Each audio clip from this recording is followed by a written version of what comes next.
The Books Galaxy.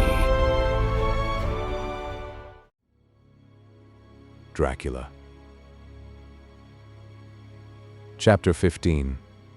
Dr. Seward's diary continued. For a while sheer anger mastered me. It was as if he had during her life struck Lucy on the face. I smote the table hard and rose up as I said to him, "Dr. Van Helsing, are you mad?" He raised his head and looked at me, and somehow the tenderness of his face calmed me at once. "Would I were," he said. "Madness were easy to bear compared with truth like this. Oh, my friend, why, think you, did I go so far round? Why take so long to tell you so simple a thing? Was it because I hate you and have hated you all my life? Was it because I wished to give you pain?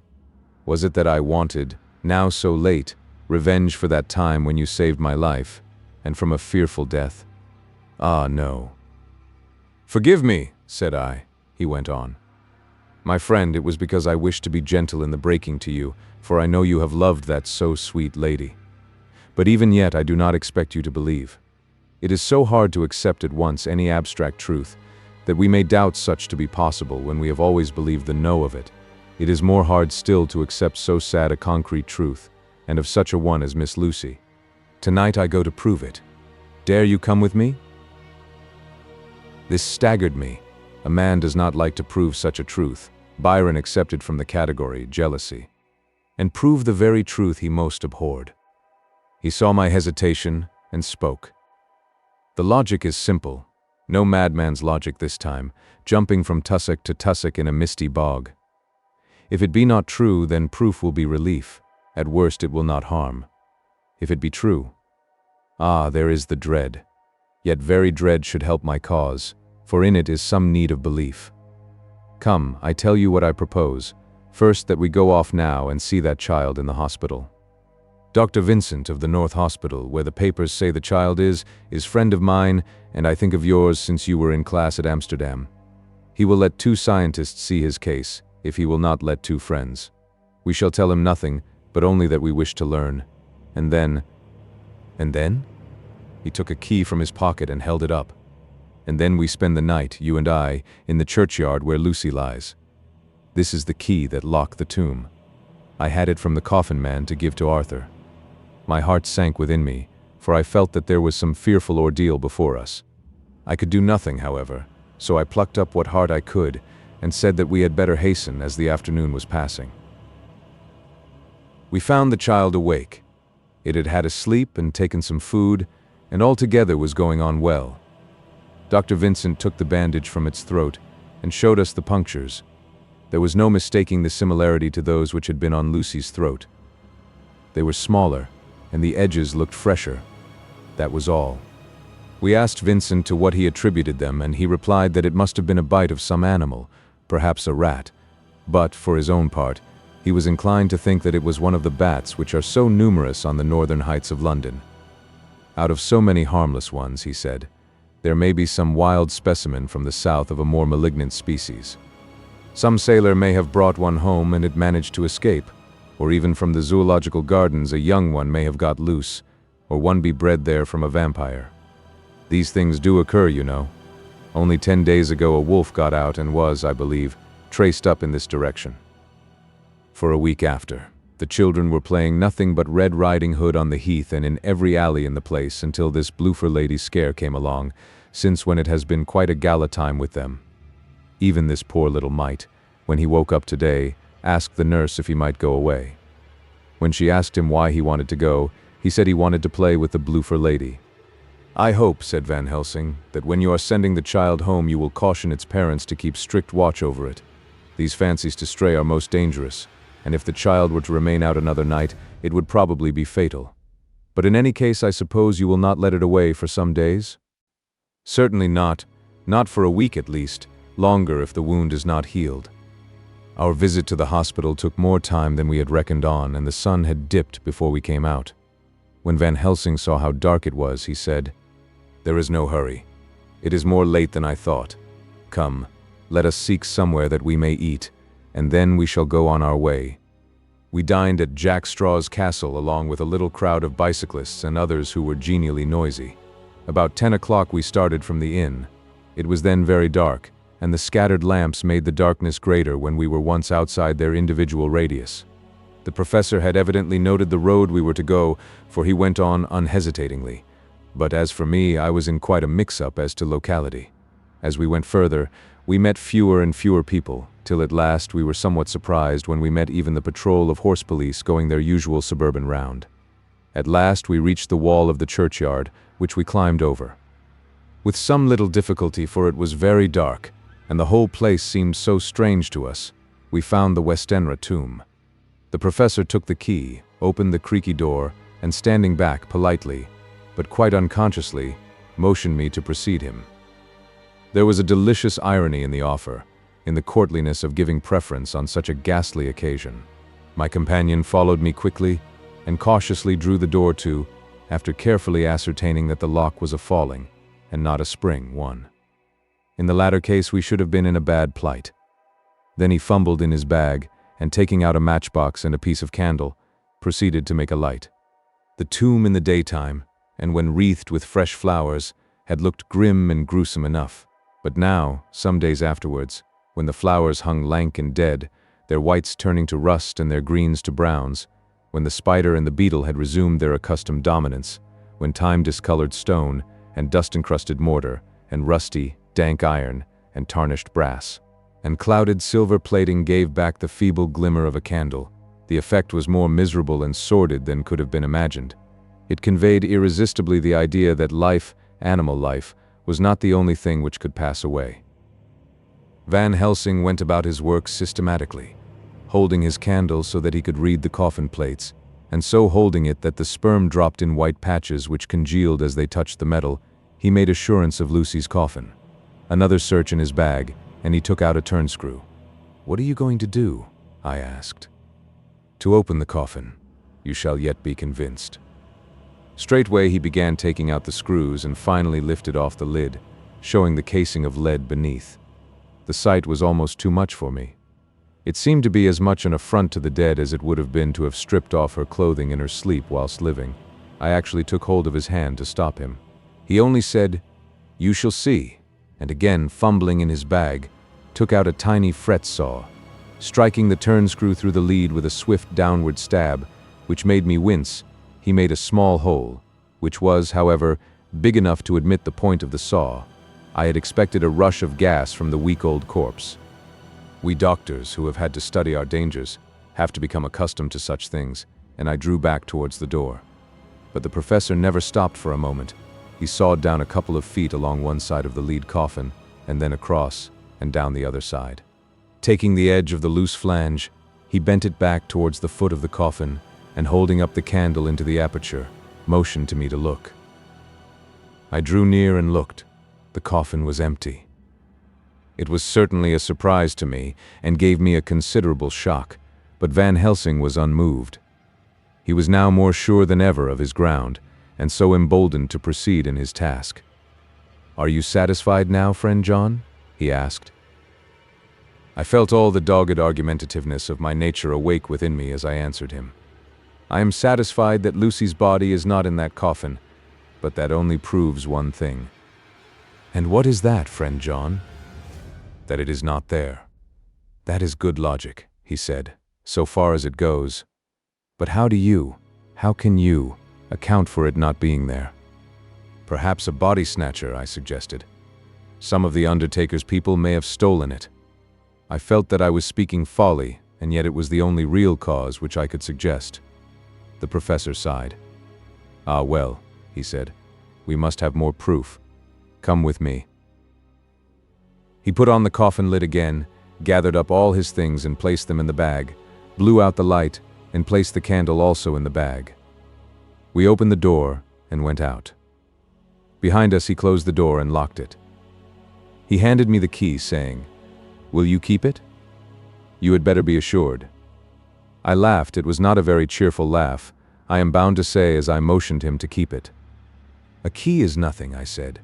"There may be duplicates, and anyhow it is not difficult to pick a lock of that kind." He said nothing, but put the key in his pocket. Then he told me to watch at one side of the churchyard whilst he would watch at the other. I took up my place behind a yew tree, and I saw his dark figure move until the intervening headstones and trees hid it from my sight. It was a lonely vigil. Just after I had taken my place, I heard a distant clock strike 12, and in time came 1 and 2. I was chilled and unnerved, and angry with the professor for taking me on such an errand and with myself for coming. I was too cold and too sleepy to be keenly observant, and not sleepy enough to betray my trust, so altogether I had a dreary, miserable time. Suddenly, as I turned round, I thought I saw something like a white streak, moving between 2 dark yew trees at the side of the churchyard farthest from the tomb. At the same time, a dark mass moved from the professor's side of the ground and hurriedly went towards it. Then I too moved, but I had to go round headstones and railed off tombs, and I stumbled over graves. The sky was overcast, and somewhere far off an early cock crew. A little way off, beyond a line of scattered juniper trees which marked the pathway to the church, a white, dim figure flitted in the direction of the tomb. The tomb itself was hidden by trees, and I could not see where the figure disappeared. I heard the rustle of actual movement where I had first seen the white figure, and coming over, found the professor holding in his arms a tiny child. When he saw me, he held it out to me and said, "Are you satisfied now?" "No," I said, in a way that I felt was aggressive. "Do you not see the child?" "Yes, it is a child, but who brought it here? And is it wounded?" I asked. "We shall see," said the professor, and with one impulse we took our way out of the churchyard, he carrying the sleeping child. When we had got some little distance away, we went into a clump of trees and struck a match and looked at the child's throat. It was without a scratch or scar of any kind. "Was I right?" I asked triumphantly. "We were just in time," said the professor thankfully. We had now to decide what we were to do with the child, and so consulted about it. If we were to take it to a police station, we should have to give some account of our movements during the night. At least, we should have had to make some statement as to how we had come to find the child. So finally we decided that we would take it to the heath, and when we heard a policeman coming, would leave it where he could not fail to find it. We would then seek our way home as quickly as we could. All fell out well. At the edge of Hampstead Heath we heard a policeman's heavy tramp, and laying the child on the pathway, we waited and watched until he saw it as he flashed his lantern to and fro. We heard his exclamation of astonishment, and then we went away silently. By good chance we got a cab near the Spaniards, and drove to town. I cannot sleep, so I make this entry. But I must try to get a few hours' sleep, as Van Helsing is to call for me at noon. He insists that I shall go with him on another expedition. 27th of September. It was 2 o'clock before we found a suitable opportunity for our attempt. The funeral held at noon was all completed, and the last stragglers of the mourners had taken themselves lazily away, when, looking carefully from behind a clump of alder trees, we saw the sexton lock the gate after him. We knew then that we were safe till morning did we desire it, but the professor told me that we should not want more than an hour at most. Again I felt that horrid sense of the reality of things, in which any effort of imagination seemed out of place, and I realized distinctly the perils of the law which we were incurring in our unhallowed work. Besides, I felt it was all so useless. Outrageous as it was to open a leaden coffin to see if a woman dead nearly a week were really dead, it now seemed the height of folly to open the tomb again, when we knew, from the evidence of our own eyesight, that the coffin was empty. I shrugged my shoulders, however, and rested silent, for Van Helsing had a way of going on his own road, no matter who remonstrated.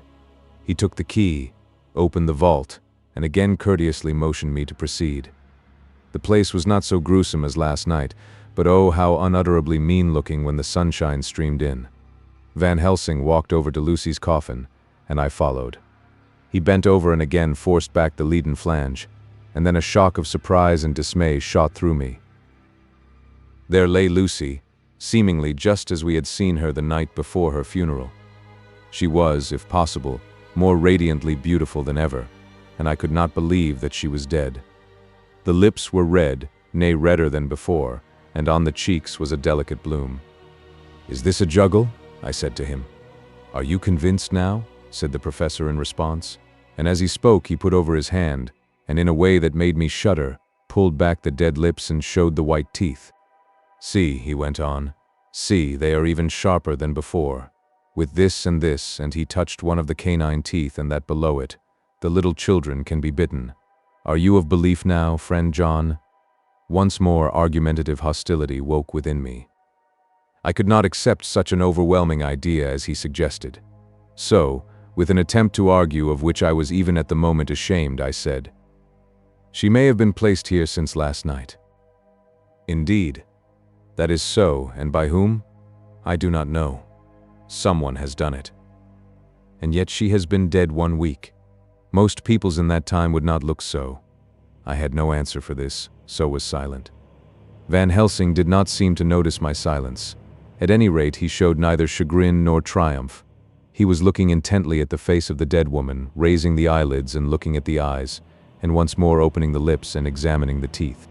Then he turned to me and said, "Here, there is one thing which is different from all recorded. Here is some dual life that is not as the common. She was bitten by the vampire when she was in a trance, sleepwalking.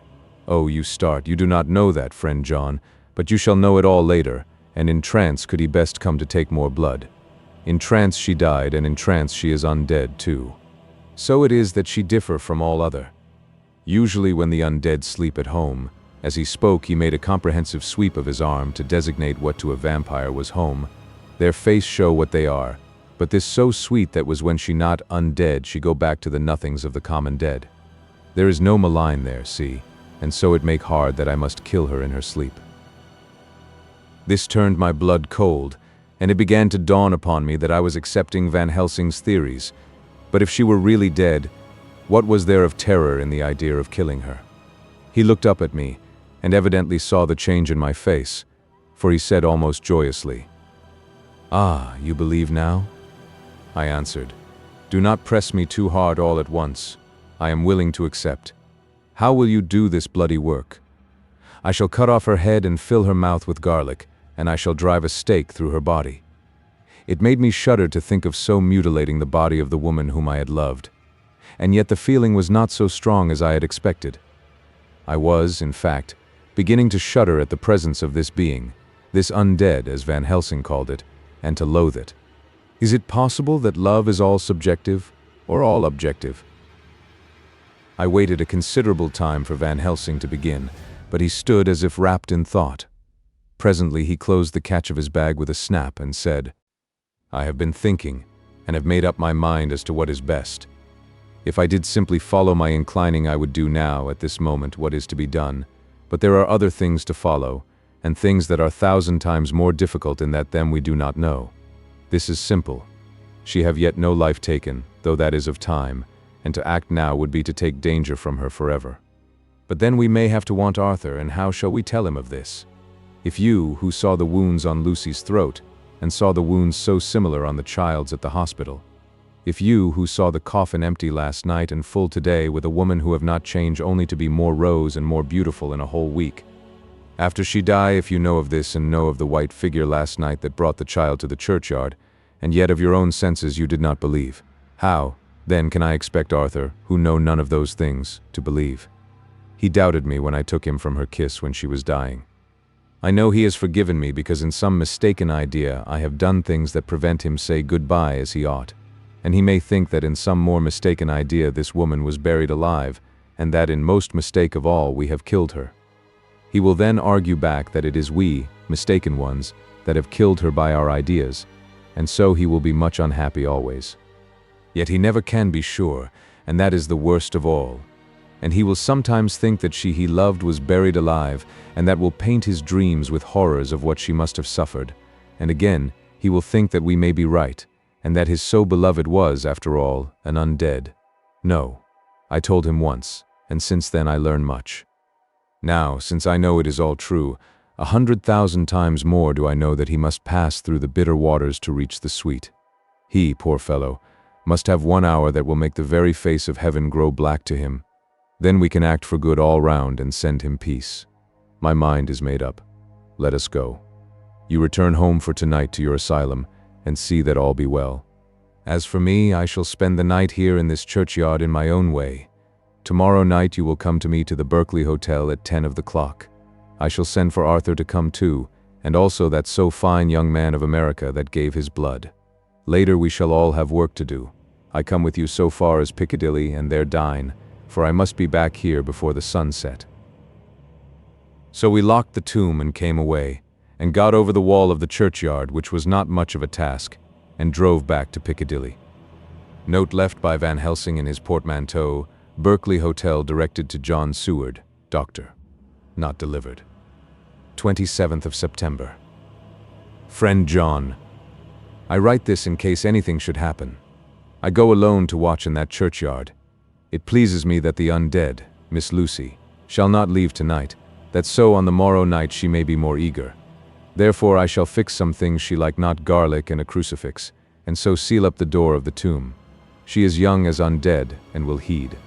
Moreover, these are only to prevent her coming out.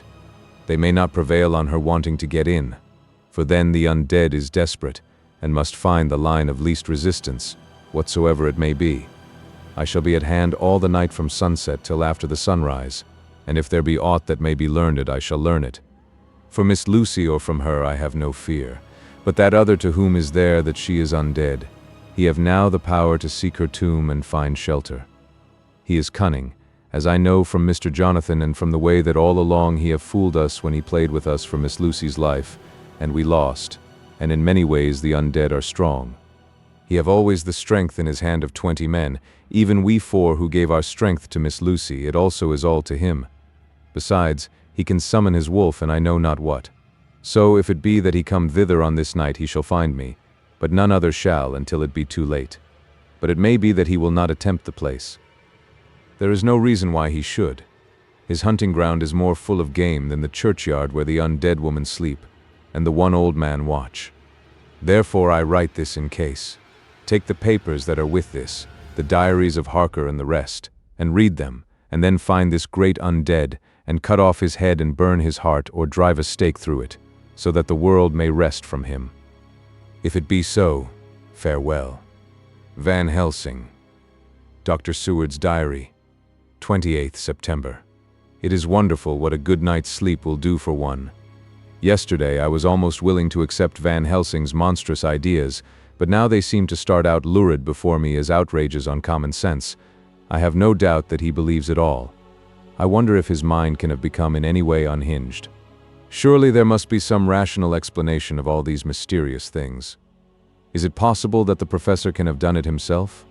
He is so abnormally clever that if he went off his head he would carry out his intent with regard to some fixed idea in a wonderful way. I am loath to think it, and indeed it would be almost as great a marvel as the other to find that Van Helsing was mad. But anyhow I shall watch him carefully. I may get some light on the mystery. 29th September, morning. Last night, at a little before 10 o'clock, Arthur and Quincy came into Van Helsing's room. He told us all that he wanted us to do, but especially addressing himself to Arthur, as if all our wills were centered in his. He began by saying that he hoped we would all come with him too, for, he said, there is a grave duty to be done there. You were doubtless surprised at my letter? This query was directly addressed to Lord Godalming. I was. It rather upset me for a bit. There has been so much trouble around my house of late that I could do without any more.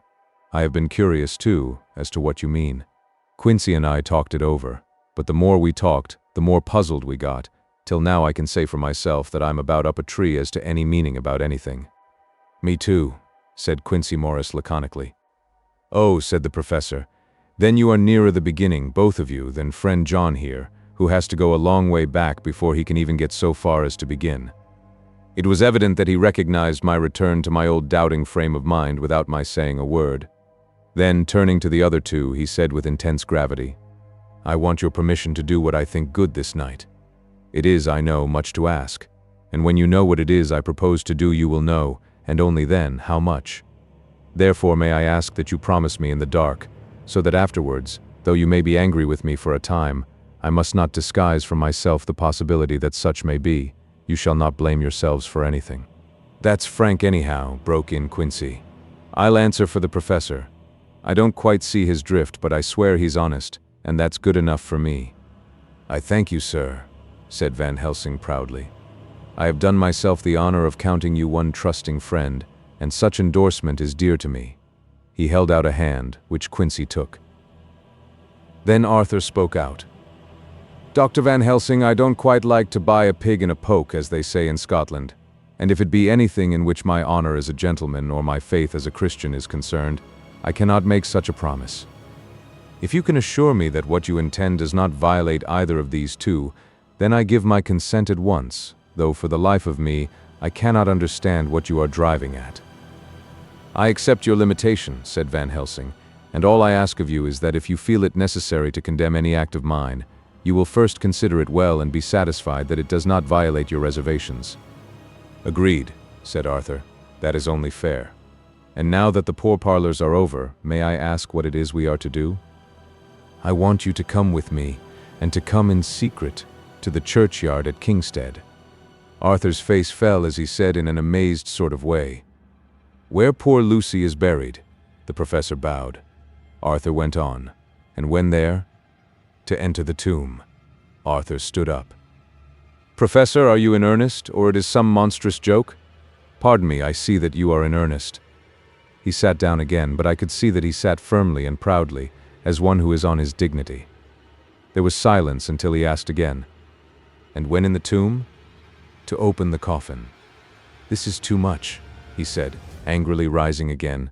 "I am willing to be patient in all things that are reasonable, but in this desecration of the grave of one who," he fairly choked with indignation. The professor looked pityingly at him. "If I could spare you one pang, my poor friend," he said, "God knows I would.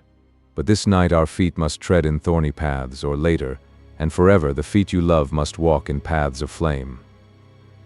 Arthur looked up with set white face and said, "Take care, sir. Take care." "Would it not be well to hear what I have to say?" said Van Helsing.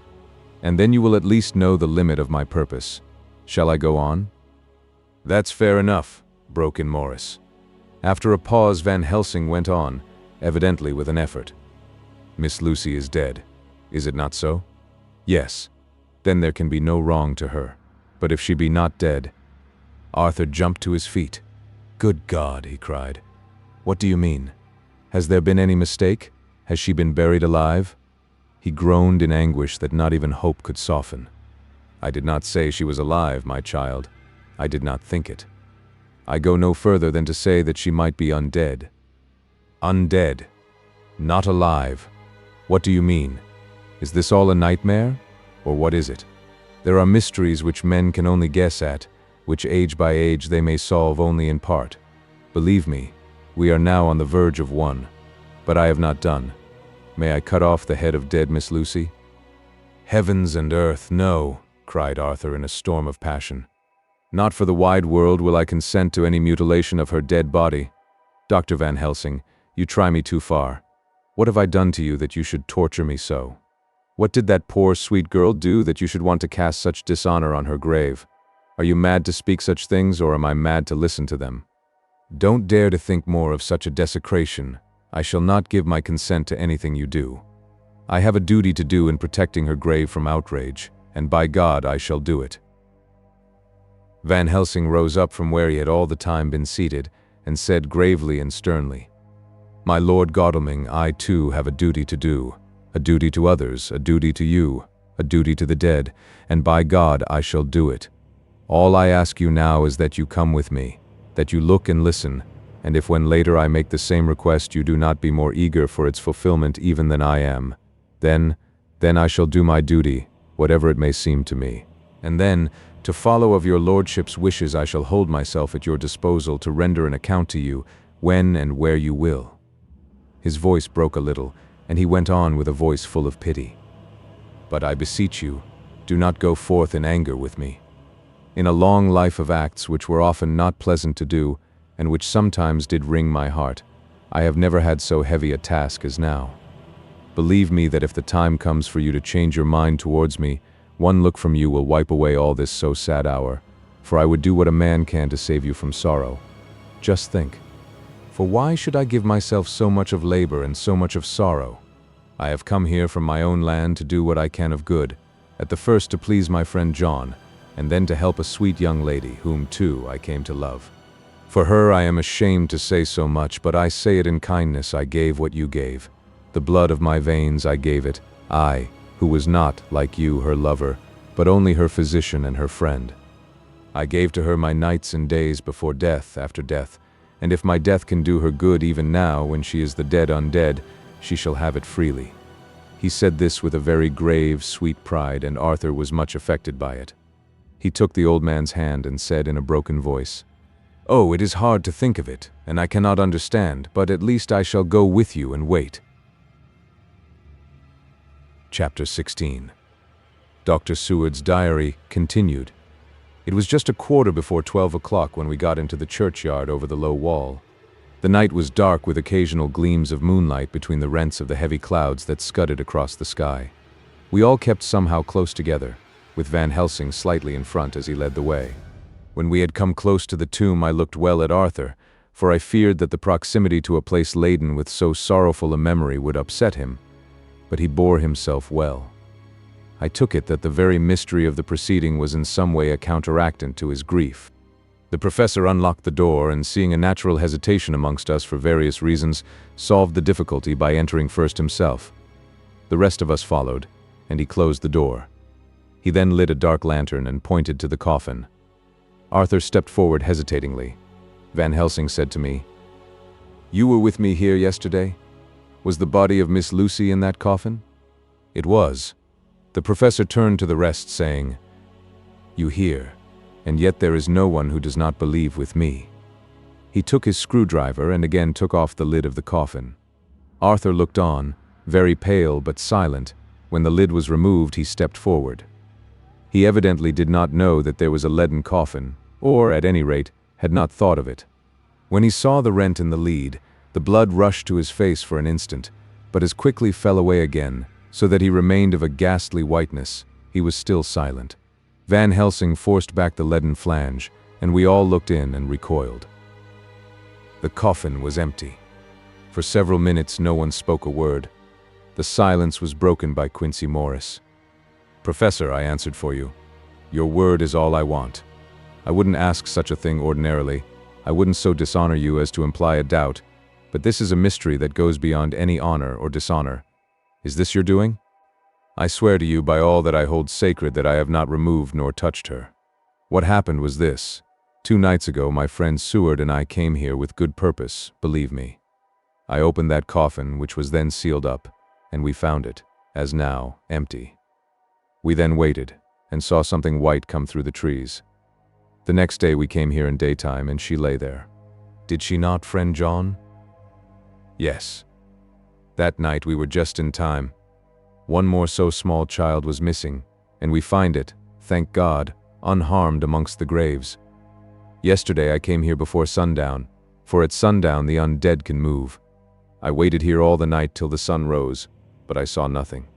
It was most probable that it was because I had laid over the clamps of those doors garlic, which the undead cannot bear, and other things which they shun. Last night there was no exodus, so tonight before the sundown I took away my garlic and other things. And so it is we find this coffin empty, but bear with me. So far there is much that is strange. Wait you with me outside, unseen and unheard, and things much stranger are yet to be." So here he shut the dark slide of his lantern. Now to the outside. He opened the door, and we filed out, he coming last, and locking the door behind him. Oh, but it seemed fresh and pure in the night air after the terror of that vault. How sweet it was to see the clouds race by, and the passing gleams of the moonlight between the scudding clouds crossing and passing, like the gladness and sorrow of a man's life. How sweet it was to breathe the fresh air, that had no taint of death and decay. How humanizing to see the red lighting of the sky beyond the hill, and to hear far away the muffled roar that marks the life of a great city. Each in his own way was solemn and overcome. Arthur was silent, and was, I could see, striving to grasp the purpose and the inner meaning of the mystery. I was myself tolerably patient, and half inclined again to throw aside doubt and to accept Van Helsing's conclusions. Quincy Morris was phlegmatic in the way of a man who accepts all things, and accepts them in the spirit of cool bravery, with hazard of all he has to stake. Not being able to smoke, he cut himself a good-sized plug of tobacco and began to chew. As to Van Helsing, he was employed in a definite way. First he took from his bag a mass of what looked like thin, wafer-like biscuit, which was carefully rolled up in a white napkin. Next he took out a double handful of some whitish stuff, like dough or putty. He crumbled the wafer up fine and worked it into the mass between his hands. This he then took, and rolling it into thin strips, began to lay them into the crevices between the door and its setting in the tomb. I was somewhat puzzled at this, and being close, asked him what it was that he was doing. Arthur and Quincy drew near also, as they too were curious. He answered, "I am closing the tomb so that the undead may not enter." "And is that stuff you have put there going to do it?" asked Quincy. "Great Scott! Is this a game?" "It is." "What is that which you are using?" This time the question was by Arthur. Van Helsing reverently lifted his hat as he answered, "The host. I brought it from Amsterdam. I have an indulgence." It was an answer that appalled the most skeptical of us, and we felt individually that in the presence of such earnest purpose as the professor's, a purpose which could thus use the to him most sacred of things, it was impossible to distrust. In respectful silence we took the places assigned to us close round the tomb, but hidden from the sight of anyone approaching. I pitied the others, especially Arthur. I had myself been apprenticed by my former visits to this watching horror, and yet I, who had up to an hour ago repudiated the proofs, felt my heart sink within me. Never did tombs look so ghastly white, never did cypress or yew or juniper so seem the embodiment of funereal gloom. Never did tree or grass wave or rustle so ominously, never did bough creak so mysteriously, and never did the far-away howling of dogs send such a woeful presage through the night. There was a long spell of silence, a big, aching void, and then from the professor a keen SSSS he pointed, and far down the avenue of yews we saw a white figure advance, a dim white figure, which held something dark at its breast. The figure stopped, and at the moment a ray of moonlight fell upon the masses of driving clouds and showed in startling prominence a dark-haired woman, dressed in the cerements of the grave. We could not see the face, for it was bent down over what we saw to be a fair-haired child. There was a pause and a sharp little cry, such as a child gives in sleep, or a dog as it lies before the fire and dreams. We were starting forward, but the professor's warning hand, seen by us as he stood behind a yew tree, kept us back, and then as we looked the white figure moved forwards again. It was now near enough for us to see clearly, and the moonlight still held.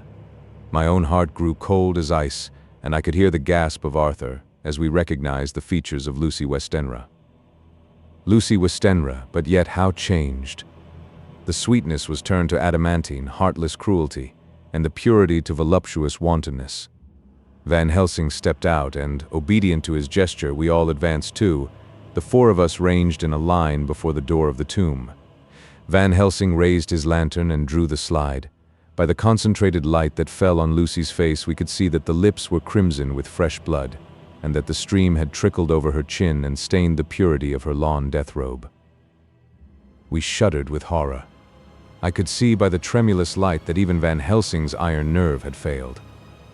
Arthur was next to me, and if I had not seized his arm and held him up, he would have fallen. When Lucy, I called the thing that was before us Lucy because it bore her shape, saw us, she drew back with an angry snarl, such as a cat gives when taken unawares. Then her eyes ranged over us. Lucy's eyes in form and color, but Lucy's eyes unclean and full of hellfire, instead of the pure, gentle orbs we knew. At that moment the remnant of my love passed into hate and loathing. Had she then to be killed, I could have done it with savage delight. As she looked, her eyes blazed with unholy light, and the face became wreathed with a voluptuous smile. Oh God, how it made me shudder to see it! With a careless motion, she flung to the ground, callous as a devil, the child that up to now she had clutched strenuously to her breast, growling over it as a dog growls over a bone. The child gave a sharp cry and lay there moaning. There was a cold-bloodedness in the act which wrung a groan from Arthur. When she advanced to him with outstretched arms and a wanton smile, he fell back and hid his face in his hands. She still advanced, however, and with a languorous, voluptuous grace said, "Come to me, Arthur. Leave these others and come to me. My arms are hungry for you. Come, and we can rest together. Come, my husband, come." There was something diabolically sweet in her tones, something of the tingling of glass when struck, which rang through the brains even of us who heard the words addressed to another. As for Arthur, he seemed under a spell, moving his hands from his face. He opened wide his arms.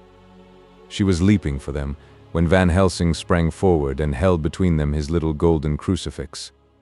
She recoiled from it and, with a suddenly distorted face, full of rage, dashed past him as if to enter the tomb.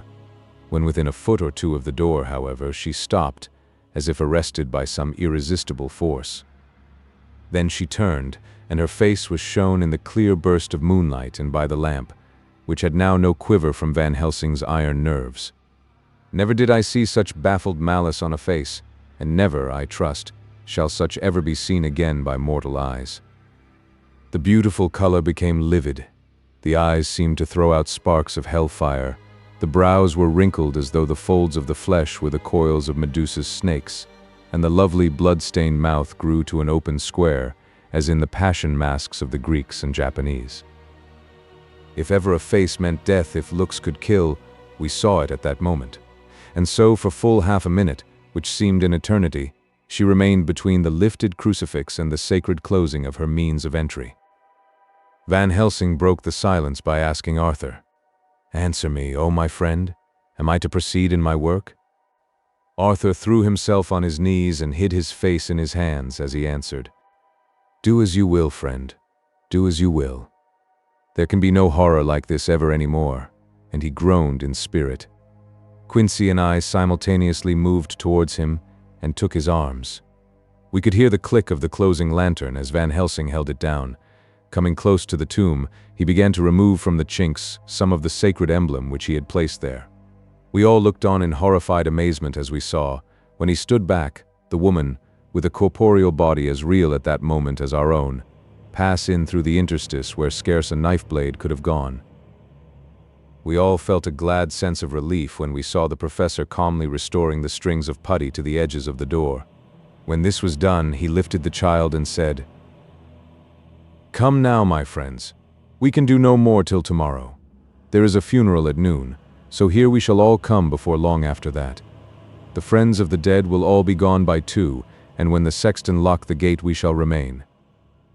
Then there is more to do, but not like this of tonight. As for this little one, he is not much harm, and by tomorrow night he shall be well. We shall leave him where the police will find him, as on the other night, and then to home." Coming close to Arthur, he said, "My friend Arthur, you have had a sore trial, but after, when you look back, you will see how it was necessary. You are now in the bitter waters, my child.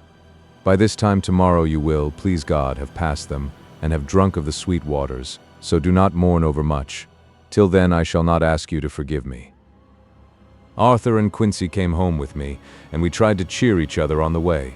We had left the child in safety, and were tired, so we all slept with more or less reality of sleep. 29th September, night. A little before 12 o'clock we three, Arthur, Quincy Morris, and myself, called for the professor. It was odd to notice that by common consent we had all put on black clothes. Of course, Arthur wore black, for he was in deep mourning, but the rest of us wore it by instinct. We got to the churchyard by 1:30 and strolled about, keeping out of official observation, so that when the gravediggers had completed their task and the sexton, under the belief that everyone had gone, had locked the gate, we had the place all to ourselves. Van Helsing, instead of his little black bag, had with him a long leather one, something like a cricketing bag. It was manifestly of fair weight. When we were alone and had heard the last of the footsteps die out up the road, we silently, and as if by ordered intention, followed the professor to the tomb. He unlocked the door, and we entered, closing it behind us. Then he took from his bag the lantern, which he lit, and also 2 wax candles, which, when lighted, he stuck by melting their own ends on other coffins, so that they might give light sufficient to work by. When he again lifted the lid off Lucy's coffin, we all looked, Arthur trembling like an aspen, and saw that the body lay there in all its death beauty. But there was no love in my own heart, nothing but loathing for the foul thing which had taken Lucy's shape without her soul. I could see even Arthur's face grow hard as he looked. Presently he said to Van Helsing, "Is this really Lucy's body, or only a demon in her shape?" "It is her body, and yet not it. But wait a while, and you all see her as she was and is. She seemed like a nightmare of Lucy as she lay there, the pointed teeth, the blood-stained, voluptuous mouth which it made one shudder to see, the whole carnal and unspiritual appearance, seeming like a devilish mockery of Lucy's sweet purity. Van Helsing, with his usual methodicalness, began taking the various contents from his bag and placing them ready for use. First he took out a soldering iron and some plumbing solder, and then a small oil lamp which gave out, when lit in a corner of the tomb, gas which burned at fierce heat with a blue flame. Then his operating knives, which he placed to hand, and last a round wooden stake, some 2.5 or 3 inches thick and about 3 feet long. One end of it was hardened by charring in the fire and was sharpened to a fine point. With this stake came a heavy hammer, such as in households is used in the coal cellar for breaking the lumps. To me, a doctor's preparations for work of any kind are stimulating and bracing, but the effect of these things on both Arthur and Quincy was to cause them a sort of consternation. They both, however, kept their courage and remained silent and quiet. When all was ready, Van Helsing said, "Before we do anything, let me tell you this. It is out of the lore and experience of the ancients and of all those who have studied the powers of the undead. When they become such, there comes with the change the curse of immortality. They cannot die, but must go on age after age, adding new victims and multiplying the evils of the world. For all that die from the preying of the undead becomes themselves undead and prey on their kind. And so the circle goes on ever widening, like as the ripples from a stone thrown in the water. Friend Arthur, if you had met that kiss which you know of before poor Lucy die, or again last night when you open your arms to her, you would in time, when you had died, have become Nosferatu, as they call it in Eastern Europe, and would all time make more of those undeads that so have filled us with horror. The career of this so unhappy dear lady is but just begun. Those children whose blood she suck are not as yet so much the worse, but if she live on, undead, more and more they lose their blood, and by her power over them they come to her, and so she draw their blood with that so wicked mouth. But if she die in truth, then all cease, the tiny wounds of the throats disappear, and they go back to their plays unknowing ever of what has been. But of the most blessed of all, when this now undead be made to rest as true dead, then the soul of the poor lady whom we love shall again be free. Instead of working wickedness by night and growing more debased in the assimilating of it by day, she shall take her place with the other angels, so that, my friend, it will be a blessed hand for her that shall strike the blow that sets her free. To this I am willing, but is there none amongst us who has a better right? Will it be no joy to think of hereafter in the silence of the night when sleep is not? It was my hand that sent her to the stars. It was the hand of him that loved her best, the hand that of all she would herself have chosen, had it been to her to choose. Tell me if there be such a one amongst us." We all looked at Arthur. He saw, too, what we all did, the infinite kindness which suggested that his should be the hand which would restore Lucy to us as a holy, and not an unholy, memory. He stepped forward and said bravely, though his hand trembled, and his face was as pale as snow, "My true friend, from the bottom of my broken heart I thank you. Tell me what I am to do, and I shall not falter." Van Helsing laid a hand on his shoulder and said, "Brave lad. A moment's courage, and it is done. This stake must be driven through her. It will be a fearful ordeal, be not deceived in that, but it will be only a short time, and you will then rejoice more than your pain was great. From this grim tomb you will emerge as though you tread on air. But you must not falter when once you have begun. Only think that we, your true friends, are round you, and that we pray for you all the time." "Go on," said Arthur hoarsely. "Tell me what I am to do." "Take this stake in your left hand, ready to place the point over the heart, and the hammer in your right. Then when we begin our prayer for the dead, I shall read him. I have here the book, and the others shall follow. Strike in God's name, that so all may be well with the dead that we love, and that the undead pass away." Arthur took the stake and the hammer, and when once his mind was set on action, his hands never trembled nor even quivered. Van Helsing opened his missal and began to read, and Quincy and I followed as well as we could. Arthur placed the point over the heart, and as I looked I could see its dint in the white flesh. Then he struck with all his might. The thing in the coffin writhed, and a hideous, blood-curdling screech came from the opened red lips. The body shook and quivered and twisted in wild contortions, The sharp white teeth champed together till the lips were cut, and the mouth was smeared with a crimson foam. But Arthur never faltered. He looked like a figure of Thor as his untrembling arm rose and fell, driving deeper and deeper the mercy-bearing stake, whilst the blood from the pierced heart welled and spurted up around it. His face was set, and high duty seemed to shine through it. The sight of it gave us courage so that our voices seemed to ring through the little vault. And then the writhing and quivering of the body became less, and the teeth seemed to champ, and the face to quiver. Finally it lay still. The terrible task was over. The hammer fell from Arthur's hand. He reeled and would have fallen had we not caught him. The great drops of sweat sprang from his forehead, and his breath came in broken gasps. It had indeed been an awful strain on him, and had he not been forced to his task by more than human considerations, he could never have gone through with it. For a few minutes we were so taken up with him that we did not look towards the coffin. When we did, however, a murmur of startled surprise ran from one to the other of us. We gazed so eagerly that Arthur rose, for he had been seated on the ground, and came and looked too, and then a glad, strange light broke over his face and dispelled altogether the gloom of horror that lay upon it. There, in the coffin lay no longer the foul thing that we had so dreaded and grown to hate that the work of her destruction was yielded as a privilege to the one best entitled to it, but Lucy as we had seen her in her life, with her face of unequaled sweetness and purity.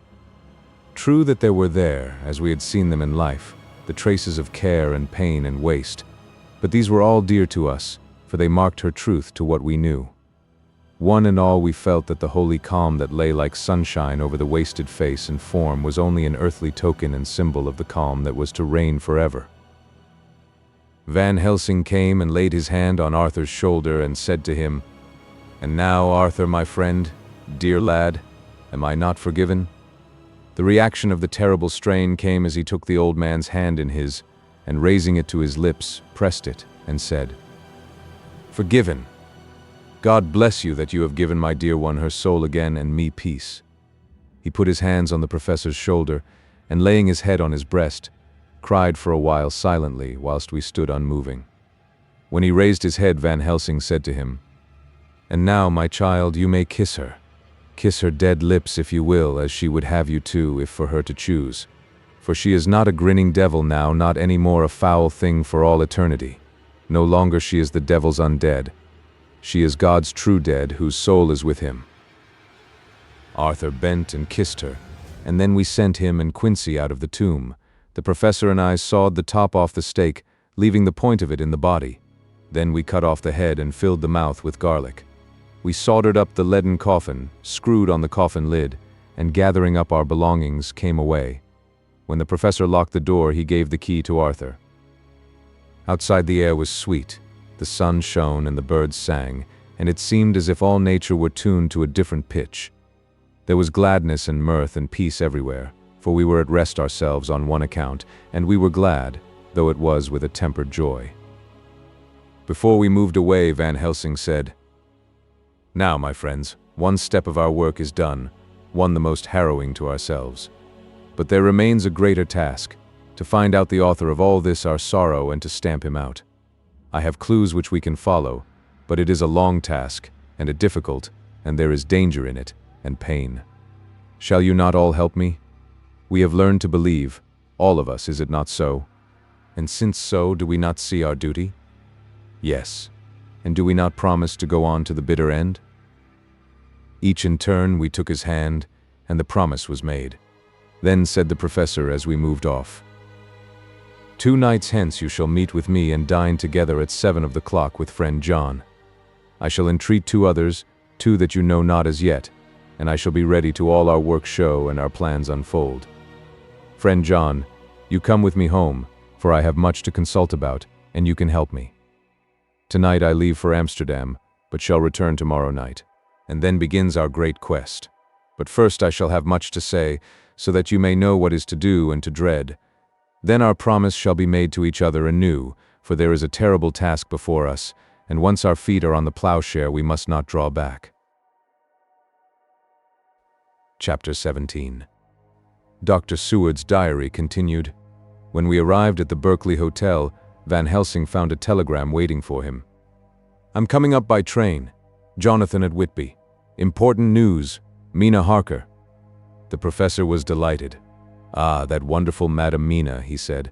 Pearl among women. She arrived, but I cannot stay. She must go to your house, friend John. You must meet her at the station. Telegraph her en route so that she may be prepared. When the wire was dispatched, he had a cup of tea. Over it, he told me of a diary kept by Jonathan Harker when abroad, and gave me a typewritten copy of it, as also of Mrs. Harker's diary at Whitby. Take these, he said, and study them well. When I have returned, you will be master of all the facts, and we can then better enter on our inquisition. Keep them safe, for there is in them much of treasure. You will need all your faith, even you who have had such an experience as that of today. What is here told? He laid his hand heavily and gravely on the packet of papers as he spoke. May be the beginning of the end to you and me and many another, or it may sound the knell of the undead who walk the earth. Read all, I pray you, with the open mind, and if you can add in any way to the story here told, do so, for it is all important. You have kept diary of all these so strange things, is it not so? Yes. Then we shall go through all these together when we meet. He then made ready for his departure, and shortly after drove off to Liverpool Street. I took my way to Paddington, where I arrived about 15 minutes before the train came in. The crowd melted away after the bustling fashion common to arrival platforms, and I was beginning to feel uneasy lest I might miss my guest, when a sweet-faced, dainty-looking girl stepped up to me and, after a quick glance, said, "Dr. Seward, is it not?" "And you are Mrs. Harker," I answered at once, whereupon she held out her hand. "I knew you from the description of poor dear Lucy, but—" She stopped suddenly, and a quick blush overspread her face. The blush that rose to my own cheeks somehow set us both at ease, for it was a tacit answer to her own. I got her luggage, which included a typewriter, and we took the Underground to Fenchurch Street, after I had sent a wire to my housekeeper to have a sitting room and bedroom prepared at once for Mrs. Harker. In due time we arrived. She knew, of course, that the place was a lunatic asylum, but I could see that she was unable to repress a shudder when we entered. She told me that, if she might, she would come presently to my study, as she had much to say. So here I am finishing my entry in my phonograph diary whilst I await her. As yet I have not had the chance of looking at the papers which Van Helsing left with me, though they lie open before me. I must get her interested in something so that I may have an opportunity of reading them. She does not know how precious time is, or what a task we have in hand. I must be careful not to frighten her. Here she is. Mina Harker's journal. 29th of September. After I had tidied myself, I went down to Dr. Seward's study. At the door I paused a moment, for I thought I heard him talking with someone. As, however, he had pressed me to be quick, I knocked at the door, and on his calling out, "Come in," I entered. To my intense surprise, there was no one with him. He was quite alone, and on the table opposite him was what I knew at once from the description to be a phonograph. I had never seen one, and was much interested. "I hope I did not keep you waiting," I said, "but I stayed at the door as I heard you talking, and thought there was someone with you." "Oh," he replied with a smile, "I was only entering my diary." "Your diary?" I asked him in surprise. "Yes," he answered. "I keep it in this." As he spoke, he laid his hand on the phonograph. I felt quite excited over it, and blurted out, "Why, this beats even shorthand. May I hear it say something?" "Certainly," he replied with alacrity, and stood up to put it in train for speaking. Then he paused, and a troubled look overspread his face. "The fact is," he began awkwardly, "I only keep my diary in it, and as it is entirely, almost entirely about my cases, it may be awkward, that is, he stopped, and I tried to help him out of his embarrassment. "You helped to attend dear Lucy at the end. Let me hear how she died. For all that I know of her, I shall be very grateful. She was very, very dear to me." To my surprise, he answered, with a horror-struck look in his face, "Tell you of her death? Not for the wide world." "Why not?" I asked, for some grave, terrible feeling was coming over me. Again he paused, and I could see that he was trying to invent an excuse. At length he stammered out, "You see, I do not know how to pick out any particular part of the diary." Even while he was speaking, an idea dawned upon him, and he said with unconscious simplicity, in a different voice, and with the naivete of a child, "That's quite true, upon my honor. Honest Indian." I could not but smile, at which he grimaced. "I gave myself away that time," he said. "But do you know that, although I have kept the diary for months past, it never once struck me how I was going to find any particular part of it in case I wanted to look it up? By this time my mind was made up that the diary of a doctor who attended Lucy might have something to add to the sum of our knowledge of that terrible being, and I said boldly, "Then, Dr. Seward, you had better let me copy it out for you on my typewriter." He grew to a positively deathly pallor as he said, "No, no, no. For all the world, I wouldn't let you know that terrible story." Then it was terrible. My intuition was right. For a moment I thought, and as my eyes ranged the room, unconsciously looking for something or some opportunity to aid me, they lit on a great batch of typewriting on the table. His eyes caught the look in mine, and, without his thinking, followed their direction. As they saw the parcel, he realized my meaning. "You do not know me," I said. "When you have read those papers, my own diary and my husband's also, which I have typed, you will know me better. I have not faltered in giving every thought of my own heart in this cause, but, of course, you do not know me yet, and I must not expect you to trust me so far." He is certainly a man of noble nature. Poor dear Lucy was right about him.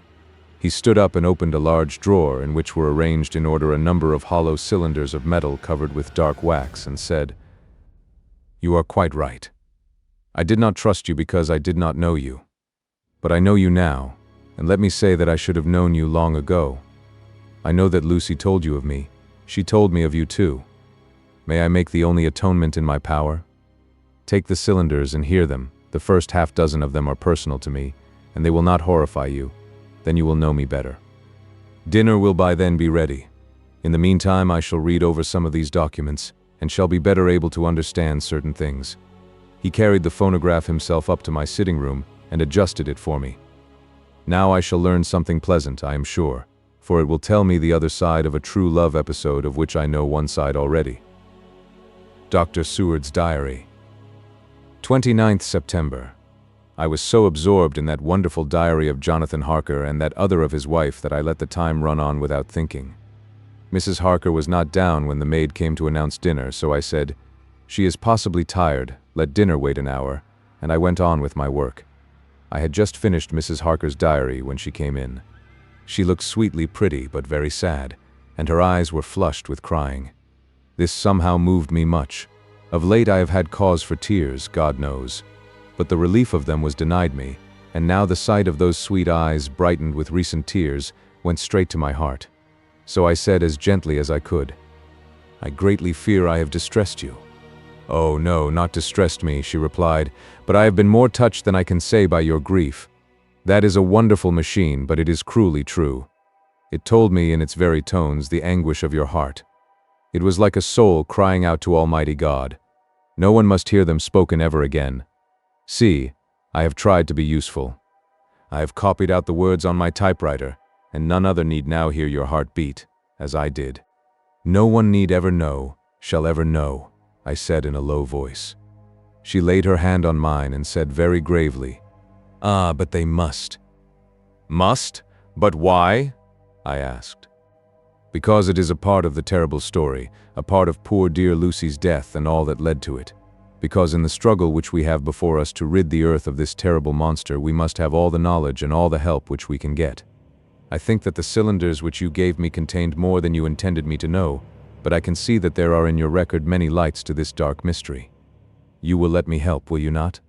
I know all up to a certain point, and I see already, though your diary only took me to 7th of September, how poor Lucy was beset and how her terrible doom was being wrought out.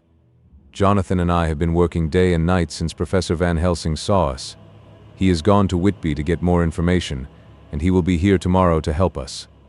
We need have no secrets amongst us.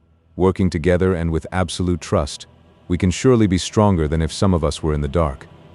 She looked at me so appealingly, and at the same time manifested such courage and resolution in her bearing, that I gave in at once to her wishes. "You shall," I said, "do as you like in the matter. God forgive me if I do wrong." There are terrible things yet to learn of, but if you have so far traveled on the road to poor Lucy's death, you will not be content, I know, to remain in the dark. Nay, the end, the very end, may give you a gleam of peace. Come, there is dinner. We must keep one another strong for what is before us. We have a cruel and dreadful task.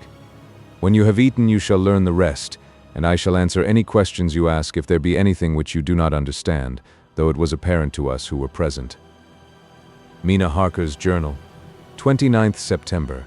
After dinner, I came with Dr. Seward to his study. He brought back the phonograph from my room, and I took my typewriter. He placed me in a comfortable chair and arranged the phonograph so that I could touch it without getting up, and showed me how to stop it in case I should want to pause. Then he very thoughtfully took a chair, with his back to me, so that I might be as free as possible, and began to read. I put the forked metal to my ears and listened. When the terrible story of Lucy's death, and all that followed, was done, I lay back in my chair powerless. Fortunately, I am not of a fainting disposition. When Dr. Seward saw me, he jumped up with a horrified exclamation, and hurriedly taking a case bottle from a cupboard, gave me some brandy, which in a few minutes somewhat restored me. My brain was all in a whirl, and only that there came through all the multitude of horrors the holy ray of light that my dear, dear Lucy was at last at peace. I do not think I could have borne it without making a scene. It is all so wild and mysterious and strange that if I had not known Jonathan's experience in Transylvania, I could not have believed. As it was, I didn't know what to believe, and so got out of my difficulty by attending to something else. I took the cover off my typewriter and said to Dr. Seward, "Let me write this all out now. We must be ready for Dr. Van Helsing when he comes. I have sent a telegram to Jonathan to come on here when he arrives in London from Whitby. In this matter, dates are everything, and I think that if we get all our material ready and have every item put in chronological order, we shall have done much. You tell me that Lord Godalming and Mr. Morris are coming too. Let us be able to tell him when they come." He accordingly set the phonograph at a slow pace, and I began to typewrite from the beginning of the 7th cylinder. I used manifold, and so took 3 copies of the diary, just as I had done with all the rest. It was late when I got through, but Dr. Seward went about his work of going his round of the patients. When he had finished, he came back and sat near me, reading, so that I did not feel too lonely whilst I worked. How good and thoughtful he is. The world seems full of good men, even if there are monsters in it. Before I left him, I remembered what Jonathan put in his diary of the professor's perturbation at reading something in an evening paper at the station at Exeter. So, seeing that Dr. Seward keeps his newspapers, I borrowed the files of the Westminster Gazette and the Pall Mall Gazette and took them to my room. I remember how much the Dailygraph and the Whitby Gazette, of which I had made cuttings, helped us to understand the terrible events at Whitby when Count Dracula landed, so I shall look through the evening papers since then, and perhaps I shall get some new light. I am not sleepy, and the work will help to keep me quiet. Dr. Seward's Diary, 30th of September. Mr. Harker arrived at 9 o'clock. He had got his wife's wire just before starting. He is uncommonly clever, if one can judge from his face, and full of energy. If this journal be true, and judging by one's own wonderful experiences, it must be he is also a man of great nerve. That going down to the vault a second time was a remarkable piece of daring. After reading his account of it, I was prepared to meet a good specimen of manhood, but hardly the quiet, business-like gentleman who came here today. Later, after lunch, Harker and his wife went back to their own room, and as I passed a while ago, I heard the click of the typewriter. They are hard at it. Mrs. Harker says that they are knitting together in chronological order every scrap of evidence they have. Harker has got the letters between the consignee of the boxes at Whitby and the carriers in London who took charge of them. He is now reading his wife's typescript of my diary. I wonder what they make out of it. Here it is. Strange that it never struck me that the very next house might be the Count's hiding place. Goodness knows that we had enough clues from the conduct of the patient Renfield. The bundle of letters relating to the purchase of the house were with the typescript. Oh, if we had only had them earlier, we might have saved poor Lucy. Stop. That way madness lies. Harker has gone back and is again collating his material. He says that by dinner time they will be able to show a whole connected narrative. He thinks that in the meantime I should see Renfield, as hitherto he has been a sort of index to the coming and going of the Count. I hardly see this yet, but when I get at the dates I suppose I shall. What a good thing that Mrs. Harker put my cylinders into type. We never could have found the dates otherwise. I found Renfield sitting placidly in his room with his hands folded, smiling benignly. At the moment he seemed as sane as anyone I ever saw. I sat down and talked with him on a lot of subjects, all of which he treated naturally. He then, of his own accord, spoke of going home, a subject he has never mentioned to my knowledge during his sojourn here. In fact, he spoke quite confidently of getting his discharge at once. I believe that, had I not had the chat with Harker and read the letters and the dates of his outbursts, I should have been prepared to sign for him after a brief time of observation. As it is, I am darkly suspicious. All those outbreaks were in some way linked with the proximity of the Count. What then does this absolute content mean? Can it be that his instinct is satisfied as to the vampire's ultimate triumph? Stay, he is himself Zophagus, and in his wild ravings outside the chapel door of the deserted house he always spoke of Master. This all seems confirmation of our idea. However, after a while I came away.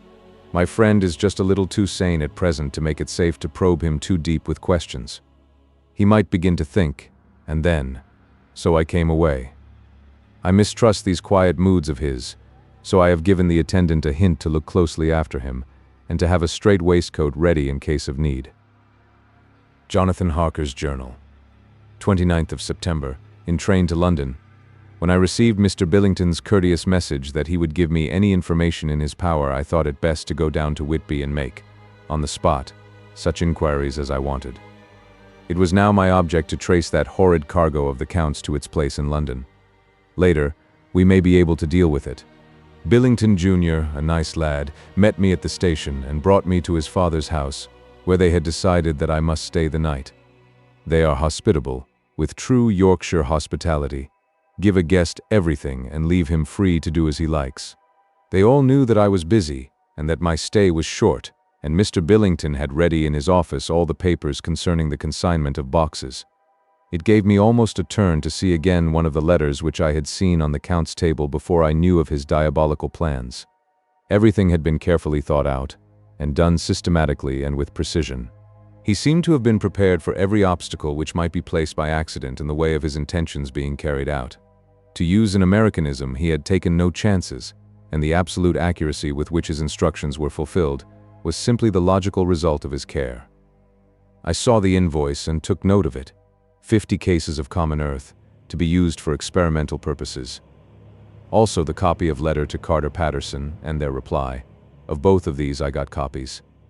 This was all the information Mr. Billington could give me, so I went down to the port and saw the Coast Guards, the customs officers and the harbor master. They had all something to say of the strange entry of the ship, which is already taking its place in local tradition, but no one could add to the simple description 50 cases of common earth. I then saw the station master, who kindly put me in communication with the men who had actually received the boxes. Their tally was exact with the list, and they had nothing to add except that the boxes were main and mortal heavy, and that shifting them was dry work. One of them added that it was hard lines, that there wasn't any gentleman such like as yourself, squire, to show some sort of appreciation of their efforts in a liquid form. Another put in a rider that the thirst then generated was such that even the time which had elapsed had not completely allayed it. Needless to add, I took care before leaving to lift, forever and adequately, this source of reproach. 30th of September. The station master was good enough to give me a line to his old companion, the station master at King's Cross, so that when I arrived there in the morning I was able to ask him about the arrival of the boxes. He, too, put me at once in communication with the proper officials, and I saw that their tally was correct with the original invoice. The opportunities of acquiring an abnormal thirst had been here limited. A noble use of them had, however, been made, and again I was compelled to deal with the result in an ex post facto manner. From thence I went on to Carter Patterson's central office, where I met with the utmost courtesy. They looked up the transaction in their daybook and letterbook, and at once telephoned to their King's Cross office for more details. By good fortune, the men who did the teaming were waiting for work, and the official at once sent them over, sending also by one of them the waybill and all the papers connected with the delivery of the boxes at Carfax. Here again I found the tally agreeing exactly. The carrier's men were able to supplement the paucity of the written words with a few details. These were, I shortly found, connected almost solely with the dusty nature of the job, and of the consequent thirst engendered in the operators. On my affording an opportunity, through the medium of the currency of the realm, of the allaying, at a later period, this beneficial evil, one of the men remarked, "That 'ere 'ouse, guv'nor, is the rummiest I ever was in. Blime. But it ain't been touched since 100 years. There was dust that thick in the place that you might have slept on it without 'urtin' of your bones, and the place was that neglected that you might have smelled old Jerusalem in it. But the old chapel that took the psych, that did. Me and my mate, we thought we wouldn't never get out quick enough. Lor, I wouldn't take less nor a quid a moment to stay there arter dark." Having been in the house, I could well believe him, but if he knew what I know, he would, I think, have raised his terms. Of one thing I am now satisfied, that all the boxes which arrived at Whitby from Varna in the Demeter were safely deposited in the old chapel at Carfax. There should be 50 of them there, unless any have since been removed, as from Dr. Seward's diary I fear. I shall try to see the carter who took away the boxes from Carfax when Renfield attacked them.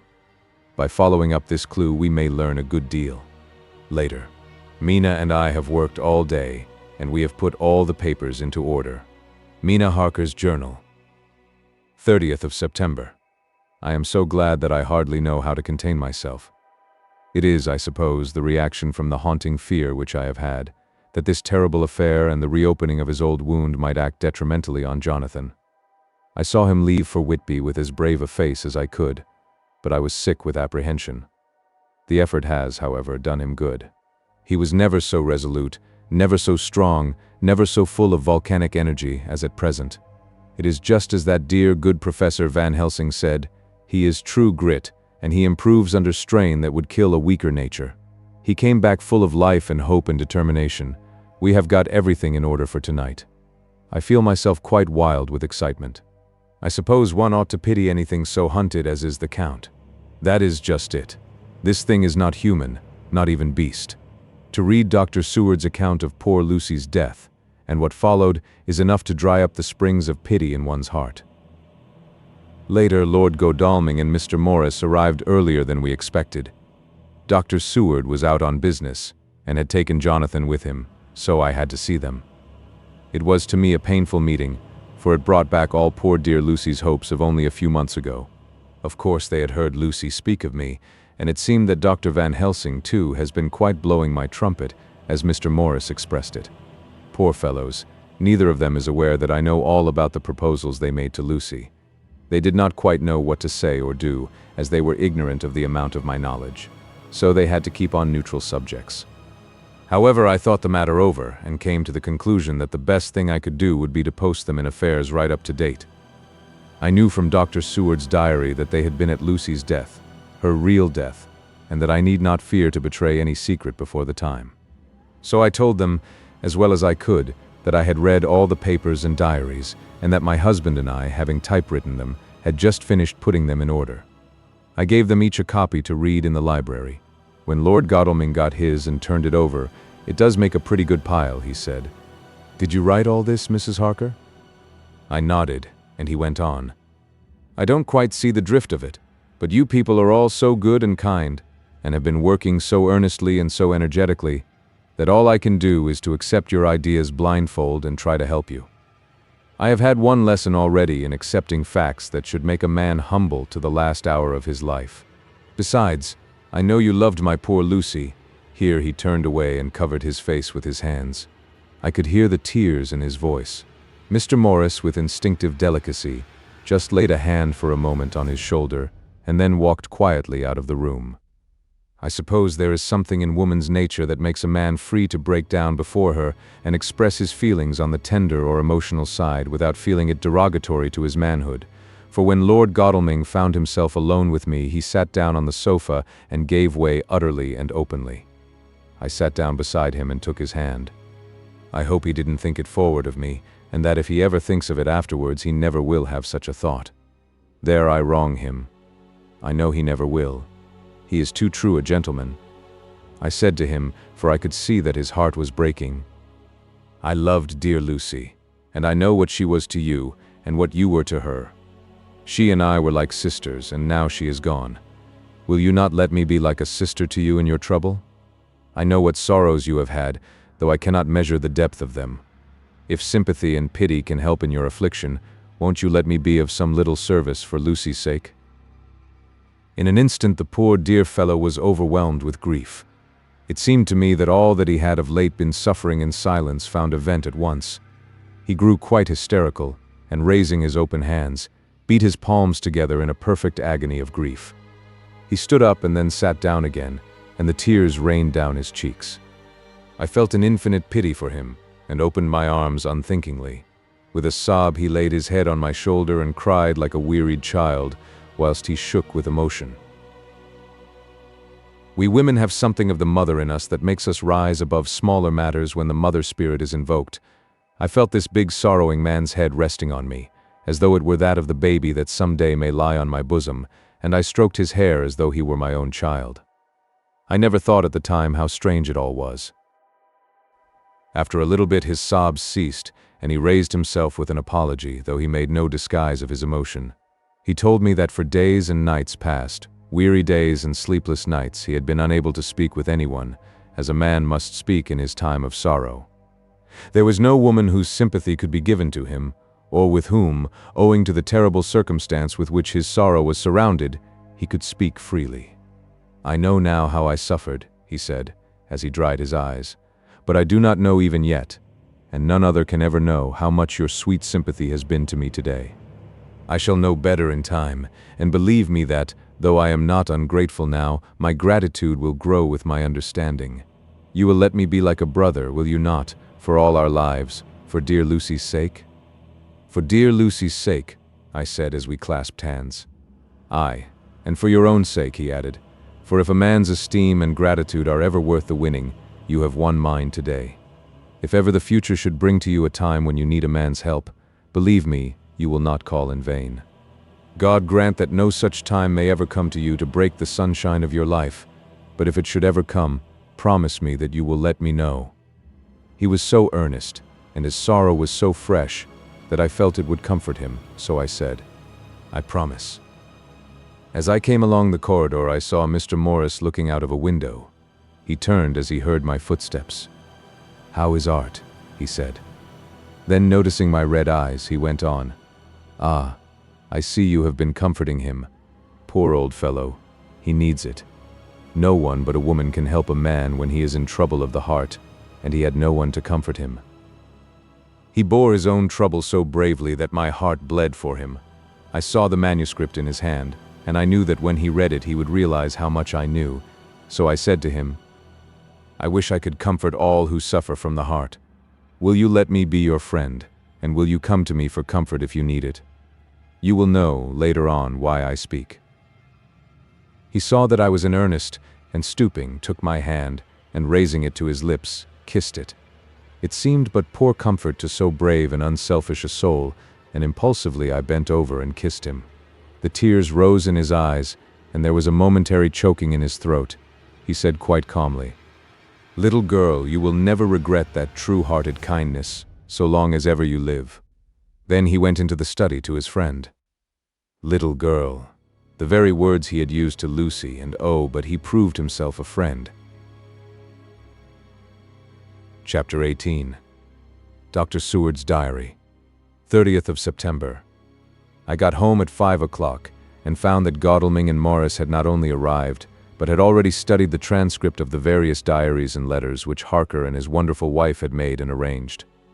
Harker had not yet returned from his visit to the carrier's men, of whom Dr. Hennessy had written to me. Mrs. Harker gave us a cup of tea, and I can honestly say that, for the first time since I have lived in it, this old house seemed like home. When we had finished, Mrs. Harker said, "Dr. Seward, may I ask a favor? I want to see your patient, Mr. Renfield. Do let me see him. What you have said of him in your diary interests me so much." She looked so appealing and so pretty that I could not refuse her, and there was no possible reason why I should, so I took her with me. When I went into the room, I told the man that a lady would like to see him, to which he simply answered, "Why?" "She is going through the house. and wants to see everyone in it," I answered. "Oh, very well," he said. "Let her come in, by all means. But just wait a minute till I tidy up the place." His method of tidying was peculiar. He simply swallowed all the flies and spiders in the boxes before I could stop him. It was quite evident that he feared, or was jealous of, some interference. When he had got through his disgusting task, he said cheerfully, "Let the lady come in," and sat down on the edge of his bed with his head down, but with his eyelids raised so that he could see her as she entered. For a moment I thought that he might have some homicidal intent. I remembered how quiet he had been just before he attacked me in my own study, and I took care to stand where I could seize him at once if he attempted to make a spring at her. She came into the room with an easy gracefulness which would at once command the respect of any lunatic, for easiness is one of the qualities mad people most respect. She walked over to him, smiling pleasantly, and held out her hand. "Good evening, Mr. Renfield," said she. "You see, I know you, for Dr. Seward has told me of you." He made no immediate reply, but eyed her all over intently with a set frown on his face. This look gave way to one of wonder, which merged in doubt. Then, to my intense astonishment, he said, "You're not the girl the doctor wanted to marry, are you? You can't be, you know, for she's dead." Mrs. Harker smiled sweetly as she replied, "Oh no, I have a husband of my own, to whom I was married before I ever saw Dr. Seward, or he me. I am Mrs. Harker." "Then what are you doing here?" "My husband and I are staying on a visit with Dr. Seward." "Then don't stay." "But why not?" I thought that this style of conversation might not be pleasant to Mrs. Harker any more than it was to me, so I joined in. "How did you know I wanted to marry anyone?" His reply was simply contemptuous, given in a pause in which he turned his eyes from Mrs. Harker to me, instantly turning them back again. What an asinine question. "I don't see that at all, Mr. Renfield," said Mrs. Harker, at once championing me. He replied to her with as much courtesy and respect as he had shown contempt to me. "You will, of course, understand, Mrs. Harker, that when a man is so loved and honored as our host is, everything regarding him is of interest in our little community. Dr. Seward is loved not only by his household and his friends, but even by his patients who, being some of them hardly in mental equilibrium, are apt to distort causes and effects. Since I myself have been an inmate of a lunatic asylum, I cannot but notice that the sophistic tendencies of some of its inmates lean towards the errors of non causa and ignoratio elenchi. I positively opened my eyes at this new development.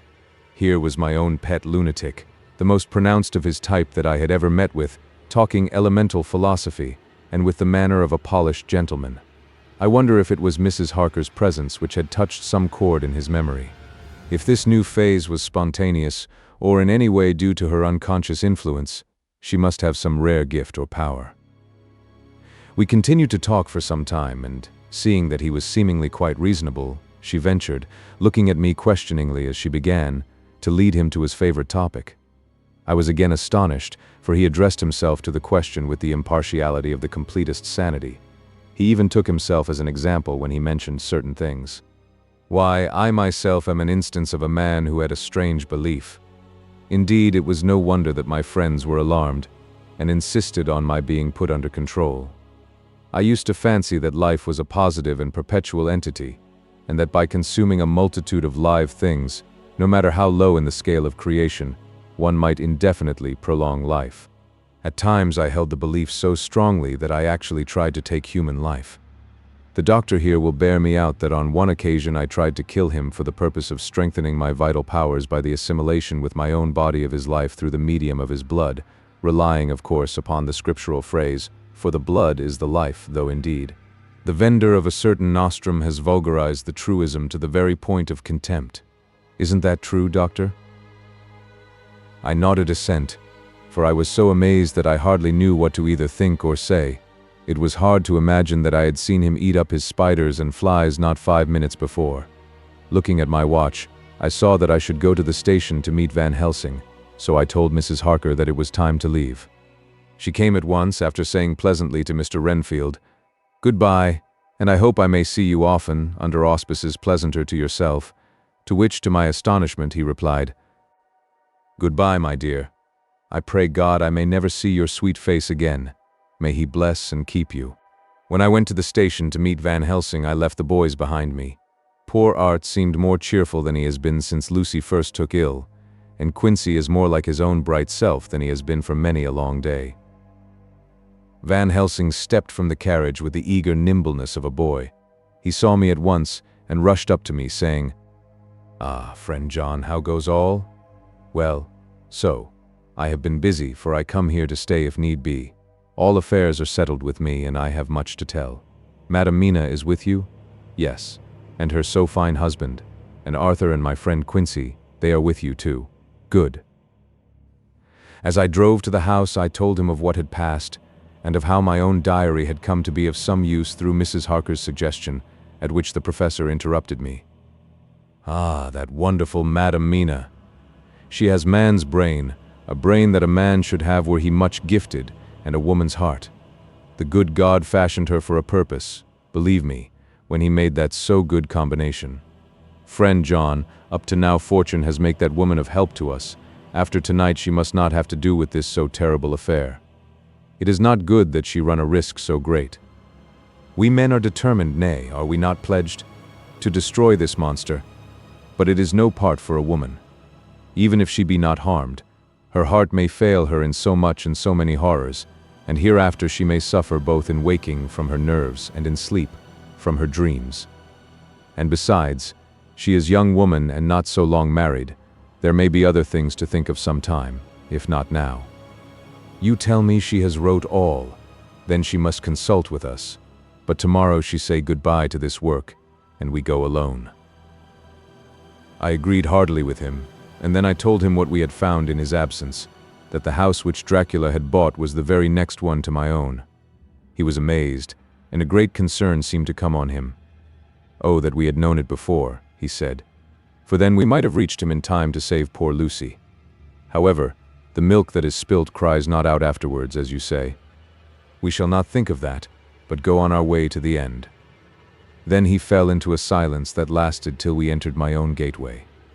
Before we went to prepare for dinner, he said to Mrs. Harker, "I am told, Madam Mina, by my friend John that you and your husband have put up in exact order all things that have been up to this moment." "Not up to this moment, Professor," she said impulsively, "but up to this morning." "But why not up to now? We have seen hitherto how good light all the little things have made. We have told our secrets, and yet no one who has told is the worse for it." Mrs. Harker began to blush, and taking a paper from her pockets, she said, "Dr. Van Helsing, will you read this and tell me if it must go in? It is my record of today.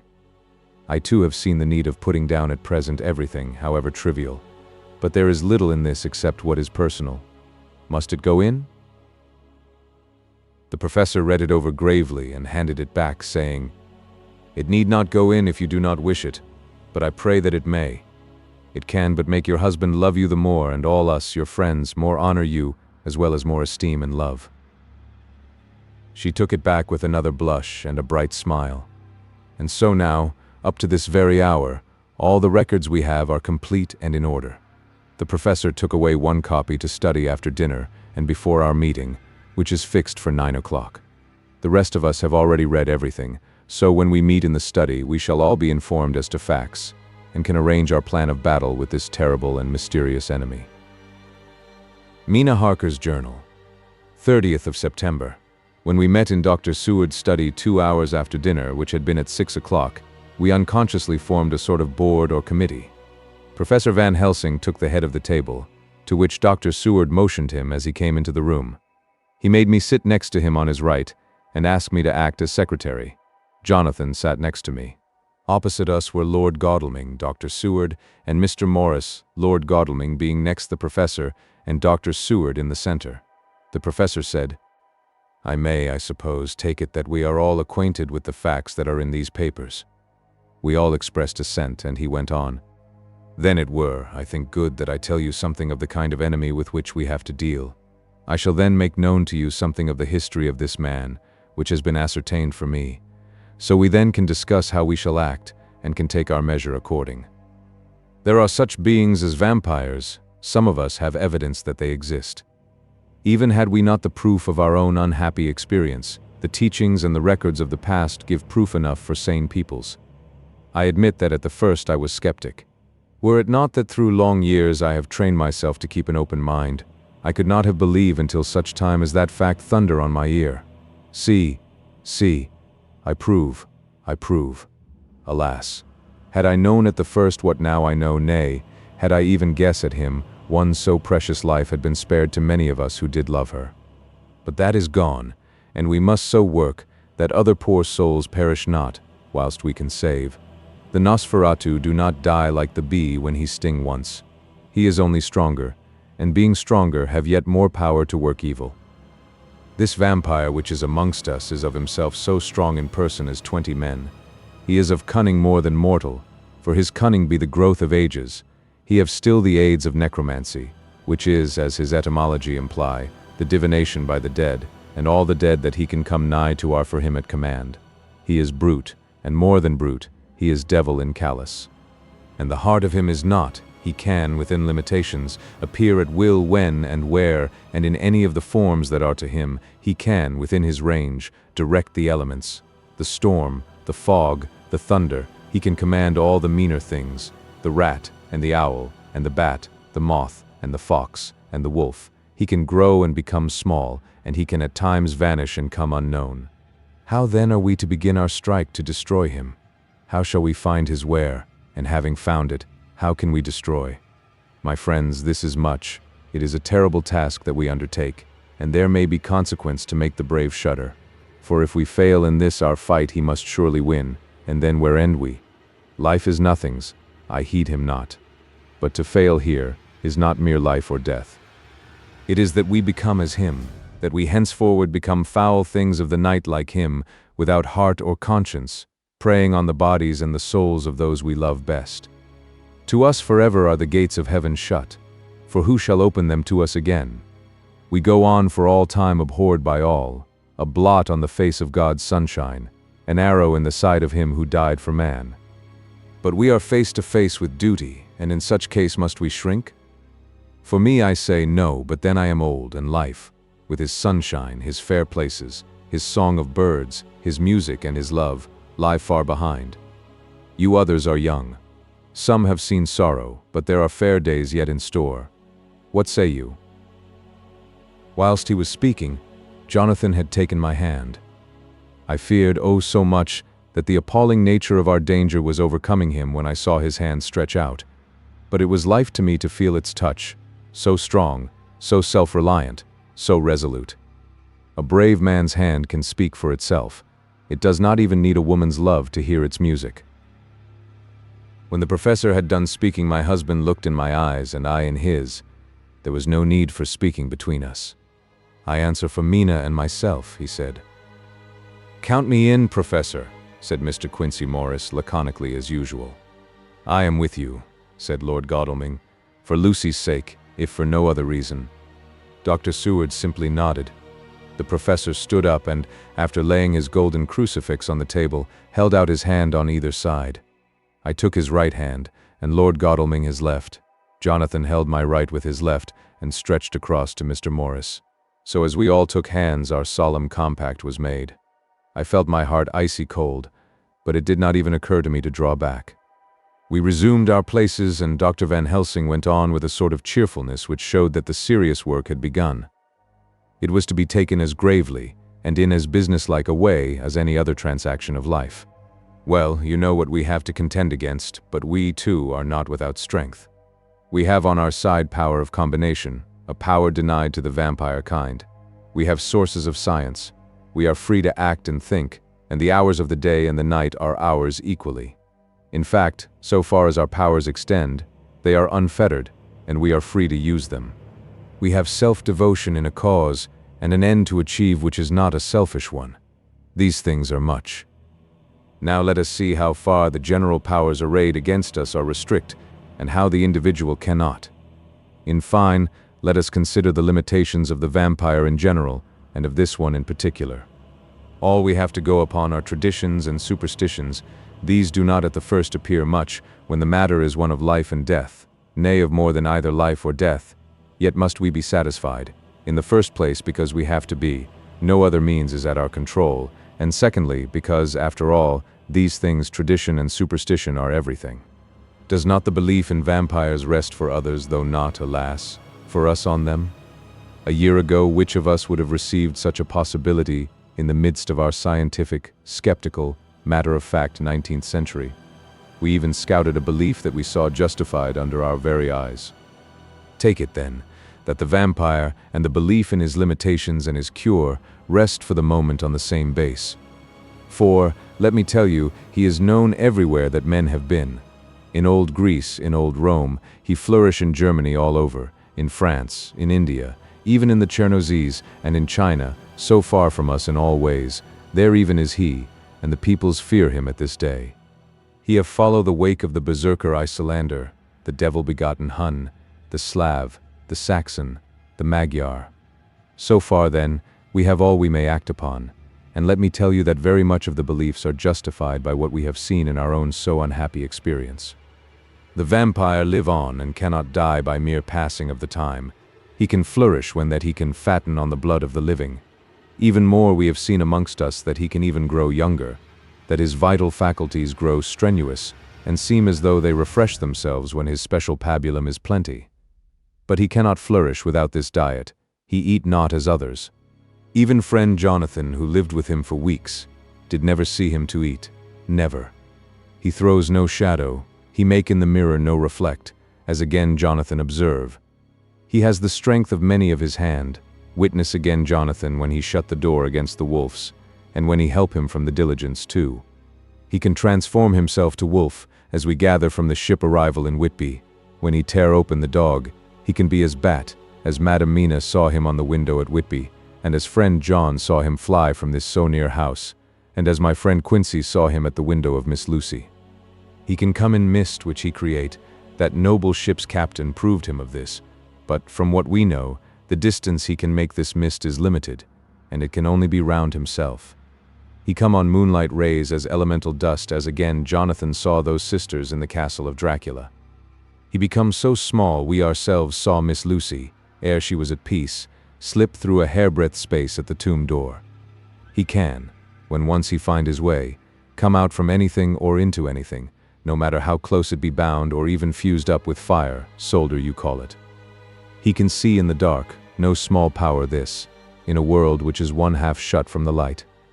Ah, but hear me through. He can do all these things, yet he is not free. Nay, he is even more prisoner than the slave of the galley, than the madman in his cell. He cannot go where he lists.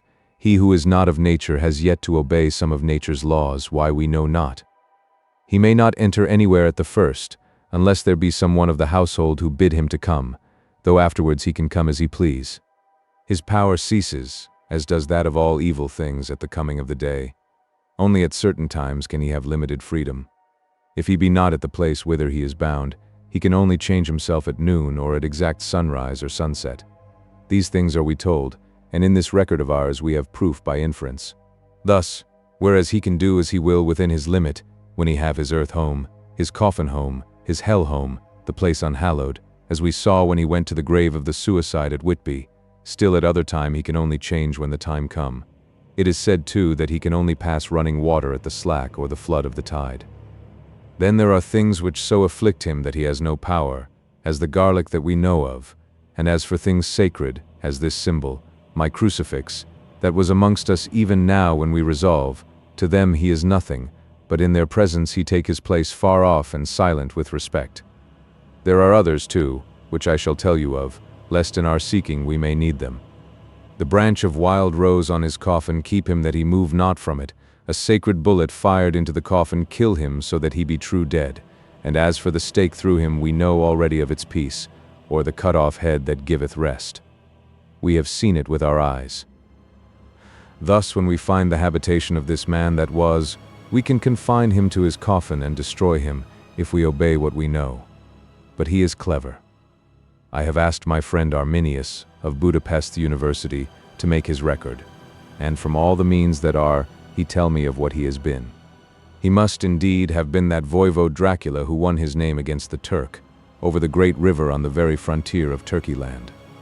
If it be so, then was he no common man.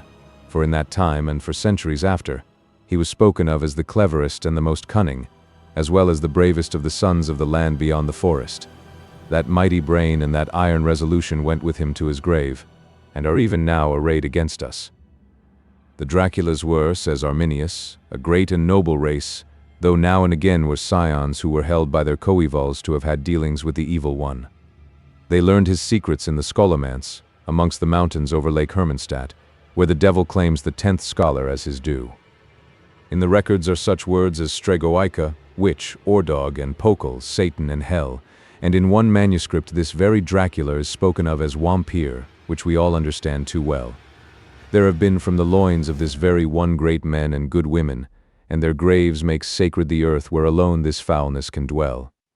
For it is not the least of its terrors that this evil thing is rooted deep in all good. In soil barren of holy memories it cannot rest. Whilst they were talking, Mr. Morris was looking steadily at the window, and he now got up quietly and went out of the room. There was a little pause, and then the professor went on. And now we must settle what we do. We have here much data, and we must proceed to lay out our campaign. We know from the inquiry of Jonathan that from the castle to Whitby came 50 boxes of earth, all of which were delivered at Carfax. We also know that at least some of these boxes have been removed. It seems to me that our first step should be to ascertain whether all the rest remain in the house beyond that wall where we look today, or whether any more have been removed. If the latter, we must trace. Here we were interrupted in a very startling way. Outside the house came the sound of a pistol shot. The glass of the window was shattered with a bullet, which, ricocheting from the top of the embrasure, struck the far wall of the room. I am afraid I am at heart a coward, for I shrieked out. The men all jumped to their feet. Lord Godalming flew over to the window and threw up the sash. As he did so, we heard Mr. Morris's voice without. "Sorry, I fear I have alarmed you. I shall come in and tell you about it." A minute later he came in and said, "It was an idiotic thing of me to do, and I ask your pardon, Mrs. Harker, most sincerely. I fear I must have frightened you terribly. But the fact is that whilst the professor was talking, there came a big bat and sat on the windowsill. I have got such a horror of the damned brutes from recent events that I cannot stand them, and I went out to have a shot, as I have been doing of late of evenings whenever I have seen one. You used to laugh at me for it then, Art." "Did you hit it?" asked Dr. Van Helsing. "I don't know. I fancy not, for it flew away into the wood." Without saying any more, he took his seat, and the professor began to resume his statement. "We must trace each of these boxes, and when we are ready, we must either capture or kill this monster in his lair, or we must, so to speak, sterilize the earth, so that no more he can seek safety in it. Thus in the end we may find him in his form of man between the hours of noon and sunset, and so engage with him when he is at his most weak. And now for you, Madam Mina, this night is the end until all be well. You are too precious to us to have such risk. When we part tonight, you no more must question. We shall tell you all in good time. We are men and are able to bear, but you must be our star and our hope, and we shall act all the more free that you are not in the danger, such as we are."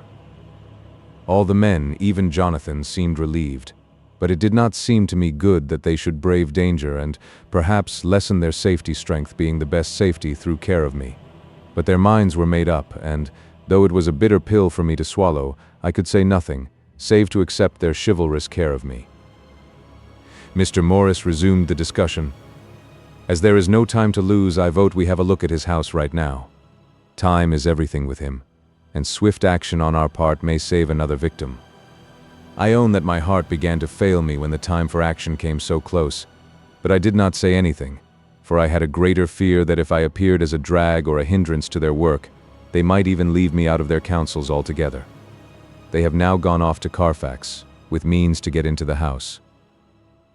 Manlike, they had told me to go to bed and sleep, as if a woman can sleep when those she loves are in danger. I shall lie down and pretend to sleep, lest Jonathan have added anxiety about me when he returns." Dr. Seward's diary. 1st of October, 4 in the morning, just as we were about to leave the house, an urgent message was brought to me from Renfield to know if I would see him at once, as he had something of the utmost importance to say to me.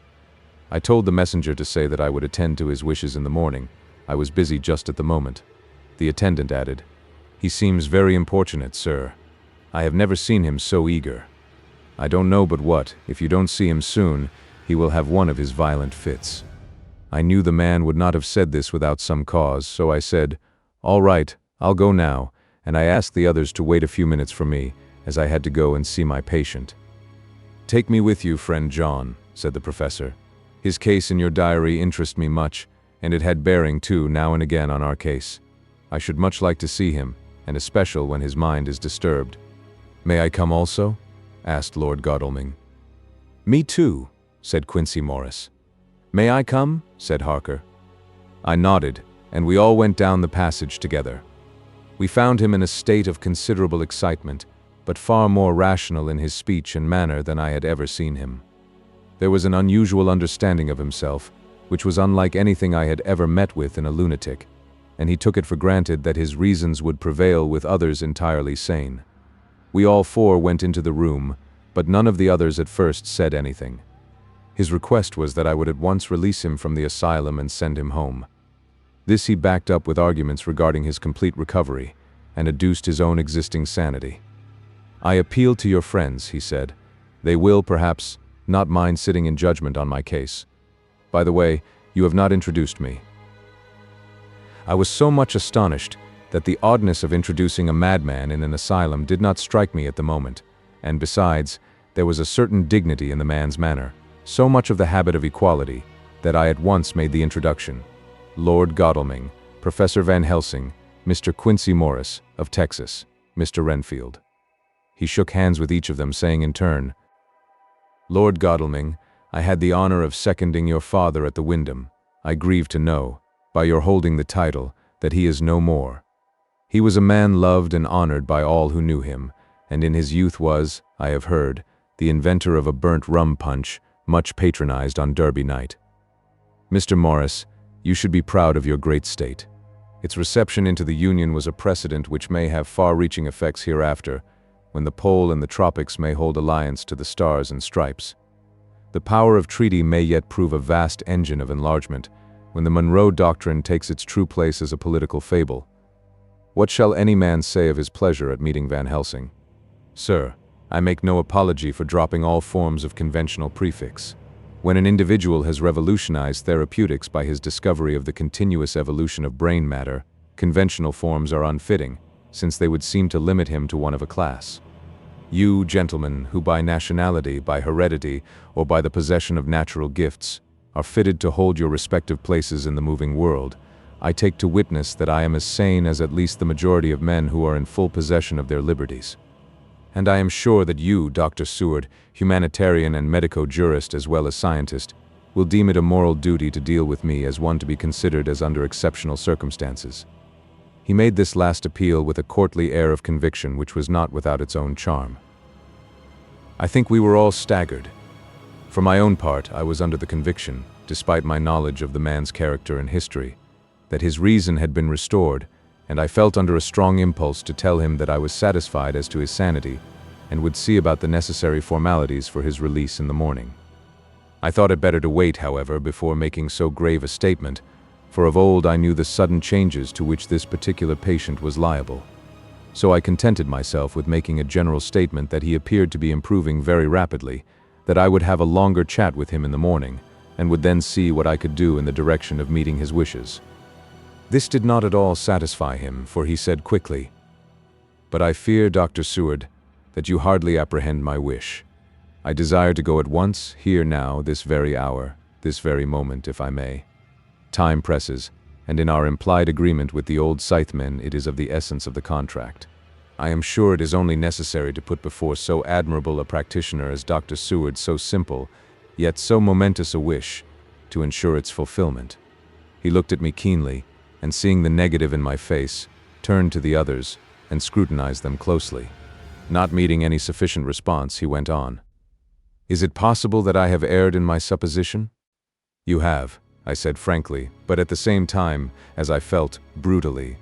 There was a considerable pause, and then he said slowly, "Then I suppose I must only shift my ground of request. Let me ask for this concession, boon, privilege, what you will. I am content to implore in such a case, not on personal grounds, but for the sake of others.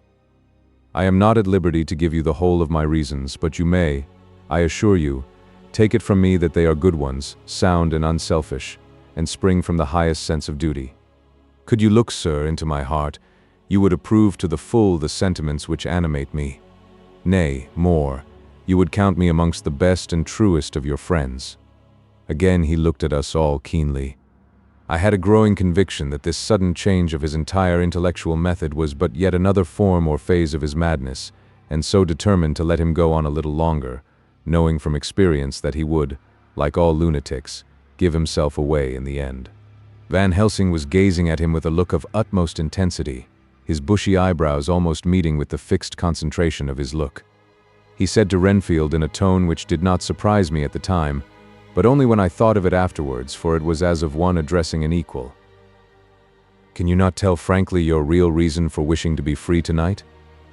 I will undertake that if you will satisfy even me, a stranger, without prejudice, and with the habit of keeping an open mind, Dr. Seward will give you, at his own risk and on his own responsibility, the privilege you seek. He shook his head sadly, and with a look of poignant regret on his face. The professor went on. Come, sir, bethink yourself. You claim the privilege of reason in the highest degree, since you seek to impress us with your complete reasonableness. You do this, whose sanity we have reason to doubt, since you are not yet released from medical treatment for this very defect. If you will not help us in our effort to choose the wisest course, how can we perform the duty which you yourself put upon us? Be wise, and help us, and if we can, we shall aid you to achieve your wish. He still shook his head as he said, Dr. Van Helsing, I have nothing to say. Your argument is complete, and if I were free to speak, I should not hesitate a moment, but I am not my own master in the matter. I can only ask you to trust me. If I am refused, the responsibility does not rest with me. I thought it was now time to end the scene, which was becoming too comically grave, so I went towards the door, simply saying, Come, my friends, we have work to do. Good night. As, however, I got near the door, a new change came over the patient. He moved towards me so quickly that for the moment I feared that he was about to make another homicidal attack. My fears, however, were groundless, for he held up his two hands imploringly and made his petition in a moving manner. As he saw that the very excess of his emotion was militating against him, by restoring us more to our old relations, he became still more demonstrative. I glanced at Van Helsing and saw my conviction reflected in his eyes, so I became a little more fixed in my manner, if not more stern, and motioned to him that his efforts were unavailing. I had previously seen something of the same constantly growing excitement in him when he had to make some request of which at the time he had thought much, such, for instance, as when he wanted a cat, and I was prepared to see the collapse into the same sullen acquiescence on this occasion. My expectation was not realized, for, when he found that his appeal would not be successful, he got into quite a frantic condition. He threw himself on his knees and held up his hands, wringing them in plaintive supplication, and poured forth a torrent of entreaty, with the tears rolling down his cheeks, and his whole face in form expressive of the deepest emotion. Let me entreat you, Dr. Seward, oh, let me implore you, to let me out of this house at once. Send me away how you will and where you will. Send keepers with me with whips and chains. Let them take me in a straight waistcoat, manacled and leg-ironed, even to a jail. But let me go out of this. You don't know what you do by keeping me here. I am speaking from the depths of my heart, of my very soul. You don't know whom you wrong, or how, and I may not tell. Woe is me, I may not tell. By all you hold sacred, by all you hold dear, by your love that is lost, by your hope that lives for the sake of the Almighty, take me out of this and save my soul from guilt. Can't you hear me, man? Can't you understand? Will you never learn? Don't you know that I am sane and earnest now, that I am no lunatic in a mad fit, but a sane man fighting for his soul? Oh, hear me, hear me. Let me go, let me go, let me go. I thought that the longer this went on, the wilder he would get, and so would bring on a fit, so I took him by the hand and raised him up. Come, I said sternly, no more of this. We have had quite enough already. Get to your bed and try to behave more discreetly. He suddenly stopped and looked at me intently for several moments. Then, without a word, he rose and moving over, sat down on the side of the bed. The collapse had come, as on former occasion, just as I had expected. When I was leaving the room, last of our party, he said to me in a quiet, well-bred voice, "You will, I trust, Dr. Seward, do me the justice to bear in mind, later on, that I did what I could to convince you tonight." Chapter 19.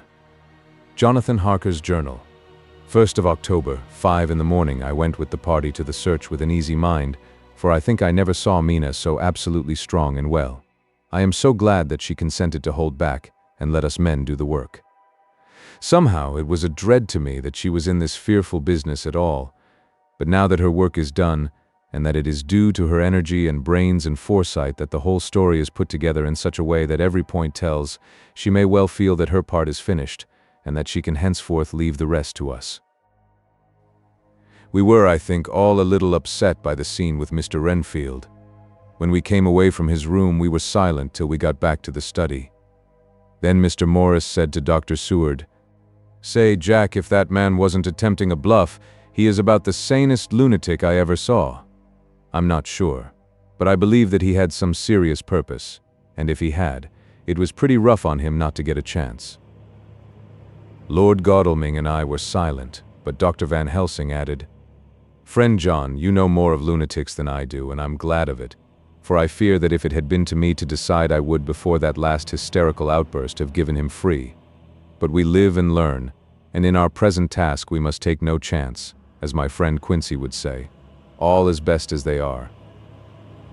Dr. Seward seemed to answer them both in a dreamy kind of way. "I don't know but that I agree with you. If that man had been an ordinary lunatic, I would have taken my chance of trusting him. But he seems so mixed up with the Count in an indexy kind of way that I am afraid of doing anything wrong by helping his fads. I can't forget how he prayed with almost equal fervor for a cat, and then tried to tear my throat out with his teeth. Besides, he called the Count Lord and Master, and he may want to get out to help him in some diabolical way. That horrid thing has the wolves and the rats and his own kind to help him, so I suppose he isn't above trying to use a respectable lunatic. He certainly did seem earnest, though. I only hope we have done what is best. These things, in conjunction with the wild work we have in hand, help to unnerve a man." The professor stepped over, and laying his hand on his shoulder, said in his grave, kindly way, "Friend John, have no fear. We are trying to do our duty in a very sad and terrible case. We can only do as we deem best. What else have we to hope for, except the pity of the good God?" Lord Godalming had slipped away for a few minutes, but now he returned. He held up a little silver whistle as he remarked, "That old place may be full of rats, and if so, I've got an antidote on call." Having passed the wall, we took our way to the house, taking care to keep in the shadows of the trees on the lawn when the moonlight shone out. When we got to the porch, the professor opened his bag and took out a lot of things, which he laid on the step, sorting them into 4 little groups, evidently one for each. Then he spoke. "My friends, we are going into a terrible danger, and we need arms of many kinds. Our enemy is not merely spiritual. Remember that he has the strength of 20 men, and that, though our necks or our windpipes are of the common kind, and therefore breakable or crushable, his are not amenable to mere strength. A stronger man, or a body of men more strong in all than him, can at certain times hold him, but they cannot hurt him as we can be hurt by him. We must, therefore, guard ourselves from his touch. Keep this near your heart." As he spoke, he lifted a little silver crucifix and held it out to me, I being nearest to him. "Put these flowers round your neck." Here he handed to me a wreath of withered garlic blossoms. "For other enemies more mundane, this revolver and this knife. And for 8 in all, these so small electric lamps, which you can fasten to your breast. And for all, and above all at the last, this, which we must not desecrate needless." This was a portion of sacred wafer, which he put in an envelope and handed to me. Each of the others was similarly equipped. "Now," he said, "Friend John, where are the skeleton keys? If so that we can open the door, we need not break house by the window, as before at Miss Lucy's." Dr. Seward tried 1 or 2 skeleton keys, his mechanical dexterity as a surgeon standing him in good stead. Presently he got one to suit. After a little play back and forward, the bolt yielded, and, with a rusty clang, shot back. We pressed on the door, The rusty hinges creaked, and it slowly opened. It was startlingly like the image conveyed to me in Dr. Seward's diary of the opening of Miss Westenra's tomb. I fancy that the same idea seemed to strike the others, for with one accord they shrank back. The professor was the first to move forward, and stepped into the open door. "In manus tuas, Domini," he said, crossing himself as he passed over the threshold. We closed the door behind us, lest when we should have lit our lamps we should possibly attract attention from the road. The professor carefully tried the lock, lest we might not be able to open it from within should we be in a hurry making our exit. Then we all lit our lamps and proceeded on our search. The light from the tiny lamps fell in all sorts of odd forms, as the rays crossed each other, or the opacity of our bodies threw great shadows. I could not for my life get away from the feeling that there was someone else amongst us. I suppose it was the recollection, so powerfully brought home to me by the grim surroundings of that terrible experience in Transylvania. I think the feeling was common to us all, for I noticed that the others kept looking over their shoulders at every sound and every new shadow, just as I felt myself doing. The whole place was thick with dust. The floor was seemingly inches deep, except where there were recent footsteps, in which on holding down my lamp I could see marks of hobnails where the dust was cracked. The walls were fluffy and heavy with dust, and in the corners were masses of spiders' webs, whereon the dust had gathered till they looked like old tattered rags as the weight had torn them partly down. On a table in the hall was a great bunch of keys, with a time-yellowed label on each.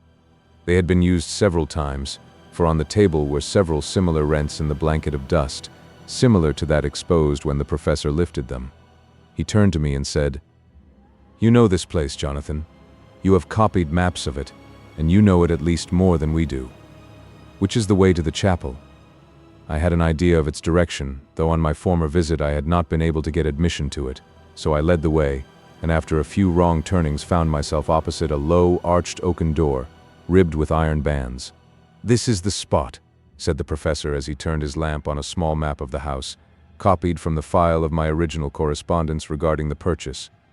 With a little trouble we found the key on the bunch and opened the door.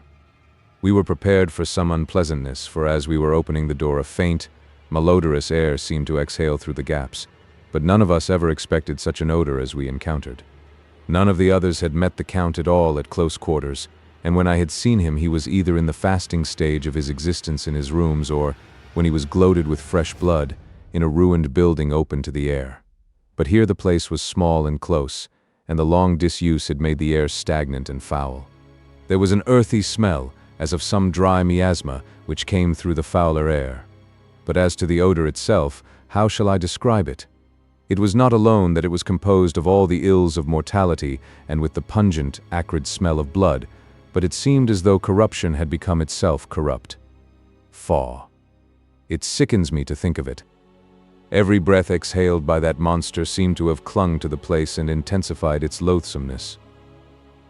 Under ordinary circumstances such a stench would have brought our enterprise to an end, but this was no ordinary case, and the high and terrible purpose in which we were involved gave us a strength which rose above merely physical considerations. After the involuntary shrinking consequent on the first nauseous whiff, we one and all set about our work as though that loathsome place were a garden of roses. We made an accurate examination of the place, the professor saying as we began, "The first thing is to see how many of the boxes are left. We must then examine every hole and corner and cranny, and see if we cannot get some clue as to what has become of the rest." A glance was sufficient to show how many remained, for the great earth chests were bulky, and there was no mistaking them. There were only 29 left out of the 50. Once I got a fright, for, seeing Lord Godalming suddenly turn and look out of the vaulted door into the dark passage beyond, I looked too, and for an instant my heart stood still. Somewhere, looking out from the shadow, I seemed to see the highlights of the Count's evil face, the ridge of the nose, the red eyes, the red lips, the awful pallor. It was only for a moment, for, as Lord Godalming said, "I thought I saw a face," but it was only the shadows, and resumed his inquiry. I turned my lamp in the direction, and stepped into the passage. There was no sign of anyone, and as there were no corners, no doors, no aperture of any kind, but only the solid walls of the passage, there could be no hiding place even for him. I took it that fear had helped imagination, and said nothing. A few minutes later, I saw Morris step suddenly back from a corner, which he was examining. We all followed his movements with our eyes, for undoubtedly some nervousness was growing on us, and we saw a whole mass of phosphorescence, which twinkled like stars. We all instinctively drew back. The whole place was becoming alive with rats. For a moment or two we stood appalled, all save Lord Godalming, who was seemingly prepared for such an emergency. Rushing over to the great iron-bound oaken door, which Dr. Seward had described from the outside, and which I had seen myself, he turned the key in the lock, drew the huge bolts, and swung the door open. Then, taking his little silver whistle from his pocket, he blew a low, shrill call. It was answered from behind Dr. Seward's house by the yelping of dogs, and after about a minute 3 terriers came dashing round the corner of the house. Unconsciously we had all moved towards the door, and as we moved I noticed that the dust had been much disturbed. The boxes which had been taken out had been brought this way. But even in the minute that had elapsed, the number of the rats had vastly increased. They seemed to swarm over the place all at once, till the lamplight, shining on their moving dark bodies and glittering, baleful eyes, made the place look like a bank of earth set with fireflies. The dogs dashed on, but at the threshold suddenly stopped and snarled, and then, simultaneously lifting their noses, began to howl in most lugubrious fashion. The rats were multiplying in thousands, and we moved out. Lord Godalming lifted one of the dogs and, carrying him in, placed him on the floor. The instant his feet touched the ground he seemed to recover his courage, and rushed at his natural enemies. They fled before him so fast that before he had shaken the life out of a score, the other dogs, who had by now been lifted in the same manner, had but small prey ere the whole mass had vanished. With their going it seemed as if some evil presence had departed, for the dogs frisked about and barked merrily as they made sudden darts at their prostrate foes, and turned them over and tossed them in the air with vicious shakes. We all seemed to find our spirits rise. Whether it was the purifying of the deadly atmosphere by the opening of the chapel door, or the relief which we experienced by finding ourselves in the open, I know not, but most certainly the shadow of dread seemed to slip from us like a robe, and the occasion of our coming lost something of its grim significance, though we did not slacken a whit in our resolution. We closed the outer door and barred and locked it, and bringing the dogs with us, began our search of the house. We found nothing throughout except dust in extraordinary proportions, and all untouched save for my own footsteps when I had made my first visit.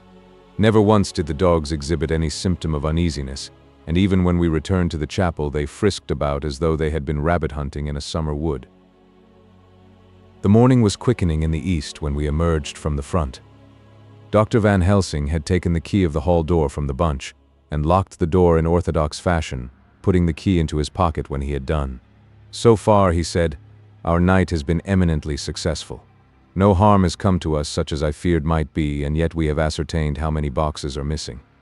More than all do I rejoice that this, our first and perhaps our most difficult and dangerous step, has been accomplished without the bringing thereinto our most sweet Madam Mina, or troubling her waking or sleeping thoughts with sights and sounds and smells of horror which she might never forget. One lesson, too, we have learned, if it be allowable to argue a particulari, that the brute beasts which are to the Count's command are yet themselves not amenable to his spiritual power. For look, these rats that would come to his call, just as from his castle top he summoned the wolves to your going and to that poor mother's cry, though they come to him, they run pell-mell from the so little dogs of my friend Arthur. We have other matters before us, other dangers, other fears, and that monster he has not used his power over the brute world for the only or the last time tonight. So be it that he has gone elsewhere. Good. It has given us opportunity to cry check in some ways in this chess game, which we play for the stake of human souls. And now let us go home. The dawn is close at hand, and we have reason to be content with our first night's work. It may be ordained that we have many nights and days to follow, if full of peril, but we must go on, and from no danger shall we shrink.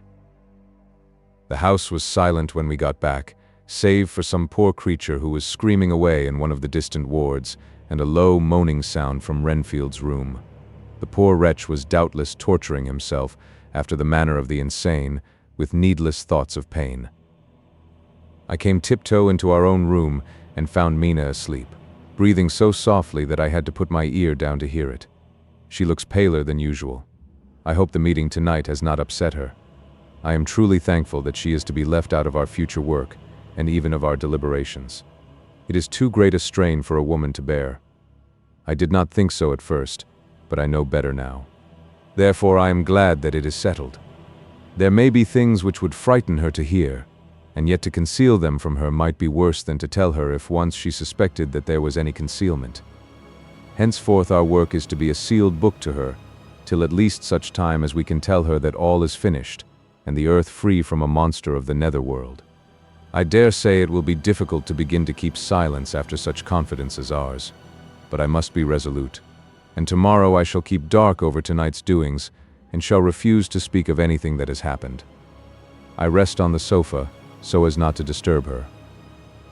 1st of October, later. I suppose it was natural that we should have all overslept ourselves, for the day was a busy one, and the night had no rest at all.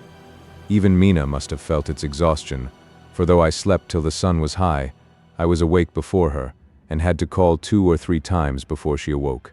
Indeed, she was so sound asleep that for a few seconds she did not recognize me, but looked at me with a sort of blank terror, as one looks who has been waked out of a bad dream. She complained a little of being tired, and I let her rest till later in the day. We now know of 21 boxes having been removed, and if it be that several were taken in any of these removals, we may be able to trace them all. Such will, of course, immensely simplify our labor, and the sooner the matter is attended to the better. I shall look up Thomas Snelling today. Dr. Seward's diary, 1st of October. It was towards noon when I was awakened by the professor walking into my room. He was more jolly and cheerful than usual, and it is quite evident that last night's work has helped to take some of the brooding weight off his mind. After going over the adventure of the night, he suddenly said, "Your patient interests me much. May it be that with you I visit him this morning? Or if that you are too occupied, I can go alone if it may be. It is a new experience to me to find a lunatic who talk philosophy, and reason so sound." I had some work to do which pressed, so I told him that if he would go alone I would be glad, as then I should not have to keep him waiting, so I called an attendant and gave him the necessary instructions. Before the professor left the room, I cautioned him against getting any false impression from my patient. "But," he answered, "I want him to talk of himself and of his delusion as to consuming live things. He said to Madame Mina, as I see in your diary of yesterday, that he had once had such a belief." "Why do you smile, friend John?" "Excuse me," I said, "but the answer is here." I laid my hand on the typewritten matter. When our sane and learned lunatic made that very statement of how he used to consume life, his mouth was actually nauseous with the flies and spiders which he had eaten just before Mrs. Harker entered the room. Van Helsing smiled in turn. "Good," he said. "Your memory is true, friend John. I should have remembered. And yet it is this very obliquity of thought and memory which makes mental disease such a fascinating study. Perhaps I may gain more knowledge out of the folly of this madman than I shall from the teaching of the most wise. Who knows?" I went on with my work, and before long was through that in hand. It seemed that the time had been very short indeed, but there was Van Helsing back in the study. "Do I interrupt?" he asked politely as he stood at the door. "Not at all," I answered. "Come in. My work is finished, and I am free. I can go with you now, if you like." "It is needless. I have seen him." "Well?" "I fear that he does not appraise me at much. Our interview was short. When I entered his room, he was sitting on a stool in the center, with his elbows on his knees, and his face was the picture of sullen discontent. I spoke to him as cheerfully as I could, and with such a measure of respect as I could assume. He made no reply whatever. "Don't you know me?" I asked. His answer was not reassuring. "I know you well enough. You are the old fool Van Helsing. I wish you would take yourself and your idiotic brain theories somewhere else. Damn all thick-headed Dutchmen." Not a word more would he say, but sat in his implacable sullenness as indifferent to me as though I had not been in the room at all. Thus departed for this time my chance of much learning from this so clever lunatic. So I shall go, if I may, and cheer myself with a few happy words with that sweet soul Madame Mina. Friend John, it does rejoice me unspeakable that she is no more to be pained, no more to be worried with our terrible things. Though we shall much miss her help, it is better so. "I agree with you with all my heart," I answered earnestly, for I did not want him to weaken in this matter. "Mrs. Harker is better out of it. Things are quite bad enough for us, all men of the world, and who have been in many tight places in our time. But it is no place for a woman, and if she had remained in touch with the affair, it would in time infallibly have wrecked her. So Van Helsing has gone to confer with Mrs. Harker and Harker. Quincy and Art are all out following up the clues as to the earth boxes. I shall finish my round of work and we shall meet tonight. Mina Harker's journal. 1st October. It is strange to me to be kept in the dark as I am today, after Jonathan's full confidence for so many years, to see him manifestly avoid certain matters, and those the most vital of all. This morning I slept late after the fatigues of yesterday, and though Jonathan was late too, he was the earlier. He spoke to me before he went out, never more sweetly or tenderly, but he never mentioned a word of what had happened in the visit to the Count's house. And yet he must have known how terribly anxious I was. Poor dear fellow. I suppose it must have distressed him even more than it did me. They all agreed that it was best that I should not be drawn further into this awful work, and I acquiesced. But to think that he keeps anything from me, and now I am crying like a silly fool, when I know it comes from my husband's great love and from the good wishes of those other strong men. That has done me good. Well, someday Jonathan will tell me all, and lest it should ever be that he should think for a moment that I kept anything from him, I still keep my journal as usual. Then, if he has feared of my trust, I shall show it to him, with every thought of my heart put down for his dear eyes to read. I feel strangely sad and low-spirited today. I suppose it is the reaction from the terrible excitement. Last night I went to bed when the men had gone, simply because they told me to. I didn't feel sleepy, and I did feel full of devouring anxiety. I kept thinking over everything that has been ever since Jonathan came to see me in London, and it all seems like a horrible tragedy, with fate pressing on relentlessly to some destined end. Everything that one does seems, no matter how right it may be, to bring on the very thing which is most to be deplored. If I hadn't gone to Whitby, perhaps poor dear Lucy would be with us now. She hadn't taken to visiting the churchyard till I came, and if she hadn't come there in the daytime with me, she wouldn't have walked there in her sleep, and if she hadn't gone there at night in a sleep, that monster couldn't have destroyed her as he did. Oh, why did I ever go to Whitby? There now, crying again. I wonder what has come over me today. I must hide it from Jonathan, for if he knew that I had been crying twice in one morning, I, who never cried on my own account, and whom he has never caused to shed a tear, the dear fellow would fret his heart out. I shall put a bold face on, and if I do feel weepy, he shall never see it. I suppose it is one of the lessons that we poor women have to learn. I can't quite remember how I fell asleep last night. I remember hearing the sudden barking of the dogs and a lot of queer sounds, like praying on a very tumultuous scale from Mr. Renfield's room, which is somewhere under this.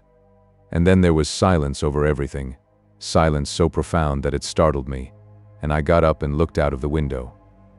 All was dark and silent, the black shadows thrown by the moonlight seeming full of a silent mystery of their own. Not a thing seemed to be stirring, but all to be grim and fixed as death or fate, so that a thin streak of white mist, that crept with almost imperceptible slowness across the grass towards the house, seemed to have a sentience and a vitality of its own. I think that the digression of my thoughts must have done me good, for when I got back to bed I found a lethargy creeping over me. I lay a while, but could not quite sleep, so I got out and looked out of the window again. The mist was spreading, and was now close up to the house, so that I could see it lying thick against the wall, as though it were stealing up to the windows. The poor man was more loud than ever, and though I could not distinguish a word he said, I could in some way recognize in his tones some passionate entreaty on his part. Then there was the sound of a struggle, and I knew that the attendants were dealing with him. I was so frightened that I crept into bed, and pulled the clothes over my head, putting my fingers in my ears. I was not then a bit sleepy, at least so I thought, but I must have fallen asleep, for, except dreams, I do not remember anything until the morning when Jonathan woke me. I think that it took me an effort and a little time to realize where I was, and that it was Jonathan who was bending over me. My dream was very peculiar, and was almost typical of the way that waking thoughts become merged in, or continued in, dreams. I thought that I was asleep and waiting for Jonathan to come back. I was very anxious about him, and I was powerless to act. My feet, and my hands, and my brain were weighted, so that nothing could proceed at the usual pace. and so I slept uneasily and thought. Then it began to dawn upon me that the air was heavy and dank and cold. I put back the clothes from my face and found, to my surprise, that all was dim around. The gaslight which I had left lit for Jonathan but turned down came only like a tiny red spark through the fog, which had evidently grown thicker and poured into the room. Then it occurred to me that I had shut the window before I had come to bed. I would have got out to make certain on the point, but some leaden lethargy seemed to chain my limbs and even my will. I lay still and endured, that was all. I closed my eyes but could still see through my eyelids. It is wonderful what tricks our dreams play us, and how conveniently we can imagine. The mist grew thicker and thicker, and I could see now how it came in, for I could see it like smoke, or with the white energy of boiling water pouring in, not through the window, but through the joinings of the door. It got thicker and thicker, till it seemed as if it became concentrated into a sort of pillar of cloud in the room, through the top of which I could see the light of the gas shining like a red eye. Things began to whirl through my brain just as the cloudy column was now whirling in the room, and through it all came the scriptural words, "A pillar of cloud by day and of fire by night." Was it indeed some such spiritual guidance that was coming to me in my sleep? But the pillar was composed of both the day and the night guiding, for the fire was in the red eye, which at the thought got a new fascination for me. Till, as I looked, the fire divided and seemed to shine on me through the fog like two red eyes, such as Lucy told me of in her momentary mental wandering when, on the cliff, the dying sunlight struck the windows of St. Mary's Church. Suddenly the horror burst upon me that it was thus that Jonathan had seen those awful women growing into reality through the whirling mist in the moonlight, and in my dream I must have fainted, for all became black darkness. The last conscious effort which imagination made was to show me a livid white face bending over me out of the mist. I must be careful of such dreams, for they would unseat one's reason if there were too much of them. I would get Dr. Van Helsing or Dr. Seward to prescribe something for me which would make me sleep, only that I fear to alarm them. Such a dream at the present time would become woven into their fears for me. Tonight I shall strive hard to sleep naturally. If I do not, I shall tomorrow night get them to give me a dose of chloral. That cannot hurt me for once, and it will give me a good night's sleep. Last night tired me more than if I had not slept at all. 2nd of October, 10 in the evening last night I slept, but did not dream. I must have slept soundly, for I was not waked by Jonathan coming to bed, but the sleep has not refreshed me, for today I feel terribly weak and spiritless. I spent all yesterday trying to read, or lying down dozing. In the afternoon Mr. Renfield asked if he might see me. Poor man, he was very gentle, and when I came away he kissed my hand and bade God bless me. Some way it affected me much. I am crying when I think of him. This is a new weakness, of which I must be careful. Jonathan would be miserable if he knew I had been crying. He and the others were out till dinner time, and they all came in tired. I did what I could to brighten them up, and I suppose that the effort did me good, for I forgot how tired I was. After dinner they sent me to bed, and all went off to smoke together, as they said, but I knew that they wanted to tell each other of what had occurred to each during the day. I could see from Jonathan's manner that he had something important to communicate. I was not so sleepy as I should have been, so before they went I asked Dr. Seward to give me a little opiate of some kind, as I had not slept well the night before. He very kindly made me up a sleeping draught, which he gave to me, telling me that it would do me no harm, as it was very mild. I have taken it, and am waiting for sleep, which still keeps aloof. I hope I have not done wrong, for as sleep begins to flirt with me, a new fear comes, that I may have been foolish in thus depriving myself of the power of waking. I might want it. Here comes sleep. Good night. Chapter 20. Jonathan Harker's Journal. 1st of October, evening. I found Thomas Snelling in his house at Bethnal Green, but unhappily he was not in a condition to remember anything.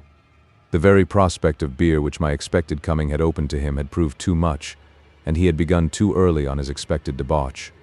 I learned, however, from his wife, who seemed a decent, poor soul, that he was only the assistant to Smollett, who of the two mates was the responsible person. So off I drove to Walworth and found Mr. Joseph Smollett at home and in his shirt-sleeves, taking a late tea out of a saucer.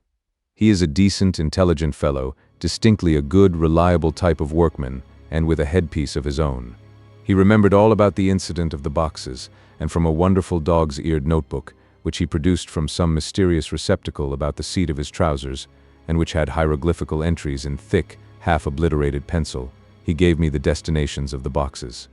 There were, he said, 6 in the cartload which he took from Carfax and left at 197, Chicksand Street, Mile End, Newtown, and another 6 which he deposited at Jamaica Lane, Bermondsey. If then the Count meant to scatter these ghastly refuges of his over London, these places were chosen as the first of delivery, so that later he might distribute more fully. The systematic manner in which this was done made me think that he could not mean to confine himself to 2 sides of London. He was now fixed on the far east of the northern shore, on the east of the southern shore, and on the south. The north and west were surely never meant to be left out of his diabolical scheme, let alone the city itself and the very heart of fashionable London in the southwest and west. I went back to Smollett and asked him if he could tell us if any other boxes had been taken from Carfax. He replied, "Well, Guv'nor, you've treated me werry handsome." I had given him half a sovereign, and I'll tell yer all I know. I heard a man by the name of Bloxham say 4 nights ago in the R and Ounds, in Pincher's Alley, as how he and his mate 'ad a rare dusty job in a old house at Perfect.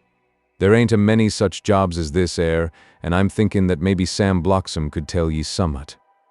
I asked if he could tell me where to find him. I told him that if he could get me the address it would be worth another half sovereign to him. So he gulped down the rest of his tea and stood up, saying that he was going to begin the search then and there. At the door he stopped and said, "Look 'ere, Guv'nor, there ain't no sense in me a-keepin' you 'ere. I may find Sam soon or I mayn't, but anyhow he ain't like to be in a way to tell ye much tonight. Sam is a rare one when he starts on the booze. If you can give me a envelope with a stamp on it and put your address on it, I'll find out where Sam is to be found and post it ye tonight. But ye'd better be up arter him soon in the mornin', or maybe ye won't catch him, for Sam gets off main early, never mind the booze the night afore." This was all practical, so one of the children went off with a penny to buy an envelope and a sheet of paper, and to keep the change. When she came back, I addressed the envelope and stamped it, and when Smollett had again faithfully promised to post the address when found, I took my way to home. We're on the track anyhow. I am tired tonight, and want sleep. Mina is fast asleep and looks a little too pale. Her eyes look as though she had been crying. Poor dear, I've no doubt it frets her to be kept in the dark, and it may make her doubly anxious about me and the others. But it is best as it is. It is better to be disappointed and worried in such a way now than to have her nerve broken. The doctors were quite right to insist on her being kept out of this dreadful business. I must be firm, for on me this particular burden of silence must rest. I shall not ever enter on the subject with her under any circumstances.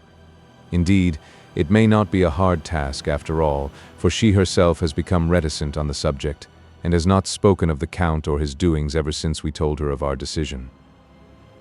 2nd of October evening, a long and trying and exciting day. By the first post I got my directed envelope with a dirty scrap of paper enclosed, on which was written with a carpenter's pencil in a sprawling hand, "Sam Bloxham, Corcran's 4, Poter's Court, Bartell Street, Walworth. Ask for the Depite." I got the letter in bed, and rose without waking Mina. She looked heavy and sleepy and pale, and far from well. I determined not to wake her, but that, when I should return from this new search, I would arrange for her going back to Exeter. I think she would be happier in our own home, with her daily tasks to interest her, than in being here amongst us and in ignorance. I only saw Dr. Seward for a moment and told him where I was off to, promising to come back and tell the rest so soon as I should have found out anything. I drove to Walworth and found, with some difficulty, Potter's Court. Mr. Smollett's spelling misled me, as I asked for Potter's Court instead of Potter's Court. However, when I had found the court, I had no difficulty in discovering Corcoran's lodging-house. When I asked the man who came to the door for the Depite, he shook his head and said, "I don't know him. There ain't no such a person 'ere. I never 'eard of him in all my bloomin' days." Don't believe there ain't nobody of that kind livin' 'ere or anywheres. I took out Smollett's letter, and as I read it, it seemed to me that the lesson of the spelling of the name of the court might guide me. "What are you?" I asked. "I'm the deputy," he answered. I saw at once that I was on the right track. Phonetic spelling had again misled me. A half-crown tip put the deputy's knowledge at my disposal, and I learned that Mr. Bloxam, who had slept off the remains of his beer on the previous night at Corcoran's, had left for his work at Poplar at 5 o'clock that morning. He could not tell me where the place of work was situated, but he had a vague idea that it was some kind of a newfangled warehouse, and with this slender clue I had to start for Poplar. It was 12 o'clock before I got any satisfactory hint of such a building, and this I got at a coffee shop, where some workmen were having their dinner. One of these suggested that there was being erected at Cross Angel Street a new cold storage building, and as this suited the condition of a newfangled warehouse, I at once drove to it. An interview with a surly gatekeeper and a surlier foreman, both of whom were appeased with the coin of the realm, put me on the track of Bloxam. He was sent for on my suggesting that I was willing to pay his day's wages to his foreman for the privilege of asking him a few questions on a private matter. He was a smart enough fellow, though rough of speech and bearing. When I had promised to pay for his information and given him an earnest, he told me that he had made 2 journeys between Carfax and a house in Piccadilly, and had taken from this house to the latter 9 great boxes, main heavy ones, with a horse and cart hired by him for this purpose. I asked him if he could tell me the number of the house in Piccadilly, to which he replied, "Well, Guv'nor, I forgets the number, but it was only a few doors from a big white church or something of the kind, not long built. It was a dusty old house, too, though nothing to the dustiness of the house we took the bloomin' boxes from." "How did you get into the houses if they were both empty?" "There was the old party what engaged me a waitin' in the house at Purfleet. He helped me to lift the boxes and put them in the dray. Curse me, but he was the strongest chap I ever struck, and him a old feller, with a white mustache, one that thin you would think he couldn't throw a shatter." How this phrase thrilled through me. Why, he took up his end of the boxes like they was pounds of tea, and me a puffin' and ablowin' afore I could upend mine anyhow, and I'm no chicken neither. "How did you get into the house in Piccadilly?" I asked. "He was there too. He must have started off and got there afore me, for when I rung of the bell he came and opened the door hisself and helped me to carry the boxes into the hall." "The whole 9? I asked. "Yes. There was 5 in the first load and 4 in the second.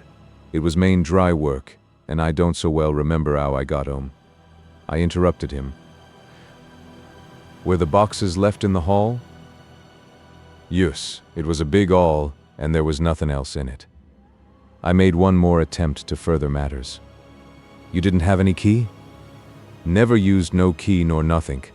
The old gent he opened the door hisself and shut it again when I drove off. I don't remember the last time, but that was the beer." "And you can't remember the number of the house?" "No, sir. But ye needn't have no difficulty about that. It's a iron with a stone front with a bow on it, and I steps up to the door. I know them steps. Haven't had to carry the boxes up with 3 loafers what come round to earn a copper. The old gent give them shillings, and they seein' they got so much they wanted more, but he took one of them by the shoulder and was like to throw him down the steps, till the lot of them went away cussin'. I thought that with this description I could find the house, so, having paid my friend for his information, I started off for Piccadilly. I had gained a new painful experience. The Count could, it was evident, handle the earth boxes himself. If so, time was precious, for, now that he had achieved a certain amount of distribution, he could, by choosing his own time, complete the task unobserved. At Piccadilly Circus I discharged my cab and walked westward. Beyond the Junior Constitutional I came across the house described, and was satisfied that this was the next of the lairs arranged by Dracula. The house looked as though it had been long untenanted. The windows were encrusted with dust, and the shutters were up. All the framework was black with time, and from the iron the paint had mostly scaled away. It was evident that up to lately there had been a large notice board in front of the balcony. It had, however, been roughly torn away, the uprights which had supported it still remaining. Behind the rails of the balcony I saw there were some loose boards, whose raw edges looked white. I would have given a good deal to have been able to see the notice board intact, as it would, perhaps, have given some clue to the ownership of the house. I remembered my experience of the investigation and purchase of Carfax, and I could not but feel that if I could find the former owner there might be some means discovered of gaining access to the house. There was at present nothing to be learned from the Piccadilly side, and nothing could be done, so I went round to the back to see if anything could be gathered from this quarter. The mews were active, the Piccadilly houses being mostly in occupation. I asked one or two of the grooms and helpers whom I saw around if they could tell me anything about the empty house. One of them said that he heard it had lately been taken, but he couldn't say from whom. He told me, however, that up to very lately there had been a notice board of "for sale" up, and that perhaps Mitchell, Sons, and Candy, the house agents, could tell me something, as he thought he remembered seeing the name of that firm on the board. I did not wish to seem too eager, or to let my informant know or guess too much, so, thanking him in the usual manner, I strolled away. It was now growing dusk, and the autumn night was closing in, so I did not lose any time. Having learned the address of Mitchell, Sons, and Candy from a directory at the Berkeley, I was soon at their office in Sackville Street. The gentleman who saw me was particularly suave in manner, but uncommunicative in equal proportion. Having once told me that the Piccadilly house, which throughout our interview he called a mansion, was sold, he considered my business as concluded. When I asked who had purchased it, he opened his eyes a thought wider and paused a few seconds before replying. "It is sold, sir." "Pardon me," I said, with equal politeness, "but I have a special reason for wishing to know who purchased it." Again he paused longer and raised his eyebrows still more. "It is sold, sir," was again his laconic reply. "Surely," I said, "you do not mind letting me know so much." "But I do mind," he answered. "The affairs of their clients are absolutely safe in the hands of Mitchell, Sons, and Candy." This was manifestly a prig of the first water, and there was no use arguing with him. I thought I had best meet him on his own ground, so I said, "Your clients, sir, are happy in having so resolute a guardian of their confidence. I am myself a professional man." Here I handed him my card. In this instance I am not prompted by curiosity. I act on the part of Lord Godalming, who wishes to know something of the property which was, he understood, lately for sale. These words put a different complexion on affairs. He said, "I would like to oblige you if I could, Mr. Harker, and especially would I like to oblige his lordship. We once carried out a small matter of renting some chambers for him when he was the Honorable Arthur Holmwood. If you will let me have his lordship's address, I will consult the house on the subject, and will, in any case, communicate with his lordship by tonight's post. It will be a pleasure if we can so far deviate from our rules as to give the required information to his lordship." I wanted to secure a friend and not to make an enemy, so I thanked him, gave the address at Dr. Seward's, and came away. It was now dark, and I was tired and hungry. I got a cup of tea at the A-rated bread company and came down to Purfleet by the next train. I found all the others at home. Mina was looking tired and pale, but she made a gallant effort to be bright and cheerful. It wrung my heart to think that I had had to keep anything from her and so caused her inquietude. Thank God this will be the last night of her looking on at our conferences and feeling the sting of our not showing our confidence. It took all my courage to hold to the wise resolution of keeping her out of our grim task. She seems somehow more reconciled, or else the very subject seems to have become repugnant to her, for when any accidental allusion is made she actually shudders. I am glad we made our resolution in time, as with such a feeling as this, our growing knowledge would be torture to her. I could not tell the others of the day's discovery till we were alone. So after dinner, followed by a little music to save appearances even amongst ourselves, I took Mina to her room and left her to go to bed. The dear girl was more affectionate with me than ever, and clung to me as though she would detain me. But there was much to be talked of, and I came away. Thank God, the ceasing of telling things has made no difference between us. When I came down again, I found the others all gathered round the fire in the study. In the train, I had written my diary so far, and simply read it off to them as the best means of letting them get abreast of my own information. When I had finished, Van Helsing said, "This has been a great day's work, friend Jonathan. Doubtless we are on the track of the missing boxes. If we find them all in that house, then our work is near the end. But if there be some missing, we must search until we find them. Then shall we make our final coup and hunt the wretch to his real death." We all sat silent a while, and all at once Mr. Morris spoke. "Say, how are we going to get into that house?" "We got into the other," answered Lord Godalming quickly. "But Art, this is different. We broke house at Carfax, but we had night and a walled park to protect us. It will be a mighty different thing to commit burglary in Piccadilly, either by day or night." I confess I don't see how we are going to get in unless that agency duck can find us a key of some sort. Perhaps we shall know when you get his letter in the morning." Lord Godalming's brows contracted, and he stood up and walked about the room. By and by he stopped and said, turning from one to another of us, "Quincy's head is level. This burglary business is getting serious. We got off once all right, but we have now a rare job on hand unless we can find the Count's key basket." As nothing could well be done before morning, and as it would be at least advisable to wait till Lord Godalming should hear from Mitchell's, we decided not to take any active step before breakfast time. For a good while we sat and smoked, discussing the matter in its various lights and bearings. I took the opportunity of bringing this diary right up to the moment. "I am very sleepy and shall go to bed." Just a line. Mina sleeps soundly and her breathing is regular. Her forehead is puckered up into little wrinkles, as though she thinks even in her sleep. She is still too pale, but does not look so haggard as she did this morning. Tomorrow will, I hope, mend all this. She will be herself at home in Exeter. Oh, but I am sleepy. Dr. Seward's diary, 1st of October. I am puzzled afresh about Renfield. His moods change so rapidly that I find it difficult to keep touch of them, and as they always mean something more than his own well-being, they form a more than interesting study. This morning, when I went to see him after his repulse of Van Helsing, his manner was that of a man commanding destiny. He was, in fact, commanding destiny subjectively. He did not really care for any of the things of mere earth. He was in the clouds and looked down on all the weaknesses and wants of us poor mortals. I thought I would improve the occasion and learn something, so I asked him, "What about the flies these times?"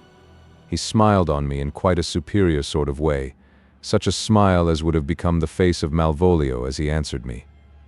"The fly, my dear sir, has one striking feature. Its wings are typical of the aerial powers of the psychic faculties. The ancients did well when they typified the soul as a butterfly." I thought I would push his analogy to its utmost logically, so I said quickly, "Oh, it is a soul you are after now, is it?" His madness foiled his reason, and a puzzled look spread over his face as, shaking his head with a decision which I had but seldom seen in him, he said, oh no, I want no souls. Life is all I want." Here he brightened up. "I am pretty indifferent about it at present. Life is all right. I have all I want. You must get a new patient, doctor, if you wish to study zoophagy." This puzzled me a little, so I drew him on. "Then you command life. You are a god, I suppose?" He smiled with an ineffably benign superiority. "Oh no. Far be it from me to arrogate to myself the attributes of the deity. I am not even concerned in his especially spiritual doings. If I may state my intellectual position, I am, so far as concerns things purely terrestrial, somewhat in the position which Enoch occupied spiritually. This was a poser to me. I could not at the moment recall Enoch's appositeness, so I had to ask a simple question, though I felt that by so doing I was lowering myself in the eyes of the lunatic. And why with Enoch? Because he walked with God. I could not see the analogy, but did not like to admit it, so I harked back to what he had denied. "So you don't care about life, and you don't want souls? Why not?" I put my question quickly and somewhat sternly, on purpose to disconcert him. The effort succeeded. For an instant he unconsciously relapsed into his old servile manner, bent low before me, and actually fawned upon me as he replied, "I don't want any souls, indeed, I don't. I couldn't use them if I had them. They would be no manner of use to me. I couldn't eat them, or—" He suddenly stopped, and the old cunning look spread over his face, like a windsweep on the surface of the water. "And doctor, as to life, what is it after all? When you've got all you require and you know that you will never want, that is all. I have friends, good friends like you, Dr. Seward." This was said with a leer of inexpressible cunning. "I know that I shall never lack the means of life." I think that through the cloudiness of his insanity he saw some antagonism in me, for he at once fell back on the last refuge of such as he, a dogged silence. After a short time I saw that for the present it was useless to speak to him. He was sulky, and so I came away. Later in the day he sent for me. Ordinarily I would not have come without special reason, but just at present I am so interested in him that I would gladly make an effort. Besides, I am glad to have anything to help to pass the time. Harker is out, following up clues, and so are Lord Godalming and Quincy. Van Helsing sits in my study poring over the record prepared by the Harkers. He seems to think that by accurate knowledge of all details he will light upon some clue. He does not wish to be disturbed in the work without cause. I would have taken him with me to see the patient, only I thought that after his last repulse he might not care to go again. There was also another reason. Renfield might not speak so freely before a third person as when he and I were alone. I found him sitting out in the middle of the floor on his stool, a pose which is generally indicative of some mental energy on his part. When I came in, he said at once, as though the question had been waiting on his lips, "What about souls?" It was evident then that my surmise had been correct. Unconscious cerebration was doing its work, even with the lunatic. I determined to have the matter out. "What about them yourself?" I asked. He did not reply for a moment, but looked all round him, and up and down, as though he expected to find some inspiration for an answer. "I don't want any souls," he said in a feeble, apologetic way. The matter seemed preying on his mind, and so I determined to use it to be cruel only to be kind. So I said, "You like life? And you want life?" "Oh yes, but that is all right. You needn't worry about that." "But," I asked, "how are we to get the life without getting the soul also?" This seemed to puzzle him, so I followed it up. "A nice time you'll have sometime when you're flying out there, with the souls of thousands of flies and spiders and birds and cats buzzing and twittering and meowing all round you. You've got their lives, you know, and you must put up with their souls." Something seemed to affect his imagination, for he put his fingers to his ears and shut his eyes, screwing them up tightly just as a small boy does when his face is being soaped. There was something pathetic in it that touched me. It also gave me a lesson, for it seemed that before me was a child, only a child, though the features were worn and the stubble on the jaws was white. It was evident that he was undergoing some process of mental disturbance, and, knowing how his past moods had interpreted things seemingly foreign to himself, I thought I would enter into his mind as well as I could and go with him. The first step was to restore confidence, so I asked him, speaking pretty loud so that he would hear me through his closed ears, "Would you like some sugar to get your flies round again?" He seemed to wake up all at once and shook his head. With a laugh he replied, "Not much. Flies are poor things after all." After a pause he added, "But I don't want their souls buzzing round me all the same." "Or spiders?" I went on. "Blow spiders. What's the use of spiders? There isn't anything in them to eat or—" He stopped suddenly as though reminded of a forbidden topic. So, I thought to myself. This is the second time he has suddenly stopped at the word drink. What does it mean? Renfield seemed himself aware of having made a lapse, for he hurried on, as though to distract my attention from it. "I don't take any stock at all in such matters. Rats and mice and such small deer, as Shakespeare has it. Chicken feed of the larder, they might be called. I'm past all that sort of nonsense. You might as well ask a man to eat molecules with a pair of chopsticks, as to try to interest me about the lesser carnivora, when I know of what is before me." "I see," I said. "You want big things that you can make your teeth meet in? How would you like to breakfast on elephant?" "What ridiculous nonsense you are talking." He was getting too wide awake, so I thought I would press him hard. "I wonder," I said reflectively, "what an elephant's soul is like." The effect I desired was obtained, for he at once fell from his high horse and became a child again. "I don't want an elephant's soul, or any soul at all," he said. For a few moments he sat despondently. Suddenly he jumped to his feet, with his eyes blazing and all the signs of intense cerebral excitement. "To hell with you and your souls," he shouted. "Why do you plague me about souls? Haven't I got enough to worry and pain and distract me already without thinking of souls?" He looked so hostile that I thought he was in for another homicidal fit, so I blew my whistle.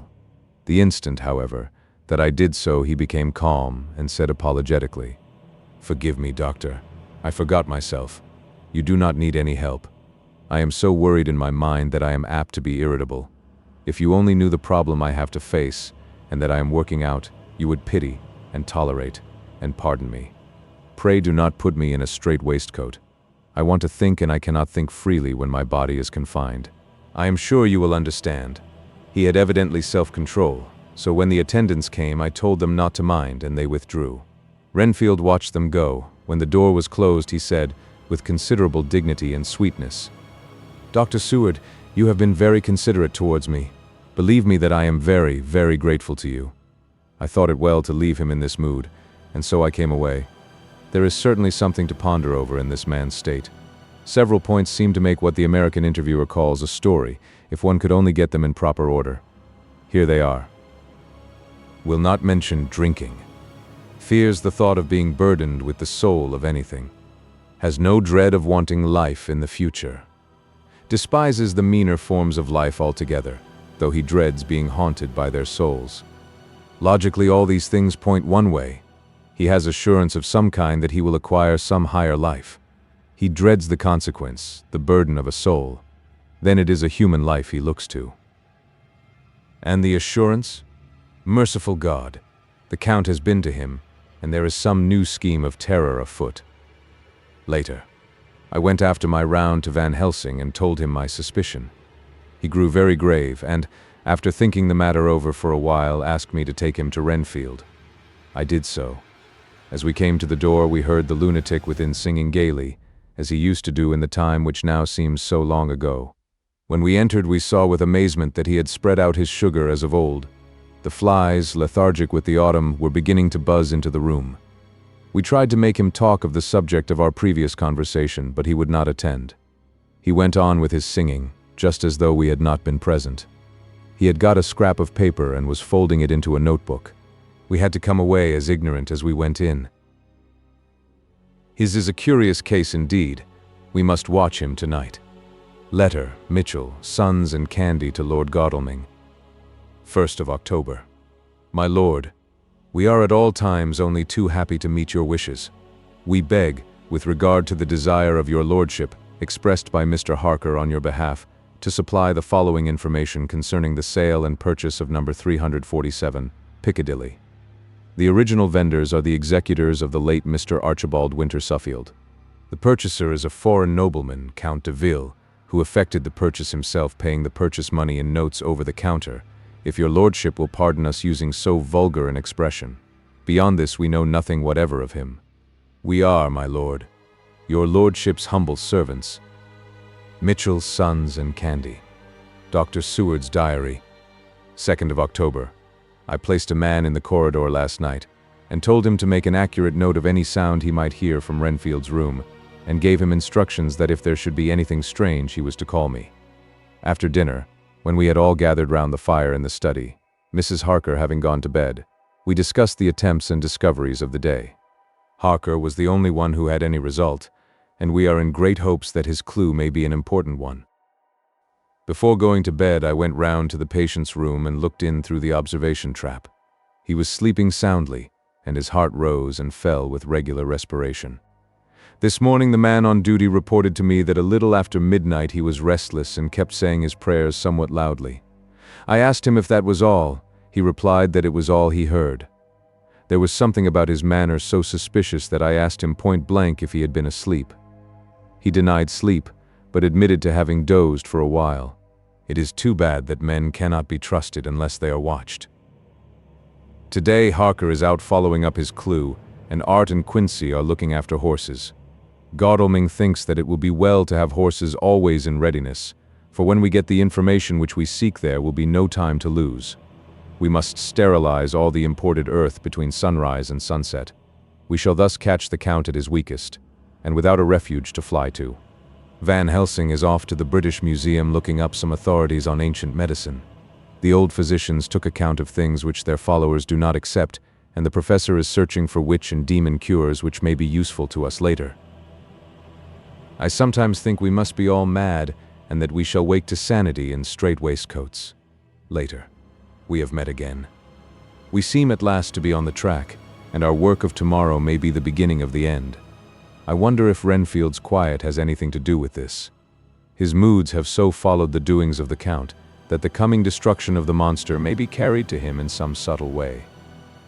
If we could only get some hint as to what passed in his mind between the time of my argument with him today and his resumption of fly-catching, it might afford us a valuable clue.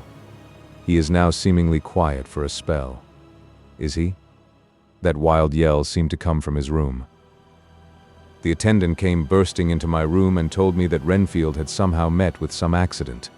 He had heard him yell, and when he went to him found him lying on his face on the floor, all covered with blood. I must go at once. Chapter 21. Dr. Seward's Diary. 3rd of October, let me put down with exactness all that happened, as well as I can remember it, since last I made an entry. Not a detail that I can recall must be forgotten. In all calmness I must proceed. When I came to Renfield's room, I found him lying on the floor on his left side in a glittering pool of blood. When I went to move him, it became at once apparent that he had received some terrible injuries. There seemed none of that unity of purpose between the parts of the body which marks even lethargic sanity. As the face was exposed, I could see that it was horribly bruised, as though it had been beaten against the floor. Indeed, it was from the face wounds that the pool of blood originated. The attendant who was kneeling beside the body said to me as we turned him over, "I think, sir, his back is broken. See, both his right arm and leg and the whole side of his face are paralyzed." How such a thing could have happened puzzled the attendant beyond measure. He seemed quite bewildered, and his brows were gathered in as he said, "I can't understand the two things. He could mark his face like that by beating his own head on the floor. I saw a young woman do it once at the Eversfield Asylum before anyone could lay hands on her, and I suppose he might have broke his neck by falling out of bed, if he got in an awkward kink. But for the life of me, I can't imagine how the two things occurred. If his back was broke, he couldn't beat his head, and if his face was like that before the fall out of bed, there would be marks of it." I said to him, "Go to Dr. Van Helsing and ask him to kindly come here at once. I want him without an instant's delay." The man ran off, and within a few minutes the professor, in his dressing gown and slippers, appeared. When he saw Renfield on the ground, he looked keenly at him a moment, and then turned to me. I think he recognized my thought in my eyes, for he said very quietly, manifestly for the ears of the attendant, "Ah, a sad accident. He will need very careful watching and much attention. I shall stay with you myself, but I shall first dress myself. If you will remain, I shall in a few minutes join you." The patient was now breathing stertorously, and it was easy to see that he had suffered some terrible injury. Van Helsing returned with extraordinary celerity, bearing with him a surgical case. He had evidently been thinking and had his mind made up, for, almost before he looked at the patient, he whispered to me, "Send the attendant away. We must be alone with him when he becomes conscious, after the operation." So I said, "I think that will do now, Simmons. We have done all that we can at present. You had better go your round and Dr. Van Helsing will operate. Let me know instantly if there be anything unusual anywhere." The man withdrew, and we went into a strict examination of the patient. The wounds of the face was superficial. The real injury was a depressed fracture of the skull, extending right up through the motor area. The professor thought a moment and said, "We must reduce the pressure and get back to normal conditions as far as can be. The rapidity of the suffusion shows the terrible nature of his injury. The whole motor area seems affected. The suffusion of the brain will increase quickly, so we must trephine at once or it may be too late." As he was speaking, there was a soft tapping at the door. I went over and opened it and found in the corridor without Arthur and Quincy in pajamas and slippers. The former spoke. "I heard your man call up Dr. Van Helsing and tell him of an accident. So I woke Quincy, or rather called for him as he was not asleep. Things are moving too quickly and too strangely for sound sleep for any of us these times. I've been thinking that tomorrow night we'll not see things as they have been. We'll have to look back and forward a little more than we have done. May we come in?" I nodded and held the door open till they had entered. Then I closed it again. When Quincy saw the attitude and state of the patient and noted the horrible pool on the floor, he said softly, "My God, what has happened to him? Poor, poor devil." I told him briefly, and added that we expected he would recover consciousness after the operation for a short time, at all events. He went at once and sat down on the edge of the bed, with Godalming beside him. We all watched in patience. "We shall wait," said Van Helsing, "just long enough to fix the best spot for trephining, so that we may most quickly and perfectly remove the blood clot, for it is evident that the hemorrhage is increasing." The minutes during which we waited passed with fearful slowness. I had a horrible sinking in my heart, and from Van Helsing's face I gathered that he felt some fear or apprehension as to what was to come. I dreaded the words that Renfield might speak. I was positively afraid to think, but the conviction of what was coming was on me, as I have read of men who have heard the death watch. The poor man's breathing came in uncertain gasps. Each instant he seemed as though he would open his eyes and speak, but then would follow a prolonged stertorous breath, and he would relapse into a more fixed insensibility. Inured as I was to sick beds and death, this suspense grew and grew upon me. I could almost hear the beating of my own heart, and the blood surging through my temples sounded like blows from a hammer. The silence finally became agonizing. I looked at my companions, one after another, and saw from their flushed faces and damp brows that they were enduring equal torture. There was a nervous suspense over us all, as though overhead some dread bell would peal out powerfully when we should least expect it. At last there came a time when it was evident that the patient was sinking fast. He might die at any moment. I looked up at the professor and caught his eyes fixed on mine. His face was sternly set as he spoke. "There is no time to lose. His words may be worth many lives. I have been thinking so, as I stood here. It may be there is a soul at stake. We shall operate just above the ear." Without another word he made the operation. For a few moments the breathing continued to be stertorous. Then there came a breath so prolonged that it seemed as though it would tear open his chest. Suddenly his eyes opened and became fixed in a wild, helpless stare. This was continued for a few moments. Then it softened into a glad surprise, and from the lips came a sigh of relief. He moved convulsively, and as he did so, said, "I'll be quiet, doctor. Tell them to take off the straight waistcoat. I have had a terrible dream, and it has left me so weak that I cannot move.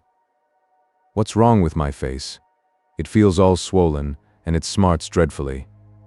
He tried to turn his head, but even with the effort his eyes seemed to grow glassy again, so I gently put it back. Then Van Helsing said in a quiet, grave tone, "Tell us your dream, Mr. Renfield." As he heard the voice his face brightened through its mutilation, and he said, "That is Dr. Van Helsing. How good it is of you to be here. Give me some water, my lips are dry, and I shall try to tell you." I dreamed he stopped and seemed fainting. I called quietly to Quincy, "The brandy, it is in my study, quick." He flew and returned with a glass, the decanter of brandy and a carafe of water. We moistened the parched lips, and the patient quickly revived. It seemed, however, that his poor injured brain had been working in the interval, for, when he was quite conscious, he looked at me piercingly with an agonized confusion which I shall never forget, and said, "I must not deceive myself, it was no dream, but all a grim reality." Then his eyes roved round the room. As they caught sight of the two figures sitting patiently on the edge of the bed, he went on, "If I were not sure already, I would know from them." For an instant his eyes closed, not with pain or sleep, but voluntarily, as though he were bringing all his faculties to bear. When he opened them, he said, hurriedly, and with more energy than he had yet displayed, "Quick, doctor, quick! I am dying. I feel that I have but a few minutes, and then I must go back to death, or worse, wet my lips with brandy again. I have something that I must say before I die, or before my poor crushed brain dies anyhow. Thank you. It was that night after you left me when I implored you to let me go away. I couldn't speak then, for I felt my tongue was tied, but I was as sane then, except in that way, as I am now. I was in an agony of despair for a long time after you left me. It seemed hours. Then there came a sudden peace to me. My brain seemed to become cool again, and I realized where I was. I heard the dogs bark behind our house, but not where he was. As he spoke, Van Helsing's eyes never blinked, but his hand came out and met mine and gripped it hard. He did not, however, betray himself. He nodded slightly and said, "Go on," in a low voice. Renfield proceeded. He came up to the window in the mist, as I had seen him often before, but he was solid then, not a ghost, and his eyes were fierce like a man's when angry. He was laughing with his red mouth. The sharp white teeth glinted in the moonlight when he turned to look back over the belt of trees, to where the dogs were barking. I wouldn't ask him to come in at first, though I knew he wanted to, just as he had wanted all along. Then he began promising me things not in words but by doing them. He was interrupted by a word from the professor. How? By making them happen, just as he used to send in the flies when the sun was shining. great big fat ones with steel and sapphire on their wings, and big moths in the night, with skull and crossbones on their backs. Van Helsing nodded to him as he whispered to me unconsciously, "The Acherontia aetotropos of the Sphinges, what you call the death's head moth." The patient went on without stopping. Then he began to whisper, "Rats, rats, rats. Hundreds, thousands, millions of them, and everyone a life, and dogs to eat them, and cats too. All lives, all red blood, with years of life in it, and not merely buzzing flies." I laughed at him, for I wanted to see what he could do. Then the dogs howled, away beyond the dark trees in his house. He beckoned me to the window. I got up and looked out, and he raised his hands and seemed to call out without using any words. A dark mass spread over the grass, coming on like the shape of a flame of fire, and then he moved the mist to the right and left, and I could see that there were thousands of rats with their eyes blazing red like his, only smaller. He held up his hand, and they all stopped, and I thought he seemed to be saying, "All these lives will I give you, and many more and greater, through countless ages, if you will fall down and worship me." And then a red cloud, like the color of blood, seemed to close over my eyes, and before I knew what I was doing, I found myself opening the sash and saying to him, "Come in, Lord and Master." The rats were all gone, but he slid into the room through the sash, though it was only open an inch wide, just as the moon herself has often come in through the tiniest crack and has stood before me in all her size and splendor. His voice was weaker, so I moistened his lips with the brandy again, and he continued, but it seemed as though his memory had gone on working in the interval, for his story was further advanced. I was about to call him back to the point, but Van Helsing whispered to me, "Let him go on. Do not interrupt him. He cannot go back, and maybe could not proceed at all if once he lost the thread of his thought." He proceeded. "All day I waited to hear from him, but he did not send me anything, not even a blowfly, and when the moon got up I was pretty angry with him. When he slid in through the window, though it was shut, and did not even knock, I got mad with him. He sneered at me, and his white face looked out of the mist with his red eyes gleaming, and he went on as though he owned the whole place, and I was no one. He didn't even smell the same as he went by me. I couldn't hold him. I thought that, somehow, Mrs. Harker had come into the room. The two men sitting on the bed stood up and came over, standing behind him so that he could not see them, but where they could hear better. They were both silent, but the professor started and quivered. His face, however, grew grimmer and sterner still. Renfield went on without noticing. "When Mrs. Harker came in to see me this afternoon, she wasn't the same. It was like tea after the teapot had been watered. Here we all moved, but no one said a word," he went on. "I didn't know that she was here till she spoke, and she didn't look the same. I don't care for the pale people. I like them with lots of blood in them, and hers had all seemed to have run out. I didn't think of it at the time, but when she went away I began to think, and it made me mad to know that he had been taking the life out of her. I could feel that the rest quivered, as I did, but we remained otherwise still. So when he came tonight I was ready for him. I saw the mist stealing in, and I grabbed it tight. I had heard that madmen have unnatural strength, and as I knew I was a madman at times anyhow, I resolved to use my power, and he felt it too, for he had to come out of the mist to struggle with me. I held tight, and I thought I was going to win, for I didn't mean him to take any more of her life, till I saw his eyes. They burned into me, and my strength became like water. He slipped through it, and when I tried to cling to him, he raised me up and flung me down. There was a red cloud before me, and a noise like thunder, and the mist seemed to steal away under the door. His voice was becoming fainter and his breath more stertorous. Van Helsing stood up instinctively. "We know the worst now," he said. "He is here and we know his purpose. It may not be too late. Let us be armed the same as we were the other night, but lose no time. There is not an instant to spare." There was no need to put our fear, nay our conviction, into words. We shared them in common. We all hurried and took from our rooms the same things that we had when we entered the Count's house. The professor had his ready, and as we met in the corridor he pointed to them significantly as he said, "They never leave me, and they shall not till this unhappy business is over. Be wise also, my friends. It is no common enemy that we deal with. Alas, alas, that dear Madam Mina should suffer." He stopped, His voice was breaking, and I do not know if rage or terror predominated in my own heart. Outside the Harkers' door we paused. Art and Quincy held back, and the latter said, "Should we disturb her?" "We must," said Van Helsing grimly. "If the door be locked, I shall break it in. May it not frighten her terribly?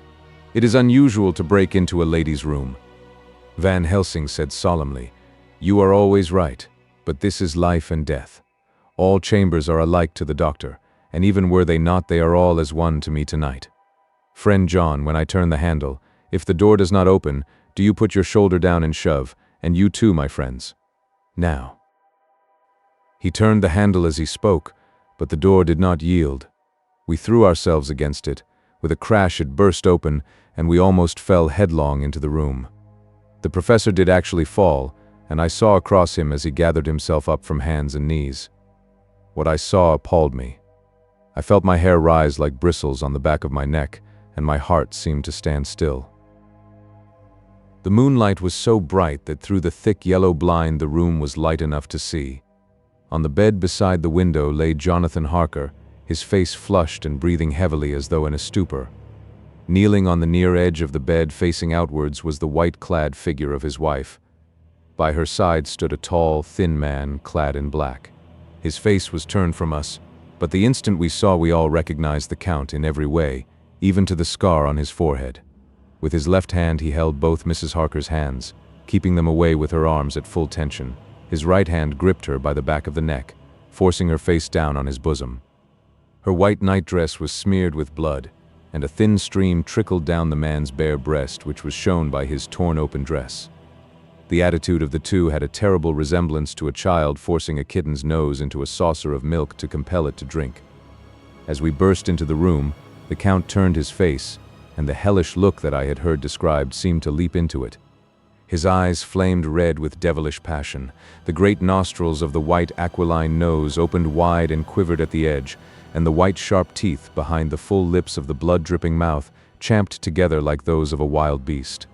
With a wrench, which threw his victim back upon the bed as though hurled from a height, he turned and sprang at us. But by this time the professor had gained his feet and was holding towards him the envelope which contained the sacred wafer. The Count suddenly stopped, just as poor Lucy had done outside the tomb, and cowered back. Further and further back he cowered, as we, lifting our crucifixes, advanced. The moonlight suddenly failed, as a great black cloud sailed across the sky, and when the gaslight sprang up under Quincy's match, we saw nothing but a faint vapor. This, as we looked, trailed under the door, which with the recoil from its bursting open had swung back to its old position. Van Helsing, Art, and I moved forward to Mrs. Harker, who by this time had drawn her breath and with it had given a scream so wild, so ear-piercing, so despairing that it seems to me now that it will ring in my ears till my dying day. For a few seconds she lay in her helpless attitude and disarray. Her face was ghastly, with a pallor which was accentuated by the blood which smeared her lips and cheeks and chin. From her throat trickled a thin stream of blood. Her eyes were mad with terror. Then she put before her face her poor crushed hands, which bore on their whiteness the red mark of the Count's terrible grip, and from behind them came a low, desolate wail which made the terrible scream seem only the quick expression of an endless grief. Van Helsing stepped forward and drew the coverlet gently over her body, whilst Art, after looking at her face for an instant despairingly, ran out of the room. Van Helsing whispered to me, "Jonathan is in a stupor such as we know the vampire can produce. We can do nothing with poor Madame Mina for a few moments till she recovers herself. I must wake him." He dipped the end of a towel in cold water, and with it began to flick him on the face, his wife all the while holding her face between her hands and sobbing in a way that was heartbreaking to hear. I raised the blind and looked out of the window. There was much moonshine, and as I looked I could see Quincy Morris run across the lawn and hide himself in the shadow of a great yew tree. It puzzled me to think why he was doing this, but at the instant I heard Harker's quick exclamation as he woke to partial consciousness and turned to the bed. On his face, as there might well be, was a look of wild amazement. He seemed dazed for a few seconds, and then full consciousness seemed to burst upon him all at once, and he started up. His wife was aroused by the quick movement, and turned to him with her arms stretched out, as though to embrace him. Instantly, however, She drew them in again, and putting her elbows together, held her hands before her face, and shuddered till the bed beneath her shook. "In God's name, what does this mean?" Harker cried out. "Dr. Seward, Dr. Van Helsing, what is it? What has happened? What is wrong? Mina, dear, what is it? What does that blood mean? My God, has it come to this?" And raising himself to his knees, he beat his hands wildly together. "Good God, help us! Help her! Oh, help her!" With a quick movement he jumped from bed and began to pull on his clothes, all the man in him awake at the need for instant exertion. "What has happened? Tell me all about it," he cried without pausing. "Dr. Van Helsing, you love Mina, I know. Oh, do something to save her. It cannot have gone too far yet. Guard her while I look for him." His wife, through her terror and horror and distress, saw some sure danger to him. Instantly, forgetting her own grief, she seized hold of him and cried out, "No, no, Jonathan, you must not leave me. I have suffered enough tonight, God knows, without the dread of his harming you. You must stay with me. Stay with these friends who will watch over you." Her expression became frantic as she spoke, and he, yielding to her, she pulled him down, sitting on the bedside, and clung to him fiercely. Van Helsing and I tried to calm them both. The professor held up his little golden crucifix and said with wonderful calmness, "Do not fear, my dear. We are here, and whilst this is close to you, no foul thing can approach. You are safe for tonight, and we must be calm and take counsel together." She shuddered and was silent, holding down her head on her husband's breast.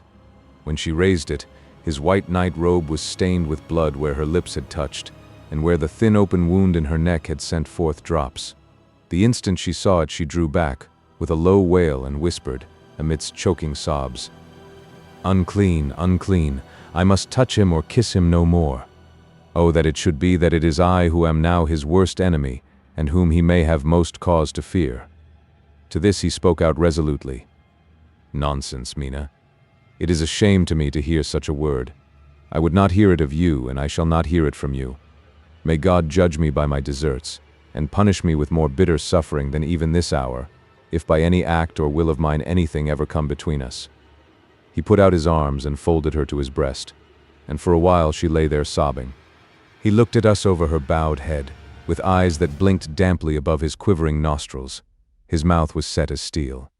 After a while her sobs became less frequent and more faint, and then he said to me, speaking with a studied calmness which I felt tried his nervous power to the utmost, "And now, Dr. Seward, tell me all about it. Too well I know the broad fact. Tell me all that has been." I told him exactly what had happened, and he listened with seeming impassiveness, but his nostrils twitched and his eyes blazed as I told how the ruthless hands of the Count had held his wife in that terrible and horrid position, with her mouth to the open wound in his breast. It interested me, even at that moment, to see that, whilst the face of white-set passion worked convulsively over the bowed head, the hands tenderly and lovingly stroked the ruffled hair. Just as I had finished, Quincy and Godalming knocked at the door. They entered in obedience to our summons. Van Helsing looked at me questioningly. I understood him to mean if we were to take advantage of their coming to divert, if possible, the thoughts of the unhappy husband and wife from each other and from themselves, so on nodding acquiescence to him he asked them what they had seen or done. To which Lord Godalming answered, "I could not see him anywhere in the passage or in any of our rooms. I looked in the study, but though he had been there, he had gone. He had, however." He stopped suddenly, looking at the poor drooping figure on the bed. Van Helsing said gravely, "Go on, friend Arthur. We want here no more concealments. Our hope now is in knowing all. Tell freely." So Art went on. He had been there, and though it could only have been for a few seconds, he made rare hay of the place. All the manuscript had been burned, and the blue flames were flickering amongst the white ashes. The cylinders of your phonograph, too, were thrown on the fire, and the wax had helped the flames. Here I interrupted. "Thank God there is the other copy in the safe." His face lit for a moment, but fell again as he went on.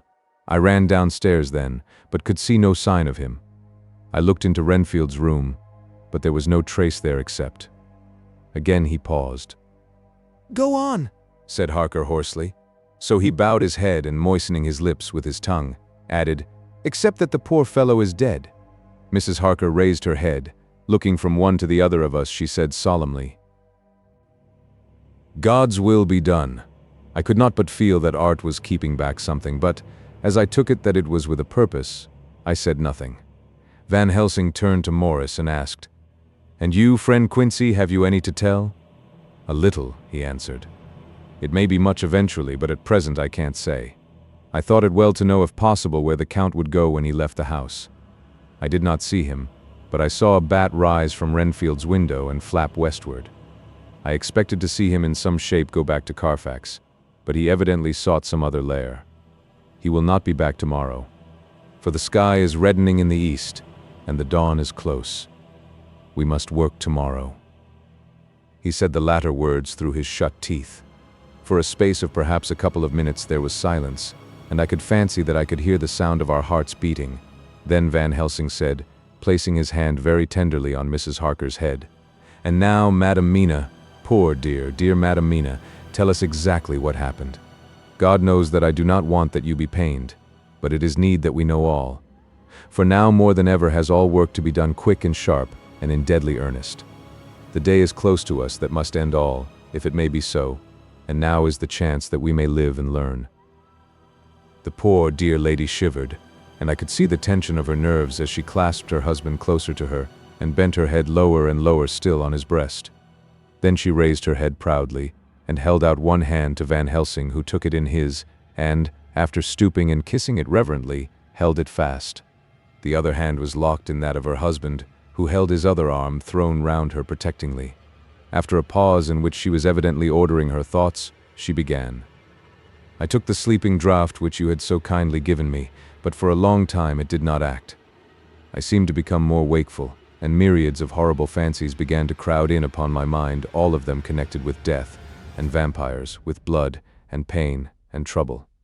Her husband involuntarily groaned as she turned to him and said lovingly, "Do not fret, dear. You must be brave and strong and help me through the horrible task. If you only knew what an effort it is to me to tell of this fearful thing at all, you would understand how much I need your help. Well, I saw I must try to help the medicine to its work with my will, if it was to do me any good, so I resolutely set myself to sleep. Sure enough, sleep must soon have come to me, for I remember no more. Jonathan coming in had not waked me, for he lay by my side when next I remember. There was in the room the same thin white mist that I had before noticed. But I forget now if you know of this. You will find it in my diary, which I shall show you later. I felt the same vague terror which had come to me before and the same sense of some presence. I turned to wake Jonathan, but found that he slept so soundly that it seemed as if it was he who had taken the sleeping draught, and not I. I tried, but I could not wake him. This caused me a great fear, and I looked around terrified. Then indeed my heart sank within me. Beside the bed, as if he had stepped out of the mist, or rather as if the mist had turned into his figure, for it had entirely disappeared, stood a tall, thin man, all in black. I knew him at once from the description of the others. The waxen face, the high aquiline nose on which the light fell in a thin white line, the parted red lips, with the sharp white teeth showing between, and the red eyes that I had seemed to see in the sunset on the windows of St. Mary's Church at Whitby. I knew, too, the red scar on his forehead where Jonathan had struck him. For an instant my heart stood still, and I would have screamed out, only that I was paralyzed. In the pause he spoke in a sort of keen, cutting whisper, pointing as he spoke to Jonathan. "Silence. If you make a sound, I shall take him and dash his brains out before your very eyes." I was appalled and was too bewildered to do or say anything. With a mocking smile, he placed one hand upon my shoulder and, holding me tight, bared my throat with the other, saying as he did so, "First, a little refreshment to reward my exertions. You may as well be quiet. It is not the first time, or the second, that your veins have appeased my thirst." I was bewildered, and, strangely enough, I did not want to hinder him. I suppose it is a part of the horrible curse that such is, when his touch is on his victim. And oh, my God, pity me. He placed his reeking lips upon my throat. Her husband groaned again. She clasped his hand harder, and looked at him pityingly, as if he were the injured one, and went on. I felt my strength fading away, and I was in a half swoon. How long this horrible thing lasted I know not, but it seemed that a long time must have passed before he took his foul, awful, sneering mouth away. I saw it drip with the fresh blood. The remembrance seemed for a while to overpower her, and she drooped and would have sunk down but for her husband's sustaining arm. With a great effort she recovered herself and went on. Then he spoke to me mockingly. "And so you, like the others, would play your brains against mine. You would help these men to hunt me and frustrate me in my designs. You know now, and they know in part already, and will know in full before long, what it is to cross my path. They should have kept their energies for use closer to home. Whilst they played wits against me who commanded nations and intrigued for them, and fought for them, hundreds of years before they were born, I was countermining them. And you, their best beloved one, are now to me, flesh of my flesh, blood of my blood, kin of my kin, my bountiful winepress for a while, and shall be later on my companion and my helper. You shall be avenged in turn, for not one of them but shall minister to your needs. But as yet you are to be punished for what you have done. You have aided in thwarting me, now you shall come to my call. When my brain says come to you, you shall cross land or sea to do my bidding, and to that end this." With that he pulled open his shirt, and with his long, sharp nails opened a vein in his breast. When the blood began to spurt out, he took my hands in one of his, holding them tight, and with the other seized my neck and pressed my mouth to the wound, so that I must either suffocate or swallow some of the, "Oh my God, what have I done? What have I done to deserve such a fate, I who have tried to walk in meekness and righteousness all my days? God pity me. Look down on a poor soul in worse than mortal peril, and in mercy pity those to whom she is dear." Then she began to rub her lips as though to cleanse them from pollution. As she was telling her terrible story, the eastern sky began to quicken, and everything became more and more clear. Harker was still and quiet, but over his face, as the awful narrative went on, came a gray look which deepened and deepened in the morning light, till when the first red streak of the coming dawn shot up, the flesh stood darkly out against the whitening hair. "We have arranged that one of us is to stay within call of the unhappy pair till we can meet together and arrange about taking action. Of this I am sure, the sun rises today on no more miserable house in all the great round of its daily course." Chapter 22. Jonathan Harker's Journal. 3rd of October. As I must do something or go mad, I write this diary. It is now 6 o'clock, and we are to meet in the study in half an hour and take something to eat. For Dr. Van Helsing and Dr. Seward are agreed that if we do not eat, we cannot work our best. Our best will be, God knows, required today. I must keep writing at every chance, for I dare not stop to think. All big and little must go down. Perhaps at the end the little things may teach us most. The teaching, big or little, could not have landed Mina or me anywhere worse than we are today. However, we must trust and hope. Poor Mina told me just now, with the tears running down her dear cheeks, that it is in trouble and trial that our faith is tested, that we must keep on trusting, and that God will aid us up to the end. The end. Oh my God, what end? To work, to work. When Dr. Van Helsing and Dr. Seward had come back from seeing poor Renfield, we went gravely into what was to be done. First, Dr. Seward told us that when he and Dr. Van Helsing had gone down to the room below, they had found Renfield lying on the floor, all in a heap. His face was all bruised and crushed in, and the bones of the neck were broken. Dr. Seward asked the attendant who was on duty in the passage if he had heard anything. He said that he had been sitting down, he confessed to half dozing, when he heard loud voices in the room, and then Renfield had called out loudly several times, "God, God, God." After that there was a sound of falling, and when he entered the room he found him lying on the floor, face down, just as the doctors had seen him. Van Helsing asked if he had heard voices or a voice, and he said he could not say, that at first it had seemed to him as if there were two, but as there was no one in the room it could have been only one. He could swear to it, if required, that the word God was spoken by the patient. Dr. Seward said to us, when we were alone, that he did not wish to go into the matter. The question of an inquest had to be considered, and it would never do to put forward the truth, as no one would believe it. As it was, he thought that on the attendant's evidence he could give a certificate of death by misadventure and falling from bed. In case the coroner should demand it, There would be a formal inquest, necessarily to the same result. When the question began to be discussed as to what should be our next step, the very first thing we decided was that Mina should be in full confidence, that nothing of any sort, no matter how painful, should be kept from her. She herself agreed as to its wisdom, and it was pitiful to see her so brave and yet so sorrowful, and in such a depth of despair. "There must be no concealment," she said. "Alas, we have had too much already, and besides, there is nothing in all the world that can give me more pain than I have already endured, than I suffer now. Whatever may happen, it must be of new hope or of new courage to me." Van Helsing was looking at her fixedly as she spoke, and said, suddenly but quietly, "But dear Madam Mina, are you not afraid, not for yourself, but for others from yourself, after what has happened?" Her face grew set in its lines, but her eyes shone with the devotion of a martyr as she answered, "Ah, no, for my mind is made up." "To what?" he asked gently, whilst we were all very still, for each in our own way we had a sort of vague idea of what she meant. Her answer came with direct simplicity, as though she were simply stating a fact. "Because if I find in myself, and I shall watch keenly for it, a sign of harm to any that I love, I shall die." "You would not kill yourself?" he asked, hoarsely. "I would, if there were no friend who loved me, who would save me such a pain and so desperate an effort." She looked at him meaningly as she spoke.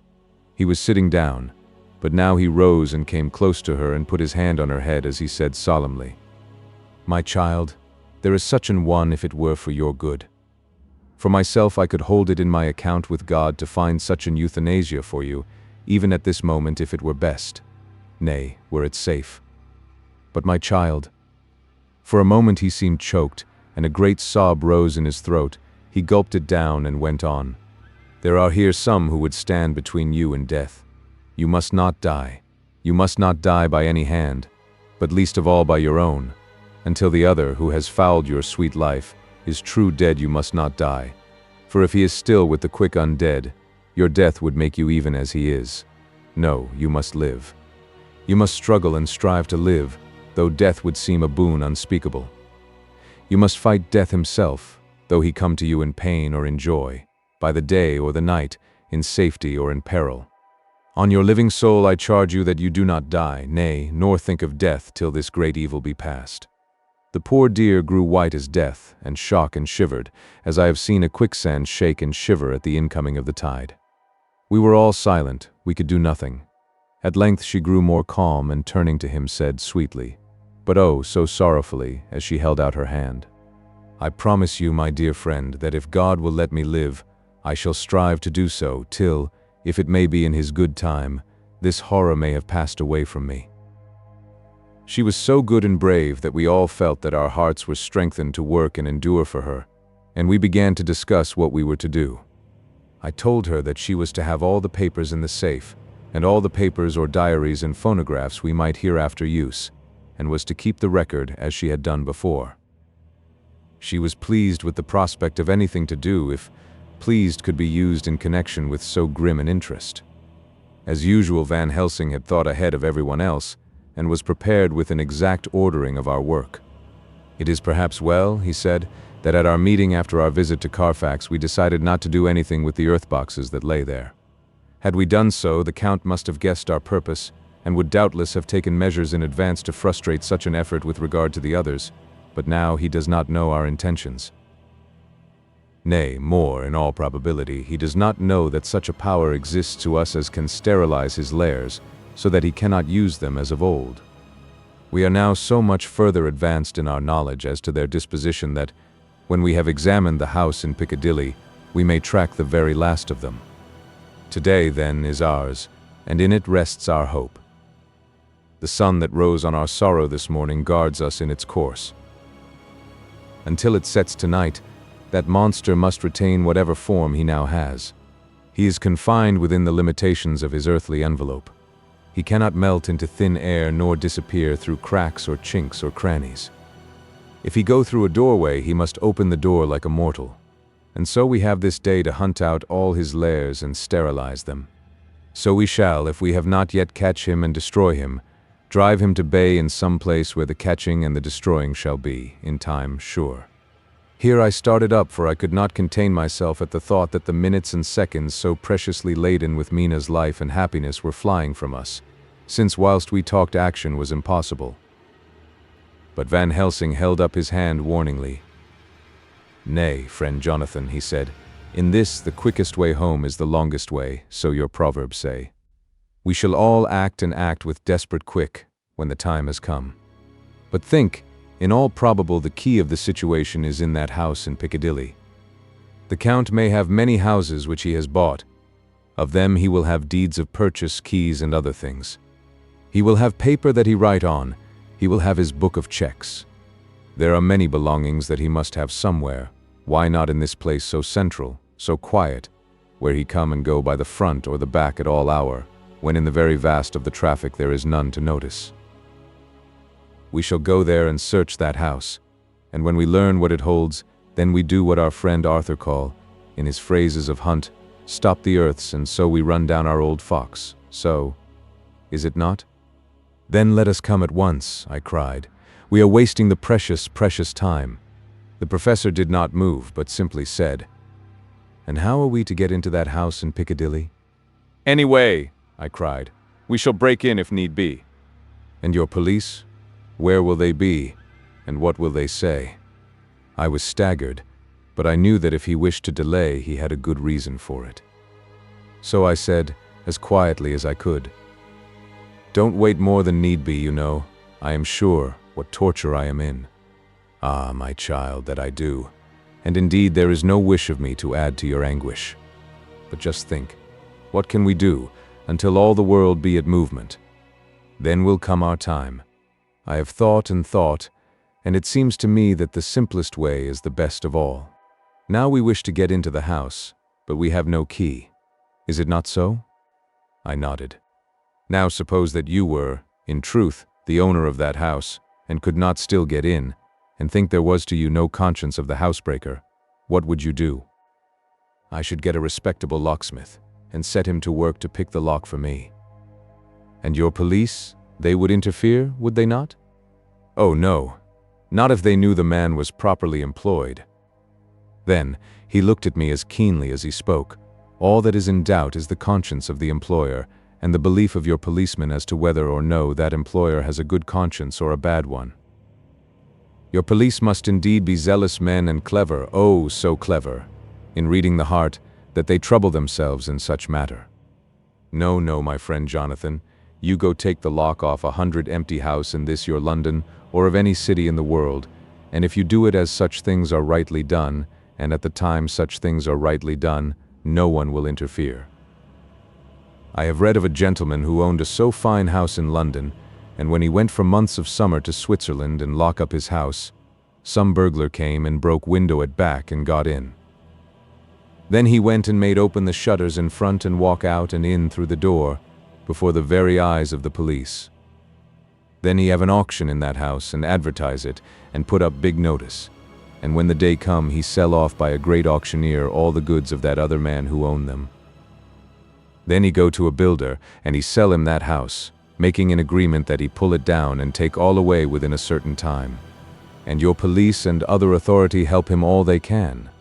And when that owner come back from his holiday in Switzerland, he find only an empty hole where his house had been. This was all done in regla, and in our work we shall be in regla too. We shall not go so early that the policemen who have then little to think of shall deem it strange, but we shall go after 10 o'clock, when there are many about, and such things would be done were we indeed owners of the house." I could not but see how right he was, and the terrible despair of Mina's face became relaxed to thought. There was hope in such good counsel. Van Helsing went on. "When once within that house we may find more clues. At any rate, some of us can remain there whilst the rest find the other places where there be more earth boxes at Bermondsey and Mile End." Lord Godalming stood up. "I can be of some use here," he said. "I shall wire to my people to have horses and carriages where they will be most convenient." "Look here, old fellow," said Morris.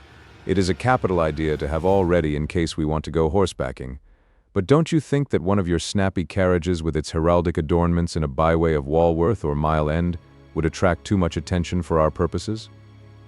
It seems to me that we ought to take cabs when we go south or east, and even leave them somewhere near the neighborhood we are going to." "Friend Quincy is right," said the professor. "His head is what you call in plane with the horizon. It is a difficult thing that we go to do, and we do not want no peoples to watch us if so it may." Mina took a growing interest in everything, and I was rejoiced to see that the exigency of affairs was helping her to forget for a time the terrible experience of the night. She was very, very pale, almost ghastly, and so thin that her lips were drawn away, showing her teeth in somewhat of prominence. I did not mention this last, lest it should give her needless pain, but it made my blood run cold in my veins to think of what had occurred with poor Lucy when the Count had sucked her blood. As yet there was no sign of the teeth growing sharper, but the time as yet was short, and there was time for fear. When we came to the discussion of the sequence of our efforts and of the disposition of our forces, there were new sources of doubt. It was finally agreed that before starting for Piccadilly, we should destroy the Count's lair close at hand. In case he should find it out too soon, we should thus be still ahead of him in our work of destruction, and his presence in his purely material shape, and at his weakest, might give us some new clue. As to the disposal of forces, it was suggested by the professor that, after our visit to Carfax, we should all enter the house in Piccadilly, that the two doctors and I should remain there, whilst Lord Godalming and Quincy found the lairs at Walworth and Mile End and destroyed them. It was possible, if not likely, the professor urged, that the Count might appear in Piccadilly during the day, and that if so, we might be able to cope with him then and there. At any rate, we might be able to follow him in force. To this plan I strenuously objected, and so far as my going was concerned, for I said that I intended to stay and protect Mina, I thought that my mind was made up on the subject, but Mina would not listen to my objection. She said that there might be some law matter in which I could be useful, that amongst the Count's papers might be some clue which I could understand out of my experience in Transylvania, and that, as it was, all the strength we could muster was required to cope with the Count's extraordinary power. I had to give in, for Mina's resolution was fixed. She said that it was the last hope for her that we should all work together. As for me, she said, I have no fear. Things have been as bad as they can be, and whatever may happen must have in it some element of hope or comfort. Go, my husband. God can, if he wishes it, guard me as well alone as with anyone present. So I started up crying out, "Then in God's name let us come at once, for we are losing time. The Count may come to Piccadilly earlier than we think." "Not so," said Van Helsing, holding up his hand. "But why?" I asked. "Do you forget," he said, with actually a smile, "that last night he banqueted heavily and will sleep late?" Did I forget? Shall I ever, can any of us ever forget that terrible scene? Mina struggled hard to keep her brave countenance, but the pain overmastered her and she put her hands before her face and shuddered whilst she moaned. Van Helsing had not intended to recall her frightful experience. He had simply lost sight of her and her part in the affair in his intellectual effort. When it struck him what he said, he was horrified at his thoughtlessness and tried to comfort her. "Oh, Madam Mina," he said, "dear, dear Madam Mina, alas, that I of all who so reverence you should have said anything so forgetful. These stupid old lips of mine and this stupid old head do not deserve so, but you will forget it, will you not?" He bent low beside her as he spoke. She took his hand, and looking at him through her tears, said hoarsely, "No, I shall not forget, for it is well that I remember, and with it I have so much in memory of you that is sweet, that I take it all together. Now, you must all be going soon. Breakfast is ready, and we must all eat that we may be strong." Breakfast was a strange meal to us all.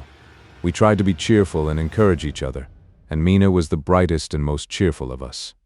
When it was over, Van Helsing stood up and said, "Now, my dear friends, we go forth to our terrible enterprise.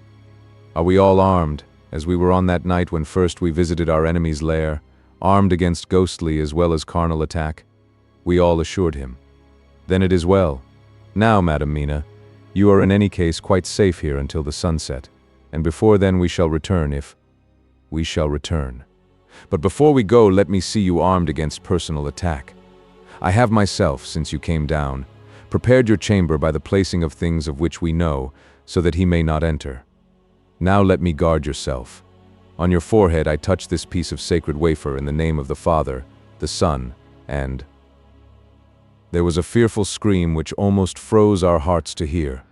As he had placed the wafer on Mina's forehead, it had seared it, had burned into the flesh as though it had been a piece of white-hot metal. My poor darling's brain had told her the significance of the fact as quickly as her nerves received the pain of it, and the two so overwhelmed her that her overwrought nature had its voice in that dreadful scream. But the words to her thought came quickly. The echo of the scream had not ceased to ring on the air when there came the reaction, and she sank on her knees on the floor in an agony of abasement. Pulling her beautiful hair over her face, as the leper of old his mantle, she wailed out, "Unclean! Unclean! Even the Almighty shuns my polluted flesh. I must bear this mark of shame upon my forehead until the judgment day." They all paused. I had thrown myself beside her in an agony of helpless grief, and putting my arms around, held her tight. For a few minutes our sorrowful hearts beat together, whilst the friends around us turned away their eyes that ran tears silently. Then Van Helsing turned and said gravely, so gravely that I could not help feeling that he was in some way inspired, and was stating things outside himself. "It may be that you may have to bear that mark till God himself see fit, as he most surely shall, on the judgment day, to redress all wrongs of the earth and of his children that he has placed thereon. And oh, Madam Mina, my dear, may we who love you be there to see, when that red scar, the sign of God's knowledge of what has been, shall pass away, and leave your forehead as pure as the heart we know. For so surely as we live, that scar shall pass away when God sees right to lift the burden that is hard upon us. Till then we bear our cross, as his Son did in obedience to his will. It may be that we are chosen instruments of his good pleasure, and that we ascend to his bidding as that other through stripes and shame, through tears and blood, through doubts and fears, and all that makes the difference between God and man." There was hope in his words and comfort, and they made for resignation. Mina and I both felt so, and simultaneously we each took one of the old man's hands and bent over and kissed it. Then without a word we all knelt down together, and, all holding hands, swore to be true to each other. We men pledged ourselves to raise the veil of sorrow from the head of her whom, each in his own way, we loved, and we prayed for help and guidance in the terrible task which lay before us. It was then time to start, so I said farewell to Mina, a parting which neither of us shall forget to our dying day, and we set out. To one thing I have made up my mind: if we find out that Mina must be a vampire in the end, then she shall not go into that unknown and terrible land alone. I suppose it is thus that in old times one vampire meant many, just as their hideous bodies could only rest in sacred earth, so the holiest love was the recruiting sergeant for their ghastly ranks. We entered Carfax without trouble and found all things the same as on the first occasion. It was hard to believe that amongst so prosaic surroundings of neglect and dust and decay there was any ground for such fear as already we knew. Had not our minds been made up, and had there not been terrible memories to spur us on, we could hardly have proceeded with our task. We found no papers or any sign of use in the house, and in the old chapel the great boxes looked just as we had seen them last. Dr. Van Helsing said to us solemnly as we stood before them, "And now, my friends, we have a duty here to do. We must sterilize this earth, so sacred of holy memories, that he has brought from a far distant land for such fell use. He has chosen this earth because it has been holy. Thus we defeat him with his own weapon, for we make it more holy still. It was sanctified to such use of man. Now we sanctify it to God." As he spoke, he took from his bag a screwdriver and a wrench, and very soon the top of one of the cases was thrown open. The earth smelled musty and close, but we did not somehow seem to mind, for our attention was concentrated on the professor. Taking from his box a piece of the sacred wafer, he laid it reverently on the earth, and then shutting down the lid began to screw it home, we aiding him as he worked. One by one we treated in the same way each of the great boxes, and left them as we had found them to all appearance, but in each was a portion of the host. When we closed the door behind us, the professor said solemnly, "So much is already done.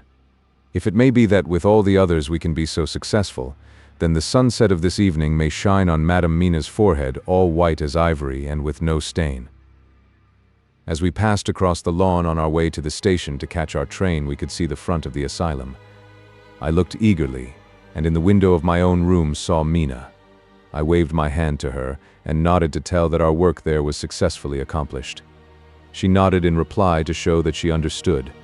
The last I saw, she was waving her hand in farewell. It was with a heavy heart that we sought the station and just caught the train, which was steaming in as we reached the platform. I have written this in the train. Piccadilly, 12:30 o'clock.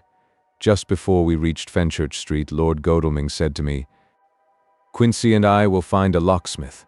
You had better not come with us in case there should be any difficulty, for under the circumstances it wouldn't seem so bad for us to break into an empty house.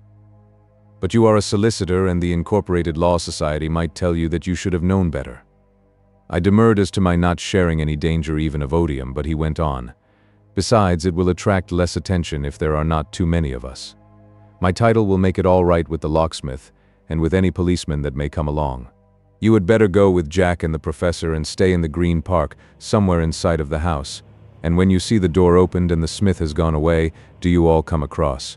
We shall be on the lookout for you and shall let you in." "The advice is good," said Van Helsing, so we said no more. Godalming and Morris hurried off in a cab, we following in another. At the corner of Arlington Street, our contingent got out and strolled into the Green Park. My heart beat as I saw the house on which so much of our hope was centered, looming up grim and silent in its deserted condition amongst its more lively and spruce-looking neighbors. We sat down on a bench within good view, and began to smoke cigars so as to attract as little attention as possible. The minutes seemed to pass with leaden feet as we waited for the coming of the others. At length we saw a four-wheeler drive up. Out of it, in leisurely fashion, got Lord Godalming and Morris, and down from the box descended a thick-set working man with his rush-woven basket of tools. Morris paid the cabman, who touched his hat and drove away. Together the two ascended the steps, and Lord Godalming pointed out what he wanted done. The workman took off his coat leisurely and hung it on one of the spikes of the rail, saying something to a policeman who just then sauntered along. The policeman nodded acquiescence, and the man, kneeling down, placed his bag beside him. After searching through it, he took out a selection of tools which he produced to lay beside him in orderly fashion. Then he stood up, looked into the keyhole, blew into it, and turning to his employers made some remark. Lord Godalming smiled, and the man lifted a good-sized bunch of keys. Selecting one of them, he began to probe the lock, as if feeling his way with it. After fumbling about for a bit, he tried a second, and then a third. All at once the door opened under a slight push from him, and he and the two others entered the hall. We sat still. My own cigar burnt furiously, but Van Helsing's went cold altogether. We waited patiently as we saw the workman come out and bring in his bag.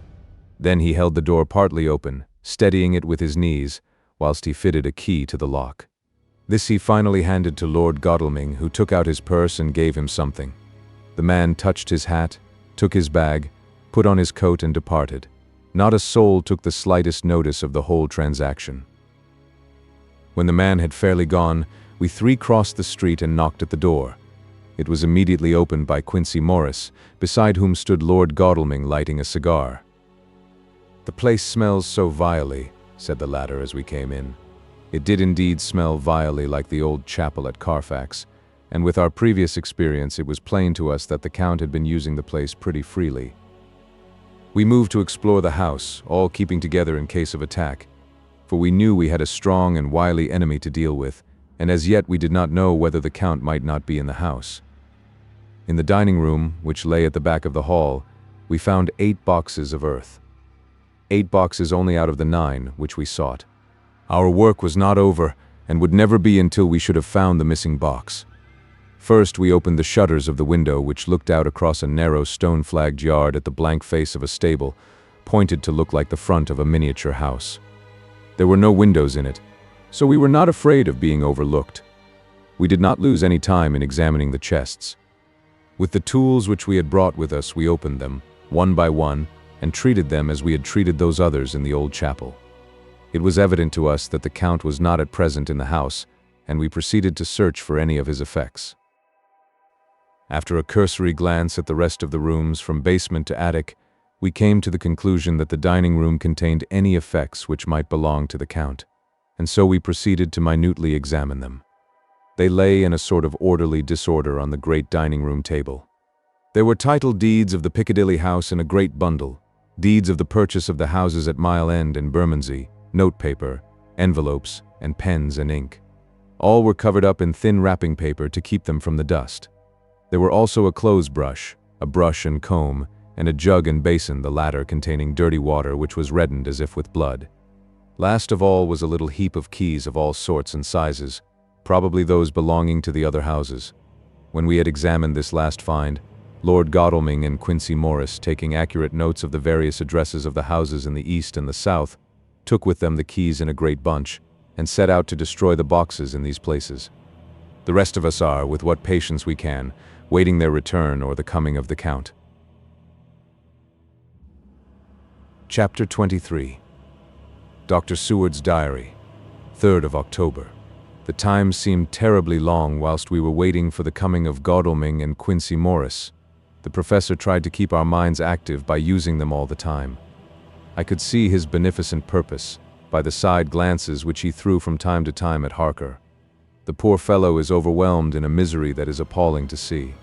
Last night he was a frank, happy-looking man with strong, youthful face, full of energy, and with dark brown hair. Today he is a drawn, haggard old man whose white hair matches well with the hollow, burning eyes and grief-written lines of his face. His energy is still intact. In fact, he is like a living flame. This may yet be his salvation, for, if all go well, it will tide him over the despairing period. He will then, in a kind of way, wake again to the realities of life. Poor fellow, I thought my own trouble was bad enough, but his. The professor knows this well enough, and is doing his best to keep his mind active. What he has been saying was, under the circumstances, of absorbing interest. So well as I can remember, here it is. I have studied, over and over again since they came into my hands, all the papers relating to this monster, and the more I have studied, the greater seems the necessity to utterly stamp him out. All through there are signs of his advance, not only of his power, but of his knowledge of it. As I learned from the researches of my friend Arminus of Budapest, he was in life a most wonderful man. Soldier, statesman, and alchemist, which latter was the highest development of the science knowledge of his time. He had a mighty brain, a learning beyond compare, and a heart that knew no fear and no remorse. He dared even to attend the scholomance, and there was no branch of knowledge of his time that he did not essay. Well, in him the brain powers survived the physical death, though it would seem that memory was not all complete. In some faculties of mind he has been, and is, only a child.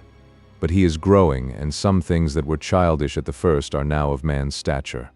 He is experimenting and doing it well, and if it had not been that we have crossed his path, he may be yet if we fail, the father or furtherer of a new order of beings, whose road must lead through death, not life. Harker groaned and said, "And this is all arrayed against my darling. But how is he experimenting? The knowledge may help us to defeat him. He has all along, since his coming, been trying his power, slowly but surely. That big child brain of his is working. Well for us it is, as yet, a child brain, for had he dared at the first to attempt certain things he would long ago have been beyond our power. However, he means to succeed, and a man who has centuries before him can afford to wait and to go slow. Festina lente may well be his motto." "I fail to understand," said Harker wearily. "Oh, do be more plain to me. Perhaps grief and trouble are dulling my brain." The professor laid his hand tenderly on his shoulder as he spoke. "Ah, my child, I will be plain. Do you not see how of late this monster has been creeping into knowledge experimentally? How he has been making use of the zoophagous patient to effect his entry into friend John's home? For your vampire, though in all afterwards he can come when and how he will, must at the first make entry only when asked thereto by an inmate. But these are not his most important experiments. Do we not see how at the first all these so great boxes were moved by others? He knew not then, but that must be so. But all the time that so great child brain of his was growing, and he began to consider whether he might not himself move the box. So he began to help, and then when he found that this be all right, he tried to move them all alone. And so he progress, and he scatter these graves of him, and none but he know where they are hidden. He may have intend to bury them deep in the ground, so that he only use them in the night, or at such time as he can change his form. They do him equal well, and none may know these are his hiding place. But, my child, Do not despair. This knowledge come to him just too late. Already all of his lairs but one be sterilized as for him, and before the sunset this shall be so. Then he have no place where he can move and hide. I delayed this morning that so we might be sure. Is there not more at stake for us than for him? Then why we not be even more careful than him? By my clock it is 1 hour, and already, if all be well, friend Arthur and Quincy are on their way to us. Today is our day, and we must go sure, if slow, and lose no chance. See, there are 5 of us when those absent ones return. Whilst he was speaking, we were startled by a knock at the hall door, the double postman's knock of the telegraph boy. We all moved out to the hall with one impulse, and Van Helsing, holding up his hand to us to keep silence, stepped to the door and opened it. The boy handed in a dispatch. The professor closed the door again, and after looking at the direction, opened it and read aloud. Look out for D. He has just now, 12:40, come from Carfax hurriedly and hastened towards the south. He seems to be going the round and may want to see you, Mina. There was a pause, broken by Jonathan Harker's voice. Now, God be thanked, we shall soon meet. Van Helsing turned to him quickly and said, God will act in his own way and time. Do not fear, and do not rejoice as yet. For what we wish for at the moment may be our undoings. I care for nothing now, he answered hotly, except to wipe out this brute from the face of creation. I would sell my soul to do it. Oh, hush, hush, my child, said Van Helsing. God does not purchase souls in this wise, and the devil, though he may purchase, does not keep faith. But God is merciful and just, and knows your pain and your devotion to that dear Madam Mina. Think you how her pain would be doubled, did she but hear your wild words? Do not fear any of us, we are all devoted to this cause, and today shall see the end. The time is coming for action. Today this vampire is limit to the powers of man, and till sunset he may not change. It will take him time to arrive here. See, it is 20 minutes past 1, and there are yet some times before he can hither come, be he never so quick. What we must hope for is that my Lord Arthur and Quincy arrive first. About half an hour after we had received Mrs. Harker's telegram, there came a quiet, resolute knock at the hall door. It was just an ordinary knock, such as is given hourly by thousands of gentlemen, but it made the professor's heart and mind beat loudly. We looked at each other and together moved out into the hall. We each held ready to use our various armaments, the spiritual in the left hand, the mortal in the right. Van Helsing pulled back the latch and, holding the door half open, stood back, having both hands ready for action. The gladness of our hearts must have shone upon our faces when on the step, close to the door, we saw Lord Godalming and Quincy Morris. They came quickly in and closed the door behind them, the former saying, as they moved along the hall, "It is all right. We found both places, 6 boxes in each, and we destroyed them all." "Destroyed?" asked the professor. "For him." We were silent for a minute, and then Quincy said, "There's nothing to do but to wait here. If, however, he doesn't turn up by 5 o'clock, we must start off, for it won't do to leave Mrs. Harker alone after sunset." "He will be here before long now," said Van Helsing, who had been consulting his pocketbook. "Nota bene, in Madam's telegram he went south from Carfax. That means he went to cross the river, and he could only do so at slack of tide, which should be something before 1 o'clock. That he went south has a meaning for us. He is as yet only suspicious, and he went from Carfax first to the place where he would suspect interference least. You must have been at Bermondsey only a short time before him. That he is not here already shows that he went to Mile End next. This took him some time, for he would then have to be carried over the river in some way. Believe me, my friends, we shall not have long to wait now.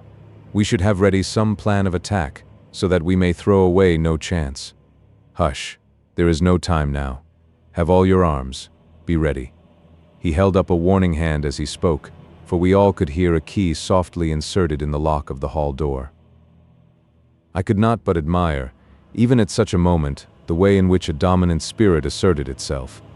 In all our hunting parties and adventures in different parts of the world, Quincy Morris had always been the one to arrange the plan of action, and Arthur and I had been accustomed to obey him implicitly. Now, the old habit seemed to be renewed instinctively.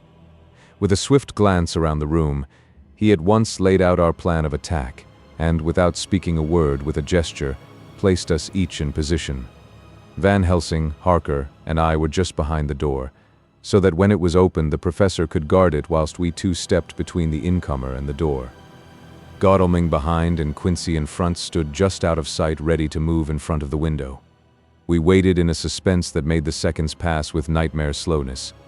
The slow, careful steps came along the hall. The Count was evidently prepared for some surprise, at least he feared it. Suddenly, with a single bound, he leaped into the room, winning a way past us before any of us could raise a hand to stay him. There was something so panther-like in the movement, something so unhuman, that it seemed to sober us all from the shock of his coming. The first to act was Harker, who, with a quick movement, threw himself before the door leading into the room in the front of the house. As the Count saw us, a horrible sort of snarl passed over his face, showing the eye teeth long and pointed. But the evil smile as quickly passed into a cold stare of lion-like disdain. His expression again changed as, with a single impulse, we all advanced upon him. It was a pity that we had not some better organized plan of attack, for even at the moment I wondered what we were to do. I did not myself know whether our lethal weapons would avail us anything. Harker evidently meant to try the matter, for he had ready his great kukri knife and made a fierce and sudden cut at him. The blow was a powerful one. Only the diabolical quickness of the Count's leap back saved him. A second less and the trenchant blade had shorn through his heart. As it was, the point just cut the cloth of his coat, making a wide gap whence a bundle of banknotes and a stream of gold fell out. The expression of the Count's face was so hellish that for a moment I feared for Harker, though I saw him throw the terrible knife aloft again for another stroke. Instinctively I moved forward with a protective impulse, holding the crucifix and wafer in my left hand. I felt a mighty power fly along my arm, and it was without surprise that I saw the monster cower back before a similar movement made spontaneously by each one of us. It would be impossible to describe the expression of hate and baffled malignity, of anger and hellish rage, which came over the Count's face. His waxen hue became greenish-yellow by the contrast of his burning eyes, and the red scar on the forehead showed on the pallid skin like a palpitating wound. The next instant, with a sinuous dive, he swept under Harker's arm, ere his blow could fall, and grasping a handful of the money from the floor, dashed across the room, threw himself at the window. Amid the crash and glitter of the falling glass, he tumbled into the flagged area below. Through the sound of the shivering glass, I could hear the ting of the gold as some of the sovereigns fell on the flagging. We ran over and saw him spring unhurt from the ground. He, rushing up the steps, crossed the flagged yard, and pushed open the stable door. There he turned and spoke to us. "You think to baffle me, you with your pale faces all in a row, like sheep in a butcher's. You shall be sorry yet, each one of you. You think you have left me without a place to rest, but I have more. My revenge is just begun. I spread it over centuries, and time is on my side. Your girls that you all love are mine already, and through them you and others shall yet be mine, my creatures, to do my bidding and to be my jackals when I want to feed. Bah!" With a contemptuous sneer, he passed quickly through the door, and we heard the rusty bolt creak as he fastened it behind him. A door beyond opened and shut. The first of us to speak was the professor, as, realizing the difficulty of following him through the stable, we moved toward the hall. "We have learnt something much. Notwithstanding his brave words, he fears us, he fear time, he fear want. For if not, why he hurry so? His very tone betray him, or my ears deceive. Why take that money? You follow quick. You are hunters of wild beast, and understand it so. For me, I make sure that nothing here may be of use to him, if so that he return."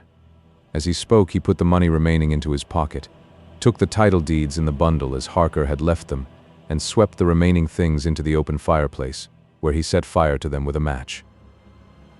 Godalming and Morris had rushed out into the yard, and Harker had lowered himself from the window to follow the Count. He had, however, bolted the stable door, and by the time they had forced it open there was no sign of him. Van Helsing and I tried to make inquiry at the back of the house, but the mews was deserted, and no one had seen him depart. It was now late in the afternoon, and sunset was not far off. We had to recognize that our game was up. With heavy hearts we agreed with the professor when he said, "Let us go back to Madame Mina, poor dear Madame Mina. All we can do is done, and we can there, at least, protect her. But we need not despair. There is but one more earth box, and we must try to find it. When that is done, all may yet be well." I could see that he spoke as bravely as he could to comfort Harker. The poor fellow was quite broken down. Now and again he gave a low groan which he could not suppress. He was thinking of his wife. With sad hearts we came back to my house, where we found Mrs. Harker waiting us, with an appearance of cheerfulness which did honor to her bravery and unselfishness. When she saw our faces, her own became as pale as death. For a second or two her eyes were closed as if she were in secret prayer, and then she said cheerfully, "I can never thank you all enough. Oh, my poor darling." As she spoke, she took her husband's gray head in her hands and kissed it. "Lay your poor head here and rest it. All will yet be well, dear. God will protect us if he so will it in his good intent." The poor fellow groaned. There was no place for words in his sublime misery. We had a sort of perfunctory supper together, and I think it cheered us all up somewhat.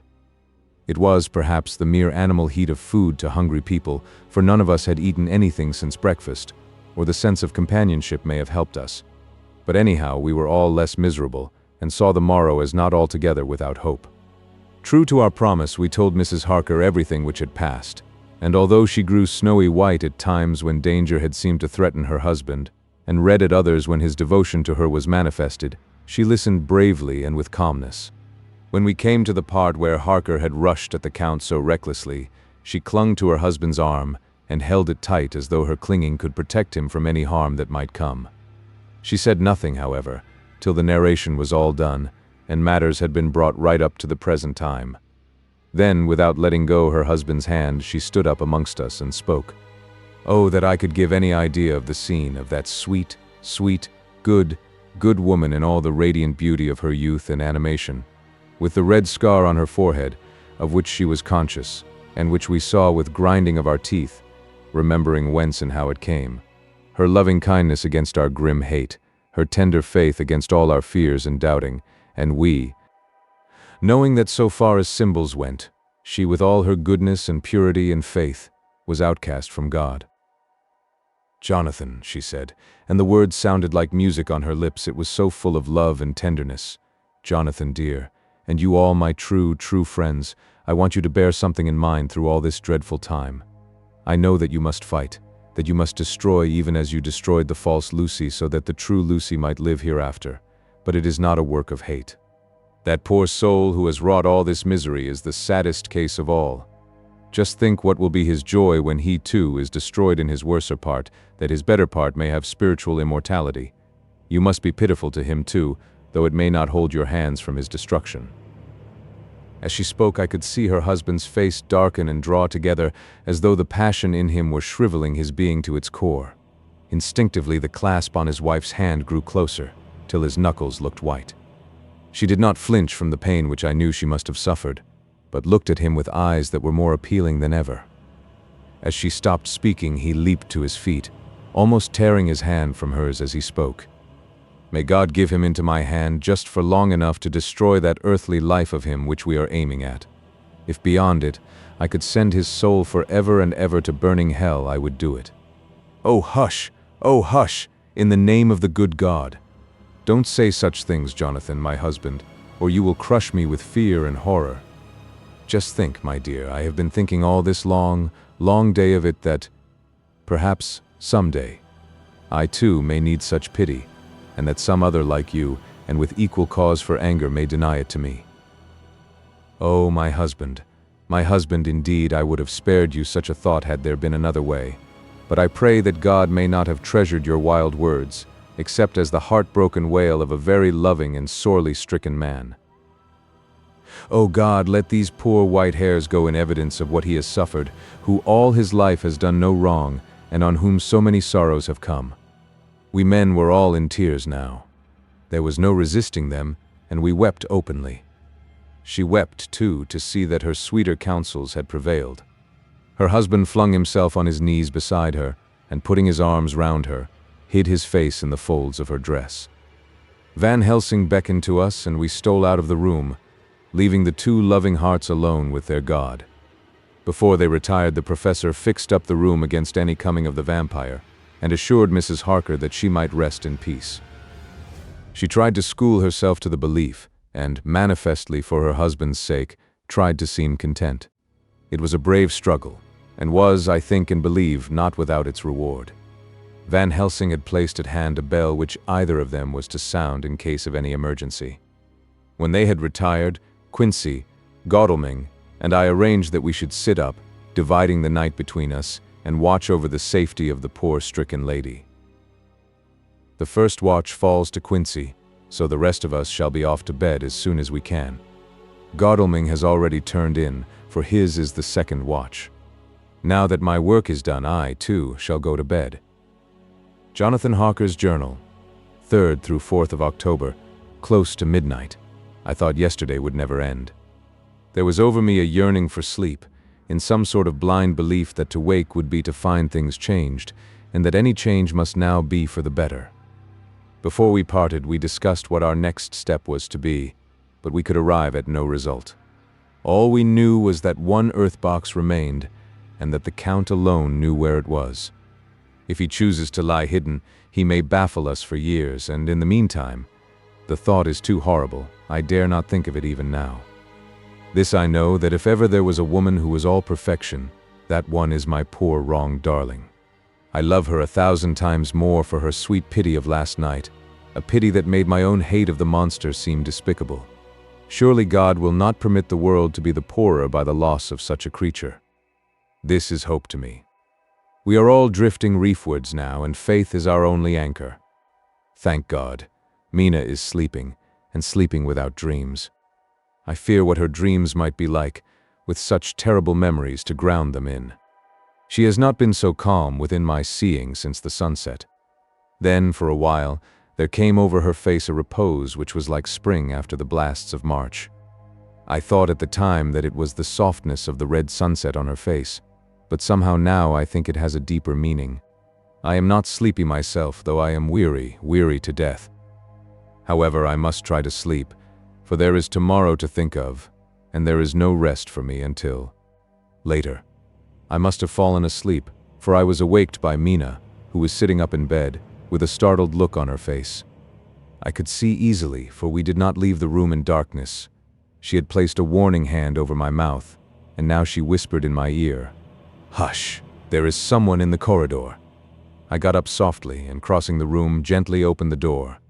Just outside, stretched on a mattress, lay Mr. Morris, wide awake. He raised a warning hand for silence as he whispered to me, "Hush, go back to bed. It is all right. One of us will be here all night. We don't mean to take any chances." His look and gesture forbade discussion, so I came back and told Mina. She sighed, and positively a shadow of a smile stole over her poor, pale face as she put her arms round me and said softly, "Oh, thank God for good, brave men." With a sigh, she sank back again to sleep. I write this now as I am not sleepy, though I must try again. 4th of October morning, once again during the night I was wakened by Mina. This time we had all had a good sleep, for the gray of the coming dawn was making the windows into sharp oblongs, and the gas flame was like a speck rather than a disk of light. She said to me hurriedly, "Go, call the professor. I want to see him at once." "Why?" I asked. "I have an idea. I suppose it must have come in the night and matured without my knowing it. He must hypnotize me before the dawn, and then I shall be able to speak. Go quick, dearest. The time is getting close." I went to the door. Dr. Seward was resting on the mattress, and seeing me, he sprang to his feet. "Is anything wrong?" he asked, in alarm. "No," I replied, "but Mina wants to see Dr. Van Helsing at once." "I will go," he said, and hurried into the professor's room. In 2 or 3 minutes later, Van Helsing was in the room in his dressing gown, and Mr. Morris and Lord Godalming were with Dr. Seward at the door asking questions. When the professor saw Mina smile, a positive smile ousted the anxiety of his face. He rubbed his hands as he said, "Oh, my dear Madam Mina, this is indeed a change. See, friend Jonathan, we have got our dear Madam Mina, as of old, back to us today." Then turning to her, he said cheerfully, "And what am I due for you? For at this hour you do not want me for nothings." "I want you to hypnotize me," she said.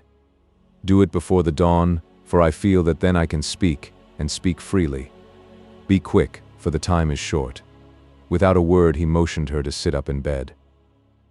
Looking fixedly at her, he commenced to make passes in front of her, from over the top of her head downward, with each hand in turn. Mina gazed at him fixedly for a few minutes, during which my own heart beat like a trip hammer, for I felt that some crisis was at hand. Gradually her eyes closed and she sat, stock still. Only by the gentle heaving of her bosom could one know that she was alive. The professor made a few more passes and then stopped, and I could see that his forehead was covered with great beads of perspiration. Mina opened her eyes, but she did not seem the same woman. There was a faraway look in her eyes, and her voice had a sad dreaminess which was new to me. Raising his hand to impose silence, the professor motioned to me to bring the others in. They came on tiptoe, closing the door behind them, and stood at the foot of the bed looking on. Mina appeared not to see them. The stillness was broken by Van Helsing's voice speaking in a low-level tone which would not break the current of her thoughts. "Where are you?" The answer came in a neutral way. "I do not know. Sleep has no place it can call its own." For several minutes there was silence. Mina sat rigid, and the professor stood staring at her fixedly. The rest of us hardly dared to breathe. The room was growing lighter. Without taking his eyes from Mina's face, Dr. Van Helsing motioned me to pull up the blind. I did so, and the day seemed just upon us. A red streak shot up, and a rosy light seemed to diffuse itself through the room. On the instant the professor spoke again. "Where are you now?" The answer came dreamily, but with intention. It were as though she were interpreting something. I have heard her use the same tone when reading her shorthand notes. "I do not know. It is all strange to me."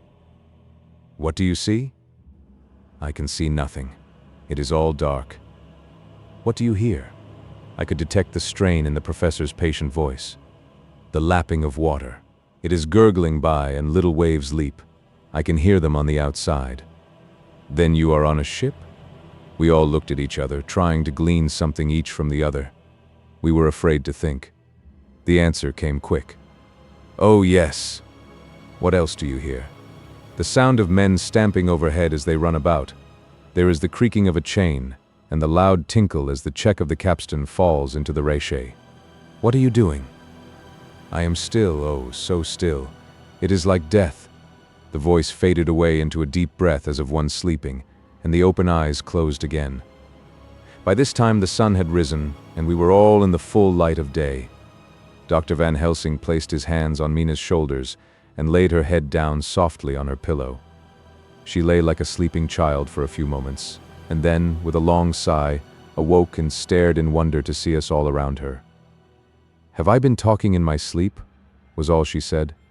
She seemed, however, to know the situation without telling, though she was eager to know what she had told. The professor repeated the conversation, and she said, "Then there is not a moment to lose. It may not be yet too late." Mr. Morris and Lord Godalming started for the door, but the professor's calm voice called them back. "Stay, my friends." That ship, wherever it was weighing anchor whilst she spoke. "There are many ships weighing anchor at the moment in your so great port of London. Which of them is it that you seek? God be thanked that we have once again a clue, though whither it may lead us we know not. We have been blind somewhat, blind after the manner of men, since when we can look back we see what we might have seen looking forward if we had been able to see what we might have seen. Alas, but that sentence is a puddle, is it not? We can know now what was in the Count's mind, when he seized that money, though Jonathan's so fierce knife put him in the danger that even he dread. He meant escape. Hear me, escape! He saw that with but one earth box left, and a pack of men following like dogs after a fox, this London was no place for him. He have take his last earth box on board a ship, and he leave the land. He think to escape, but no, we follow him. Tally-ho, as friend Arthur would say when he put on his red frock. Our old fox is wily. Oh, so wily, and we must follow with wile. I too am wily, and I think his mind in a little while. In meantime we may rest and in peace, for there are waters between us which he do not want to pass, and which he could not if he would, unless the ship were to touch the land, and then only at full or slack tide. See, and the sun is just rose, and all day to sunset is to us. Let us take bath and dress, and have breakfast which we all need, and which we can eat comfortably since he be not in the same land with us." Mina looked at him appealingly as she asked, "But why need we seek him further when he is gone away from us?" He took her hand and patted it as he replied, "Ask me nothings as yet. When we have breakfast, then I answer all questions." He would say no more, and we separated to dress. After breakfast, Mina repeated her question. He looked at her gravely for a minute and then said sorrowfully, "Because my dear, dear Madam Mina, now more than ever must we find him even if we have to follow him to the jaws of hell." She grew paler as she asked faintly, "Why?" "Because," he answered solemnly, "he can live for centuries and you are but mortal woman. Time is now to be dreaded, since once he put that mark upon your throat." I was just in time to catch her as she fell forward in a faint. Chapter 24. Dr. Seward's phonograph diary, spoken by Van Helsing. This to Jonathan Harker. "You are to stay with your dear Madam Mina. We shall go to make our search, if I can call it so, for it is not search but knowing, and we seek confirmation only. But do you stay and take care of her today. This is your best and most holiest office. This day nothing can find him here. Let me tell you that so you will know what we foreknow already, for I have tell them. He, our enemy, have gone away. He have gone back to his castle in Transylvania. I know it so well as if a great hand of fire wrote it on the wall. He have prepare for this in some way, and that last earth box was ready to ship somewheres. For this he took the money, for this he hurry at the last, lest we catch him before the sun go down. It was his last hope, save that he might hide in the tomb that he think poor Miss Lucy, being as he thought like him, keep open to him. But there was not of time. When that fail he makes straight for his last resource, his last earthwork I might say, did I wish double intent. He is clever, oh so clever. He know that his game here was finish, and so he decide he go back home. He find ship going by the route he came, and he go in it. We go off now to find what ship and whither bound. When we have discovered that, we come back and tell you all. Then we will comfort you and poor dear Madam Mina with new hope. For it will be hope when you think it over, that all is not lost. This very creature that we pursue, he take hundreds of years to get so far as London, and yet in one day when we know of the disposal of him we drive him out. He is finite, though he is powerful to do much harm and suffers not as we do. But we are strong, each in our purpose, and we are all more strong together. Take heart afresh, dear husband of Madam Mina. This battle is but begun, and in the end we shall win, so sure as that God sits on high to watch over his children. Therefore be of much comfort till we return." Van Helsing. Jonathan Harker's Journal. 4th of October. When I read to Mina Van Helsing's message in the phonograph, the poor girl brightened up considerably. Already the certainty that the Count is out of the country has given her comfort, and comfort is strength to her. For my own part, now that his horrible danger is not face to face with us, it seems almost impossible to believe in it. Even my own terrible experiences in Castle Dracula seem like a long-forgotten dream, here in the crisp autumn air and the bright sunlight. Alas, how can I disbelieve? In the midst of my thought my eye fell on the red scar on my poor darling's white forehead. Whilst that lasts, there can be no disbelief, and afterwards the very memory of it will keep faith crystal clear. Mina and I fear to be idle, so we have been over all the diaries again and again. Somehow, although the reality seems greater each time, the pain and the fear seem less. There is something of a guiding purpose manifest throughout, which is comforting. Mina says that perhaps we are the instruments of ultimate good. It may be. I shall try to think as she does. We have never spoken to each other yet of the future. It is better to wait till we see the professor and the others after their investigations. The day is running by more quickly than I ever thought a day could run for me again. It is now 3 o'clock. Mina Harker's Journal.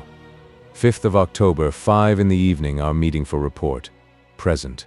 Professor Van Helsing, Lord Godalming, Dr. Seward, Mr. Quincy P. Morris, Jonathan Harker, Mina Harker. Dr. Van Helsing described what steps were taken during the day to discover on what boat and whither bound Count Dracula made his escape. As I knew that he wanted to get back to Transylvania, I felt sure that he must go by the Danube mouth, or by somewhere in the Black Sea, since by that way he come. It was a dreary blank that was before us. Omne ignotum pro magnifico, and so with heavy hearts we start to find what ships leave for the Black Sea last night. He was in sailing ship, since Madam Mina tell of sails being set. These not so important as to go in your list of the shipping in the Times, and so we go, by suggestion of Lord Godalming, to your Lloyd's, where are note of all ships that sail, however so small. There we find that only one Black Sea-bound ship go out with the tide. She is the Tsarina Catherine, and she sail from Doolittle's wharf for Varna, and thence on to other parts and up the Danube. So, said I, this is the ship whereon is the Count. So off we go to Doolittle's wharf, and there we find a man in an office of wood so small that the man looked bigger than the office. From him we inquire of the goings of the Tsarina Catherine. He swear much, and he red face and loud of voice, but he good fellow all the same. And when Quincy give him something from his pocket which crackle as he roll it up, and put it in a so small bag which he have hid deep in his clothing, he still better fellow and humble servant to us. He come with us, and ask many men who are rough and hot. These be better fellows too when they have been no more thirsty. They say much of blood and bloom, and of others which I comprehend not, though I guess what they mean, but nevertheless they tell us all things which we want to know. They make known to us among them how last afternoon at about 5 o'clock comes a man so hurry. A tall man, thin and pale, with high nose and teeth so white, and eyes that seem to be burning. That he be all in black, except that he have a hat of straw which suit not him or the time. That he scatter his money in making quick inquiry as to what ship sails for the Black Sea and for where. Some took him to the office and then to the ship, where he will not go aboard but halt at shore end of gangplank, and ask that the captain come to him.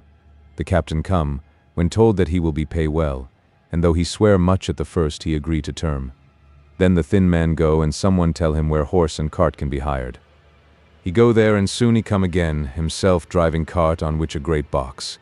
This he himself lift down, though it takes several to put it on truck for the ship. He give much talk to captain as to how and where his box is to be placed, but the captain like it not and swear at him in many tongues, and tell him that if he like he can come and see where it shall be.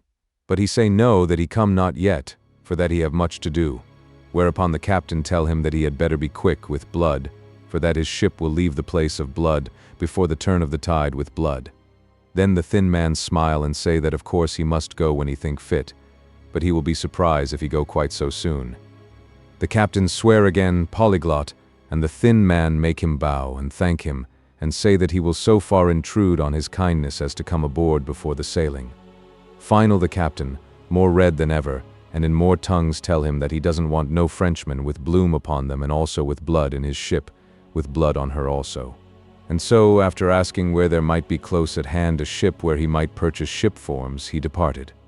No one knew where he went or bloomin' well cared, as they said, for they had something else to think of well with blood again, for it soon became apparent to all that the Tsarina Catherine would not sail as was expected. A thin mist began to creep up from the river, and it grew and grew, till soon a dense fog enveloped the ship and all around her. The captain swore polyglot, very polyglot, polyglot with bloom and blood, but he could do nothing. The water rose and rose, and he began to fear that he would lose the tide altogether.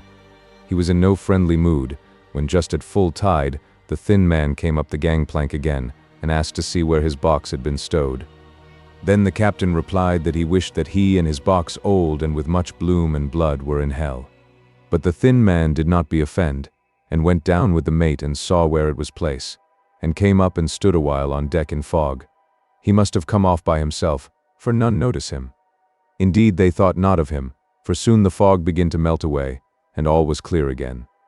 My friends of the thirst and the language that was of bloom and blood laughed, as they told how the captain's swears exceeded even his usual polyglot, and was more than ever full of picturesque, when on questioning other mariners who were on movement up and down on the river that hour, he found that few of them had seen any of fog at all, except where it lay round the wharf. However, the ship went out on the ebb tide, and was doubtless by morning far down the river mouth. She was by then, when they told us, well out to sea. And so, my dear Madam Mina, it is that we have to rest for a time, for our enemy is on the sea, with the fog at his command, on his way to the Danube mouth. To sail a ship takes time, go she never so quick, and when we start we go on land more quick, and we meet him there. Our best hope is to come on him when in the box between sunrise and sunset, for then he can make no struggle and we may deal with him as we should. There are days for us in which we can make ready our plan. We know all about where he go, for we have seen the owner of the ship, who have shown us invoices and all papers that can be. The box we seek is to be landed in Varna, and to be given to an agent, one Ristix, who will there present his credentials, and so our merchant friend will have done his part. When he asks if there be any wrong for that so, he can telegraph and have inquiry made at Varna. We say no, for what is to be done is not for police or of the customs. It must be done by us alone and in our own way. When Dr. Van Helsing had done speaking, I asked him if he was certain that the Count had remained on board the ship. He replied, "We have the best proof of that. Your own evidence when in the hypnotic trance this morning." I asked him again if it were really necessary that they should pursue the Count, for I dread Jonathan leaving me, and I know that he would surely go if the others went. He answered in growing passion, at first quietly. As he went on, however, he grew more angry and more forceful, till in the end we could not but see wherein was at least some of that personal dominance which made him so long a master amongst men. Yes, it is necessary, necessary, necessary. For your sake in the first, and then for the sake of humanity. This monster has done much harm already, in the narrow scope where he find himself, and in the short time when as yet he was only as a body groping his so small measure in darkness and not knowing. All this have I told these others. You, my dear Madam Mina, will learn it in the phonograph of my friend John, or in that of your husband. I have told them how the measure of leaving his own barren land, barren of peoples, and coming to a new land where life of man teems till they are like the multitude of standing corn, was the work of centuries. Were another of the undead, like him, to try to do what he has done, perhaps not all the centuries of the world that have been, or that will be, could aid him. With this one, all the forces of nature that are occult and deep and strong must have worked together in some wondrous way. The very place where he have been alive, undead for all these centuries, is full of strangeness of the geologic and chemical world. There are deep caverns and fissures that reach none know whither. There have been volcanoes, some of whose openings still send out waters of strange properties, and gases that kill or make to vivify. Doubtless, there is something magnetic or electric in some of these combinations of occult forces which work for physical life in strange way, and in himself were from the first some great qualities. In a hard and warlike time he was celebrate that he have more iron nerve, more subtle brain, more braver heart, than any man. In him some vital principle have in strange way found their utmost, and as his body keeps strong and grow and thrive, so his brain grow too. All this without that diabolic aid which is surely to him, for it have to yield to the powers that come from, and are symbolic of good. And now this is what he is to us. He have infect you, forgive me, my dear, that I must say such, but it is for good of you that I speak. He infect you in such wise, that even if he do no more, you have only to live in your own old sweet way, and so in time, death, which is of man's common lot and with God's sanction, shall make you like to him. This must not be. We have sworn together that it must not. Thus are we ministers of God's own wish that the world, and men for whom his Son die, will not be given over to monsters, whose very existence would defame him. He have allowed us to redeem one soul already, and we go out as the old knights of the cross to redeem more. Like them we shall travel towards the sunrise, and like them, if we fall in good cause. He paused, and I said, "But will not the Count take his rebuff wisely? Since he has been driven from England, will he not avoid it, as a tiger does the village from which he has been hunted?" "Aha," he said, "your simile of the tiger good for me, and I shall adopt him. Your man-eater, as they of India call the tiger who has once tasted blood of the human, care no more for the other prey, but prowl unceasing till he get him.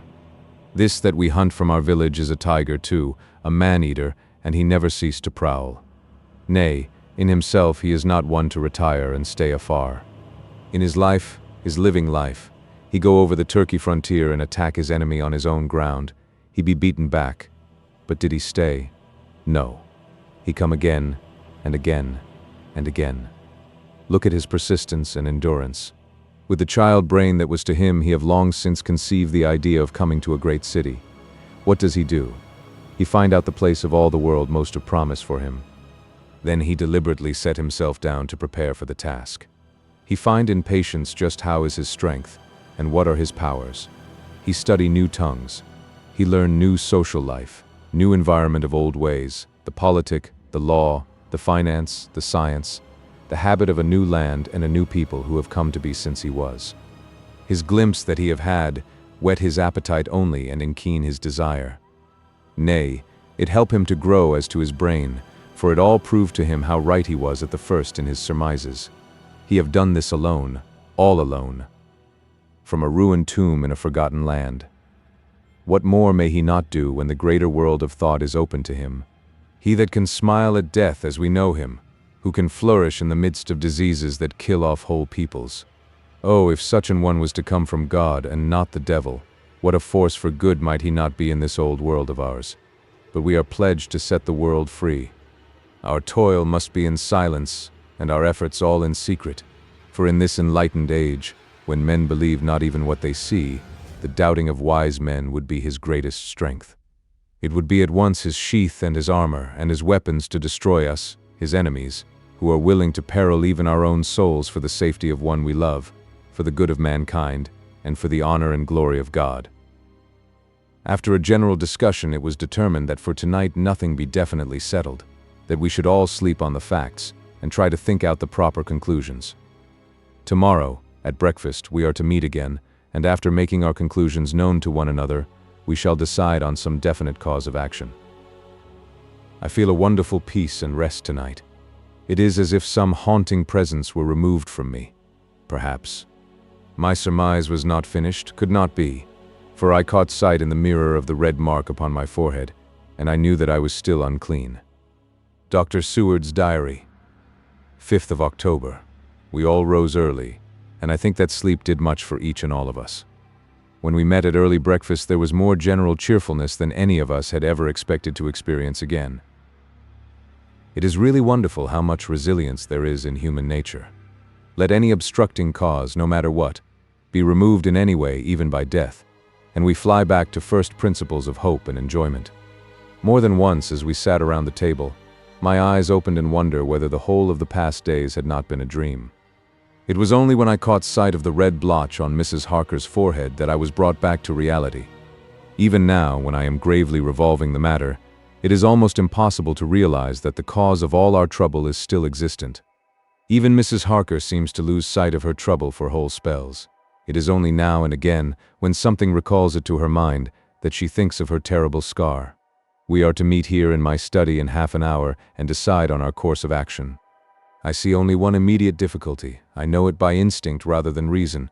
We shall all have to speak frankly, and yet I fear that in some mysterious way poor Mrs. Harker's tongue is tied. I know that she forms conclusions of her own, and from all that has been I can guess how brilliant and how true they must be. But she will not, or cannot, give them utterance. I have mentioned this to Van Helsing, and he and I are to talk it over when we are alone. I suppose it is some of that horrid poison which has got into her veins beginning to work.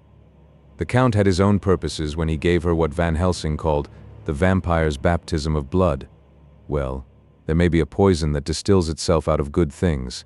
In an age when the existence of ptomaines is a mystery, we should not wonder at anything. One thing I know, that if my instinct be true regarding poor Mrs. Harker's silences, then there is a terrible difficulty, an unknown danger in the work before us.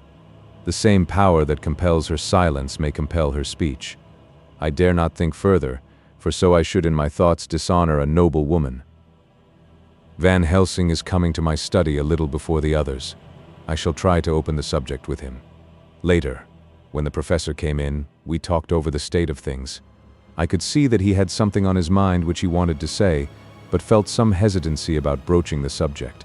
After beating about the bush a little, he said suddenly, "Friend John, there is something that you and I must talk of alone, just at the first at any rate. Later we may have to take the others into our confidence." Then he stopped, so I waited. He went on. "Madam Mina, our poor dear Madam Mina is changing. A cold shiver ran through me to find my worst fears thus endorsed. Van Helsing continued. With the sad experience of Miss Lucy, we must this time be warned before things go too far. Our task is now in reality more difficult than ever, and this new trouble makes every hour of the direst importance. I can see the characteristics of the vampire coming in her face. It is now but very, very slight, but it is to be seen if we have eyes to notice without to prejudge. Her teeth are some sharper, and at times her eyes are more hard. But these are not all. There is to her the silence now often, as so it was with Miss Lucy. She did not speak, even when she wrote that which she wished to be known later. Now my fear is this. If it be that she can, by our hypnotic trance, tell what the Count see and hear, is it not more true that he who have hypnotized her first, and who have drink of her very blood and make her drink of his, should, if he will, compel her mind to disclose to him that which she know? I nodded acquiescence. He went on. Then, what we must do is to prevent this.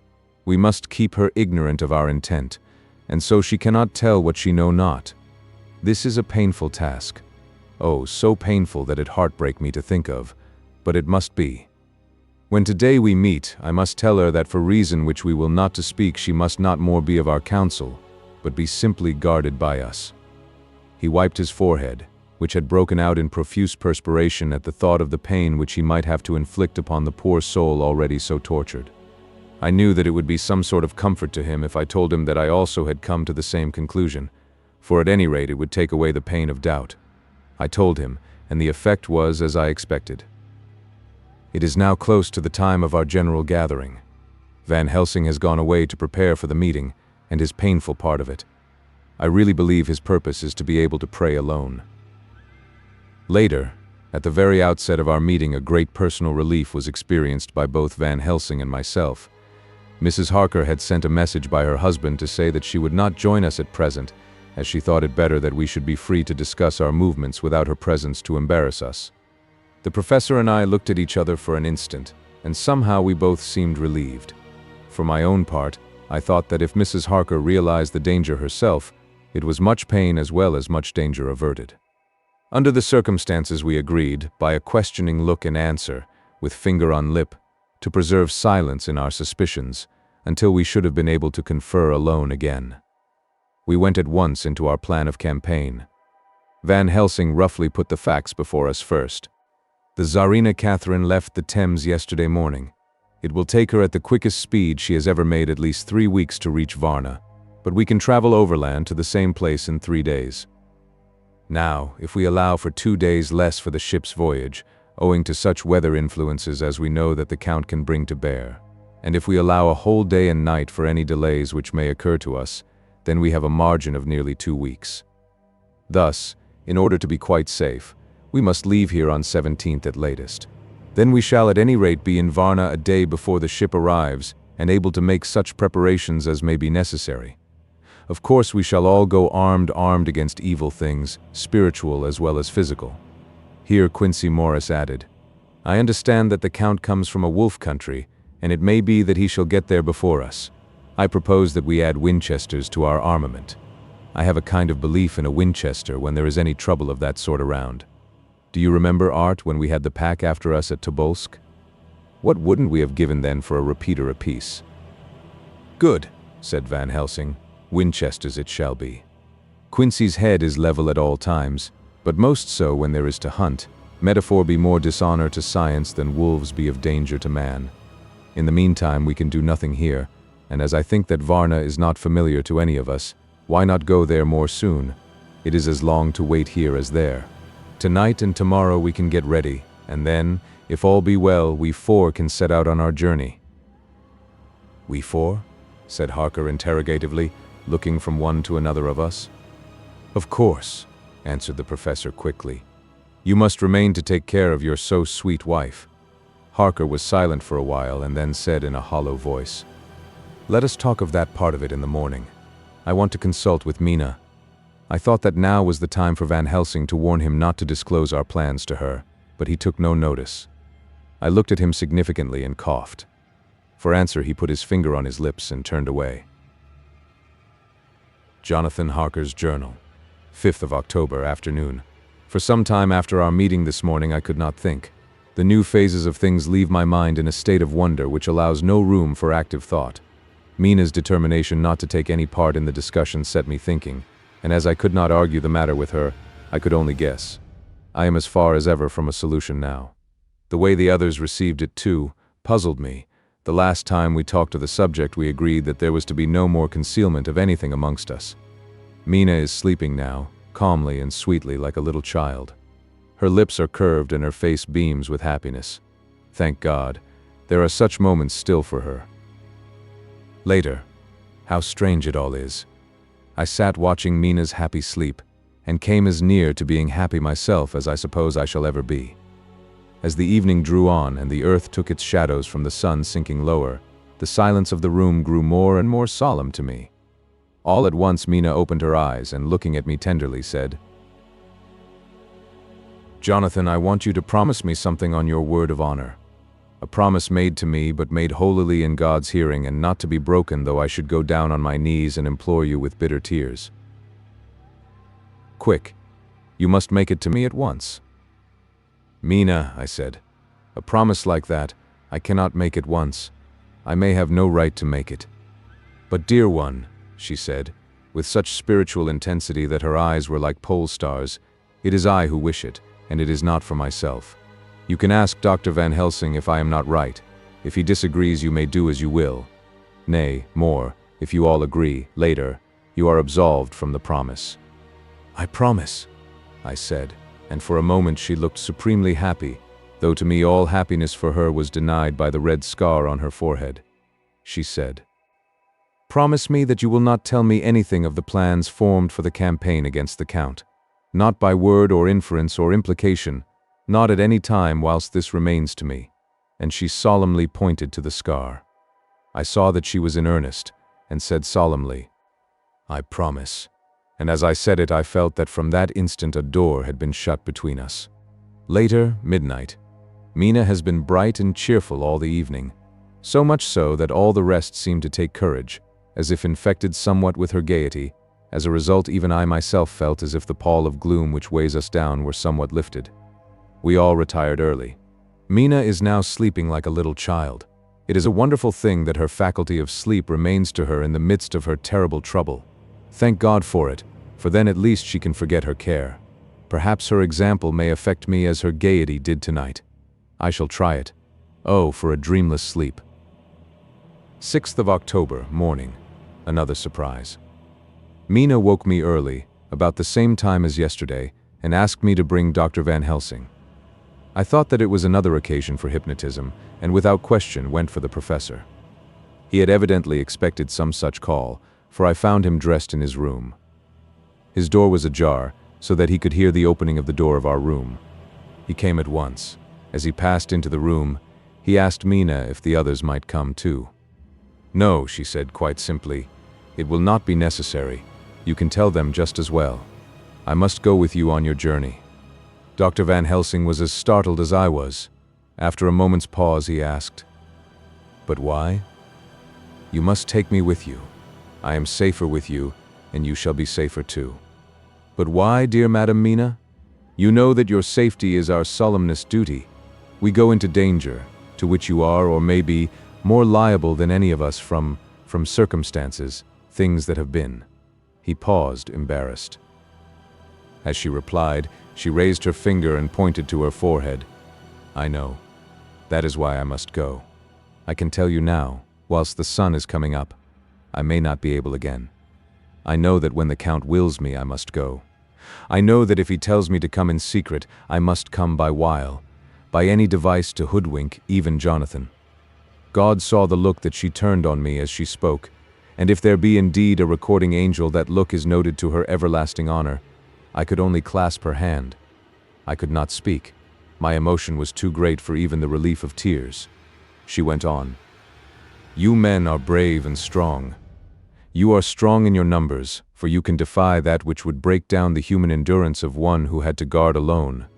Besides, I may be of service, since you can hypnotize me and so learn that which even I myself do not know." Dr. Van Helsing said very gravely, "Madam Mina, you are, as always, most wise. You shall with us come, and together we shall do that which we go forth to achieve." When he had spoken, Mina's long spell of silence made me look at her. She had fallen back on her pillow asleep. She did not even wake when I had pulled up the blind and let in the sunlight which flooded the room. Van Helsing motioned to me to come with him quietly. We went to his room, and within a minute Lord Godalming, Dr. Seward, and Mr. Morris were with us also. He told them what Mina had said, and went on. "In the morning we shall leave for Varna. We have now to deal with a new factor, Madam Mina. Oh, but her soul is true. It is to her an agony to tell us so much as she has done, but it is most right, and we are warned in time. There must be no chance lost, and in Varna we must be ready to act the instant when that ship arrives." "What shall we do exactly?" asked Mr. Morris laconically. The professor paused before replying. "We shall at the first board that ship. Then, when we have identified the box, we shall place a branch of the wild rose on it. This we shall fasten, for when it is there none can emerge, so at least says the superstition. And to superstition must we trust at the first. It was man's faith in the early, and it have its root in faith still. Then when we get the opportunity that we seek, when none are near to see, we shall open the box, and all will be well." "I shall not wait for any opportunity," said Morris. "When I see the box I shall open it and destroy the monster, though there were 1,000 men looking on, and if I am to be wiped out for it the next moment." I grasped his hand instinctively and found it as firm as a piece of steel.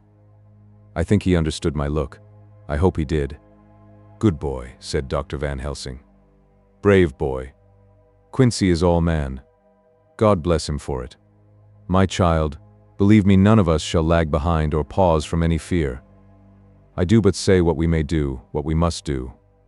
But, indeed, we cannot say what we shall do. There are so many things which may happen, and their ways and their ends are so various that until the moment we may not say. We shall all be armed in all ways, and when the time for the end is come, our efforts shall not be lack. Now let us today put all our affairs in order. Let all things which touch on others dear to us, and who on us depend, be complete. For none of us can tell what, or when, or how, the end may be. As for me, my own affairs are regulate, and as I have nothing else to do, I shall go make arrangements for the travel. I shall have all tickets and so forth for our journey." There was nothing further to be said, and we parted. I shall now settle up all my affairs of earth, and be ready for whatever may come, later. It is all done. My will is made, and all complete. Mina, if she survive, is my sole heir. If it should not be so, then the others who have been so good to us shall have remainder. It is now drawing towards the sunset. Mina's uneasiness calls my attention to it. I am sure that there is something on her mind which the time of exact sunset will reveal. These occasions are becoming harrowing times for us all, for each sunrise and sunset opens up some new danger, some new pain, which, however, may in God's will be means to a good end. I write all these things in the diary since my darling must not hear them now, but if it may be that she can see them again, they shall be ready. She is calling to me. Chapter 25. Dr. Seward's Diary. 11th October, evening. Jonathan Harker has asked me to note this, as he says he is hardly equal to the task, and he wants an exact record kept. I think that none of us were surprised when we were asked to see Mrs. Harker a little before the time of sunset. We have of late come to understand that sunrise and sunset are to her times of peculiar freedom, when her old self can be manifest without any controlling force subduing or restraining her, or inciting her to action. This mood or condition begins some half hour or more before actual sunrise or sunset, and lasts till either the sun is high, or whilst the clouds are still aglow with the rays streaming above the horizon. At first there is a sort of negative condition, as if some tie were loosened, and then the absolute freedom quickly follows. When, however, the freedom ceases, the changeback or relapse comes quickly, preceded only by a spell of warning silence. Tonight, when we met, she was somewhat constrained, and bore all the signs of an internal struggle. I put it down myself to her making a violent effort at the earliest instant she could do so. A very few minutes, however, gave her complete control of herself. Then, motioning her husband to sit beside her on the sofa where she was half reclining, she made the rest of us bring chairs up close. taking her husband's hand in hers, began, "We are all here together in freedom, for perhaps the last time. I know, dear. I know that you will always be with me to the end." This was to her husband, whose hand had, as we could see, tightened upon hers. "In the morning we go out upon our task, and God alone knows what may be in store for any of us. You are going to be so good to me as to take me with you. I know that all that brave, earnest men can do for a poor, weak woman, whose soul perhaps is lost. No, not yet, but is at any rate at stake, you will do. But you must remember that I am not as you are. There is a poison in my blood, in my soul, which may destroy me, which must destroy me, unless some relief comes to us. Oh, my friends, you know as well as I do that my soul is at stake, and though I know there is one way out for me, you must not and I must not take it." She looked appealingly to us all in turn, beginning and ending with her husband. "What is that way?" asked Van Helsing in a hoarse voice. "What is that way which we must not, may not take? That I may die now, either by my own hand or that of another, before the greater evil is entirely wrought. I know, and you know, that were I once dead you could and would set free my immortal spirit, even as you did my poor Lucy's. Were death, or the fear of death, the only thing that stood in the way, I would not shrink to die here, now, amidst the friends who love me. But death is not all. I cannot believe that to die in such a case, when there is hope before us and a bitter task to be done, is God's will. Therefore I, on my part, give up here the certainty of eternal rest, and go out into the dark where may be the blackest things that the world or the netherworld holds." We were all silent, for we knew instinctively that this was only a prelude. The faces of the others were set and Harker's grew ashen gray. Perhaps he guessed better than any of us what was coming. She continued, "This is what I can give into the hotchpot." I could not but note the quaint legal phrase which she used in such a place, and with all seriousness. "What will each of you give? Your lives, I know," she went on quickly. "That is easy for brave men. Your lives are God's, and you can give them back to Him, but what will you give to me?" She looked again questioningly, but this time avoided her husband's face. Quincy seemed to understand. He nodded, and her face lit up. "Then I shall tell you plainly what I want, for there must be no doubtful matter in this connection between us now. You must promise me, one and all, even you, my beloved husband, that, should the time come, you will kill me." "What is that time?" The voice was Quincy's, but it was low and strained. "When you shall be convinced that I am so changed that it is better that I die than I may live. When I am thus dead in the flesh, then you will, without a moment's delay, drive a stake through me and cut off my head, or do whatever else may be wanting to give me rest." Quincy was the first to rise after the pause. He knelt down before her and, taking her hand in his, said solemnly, "I'm only a rough fellow who hasn't, perhaps, lived as a man should to win such a distinction, but I swear to you by all that I hold sacred and dear that, should the time ever come, I shall not flinch from the duty that you have set us. And I promise you, too, that I shall make all certain, for if I am only doubtful I shall take it that the time has come." "My true friend," was all she could say amid her fast-falling tears, as, bending over, she kissed his hand. "I swear the same, my dear Madam Mina," said Van Helsing. "And I," said Lord Godalming, each of them in turn kneeling to her to take the oath. I followed myself. Then her husband turned to her wan-eyed and with a greenish pallor which subdued the snowy whiteness of his hair, and asked, "And must I, too, make such a promise, oh, my wife?"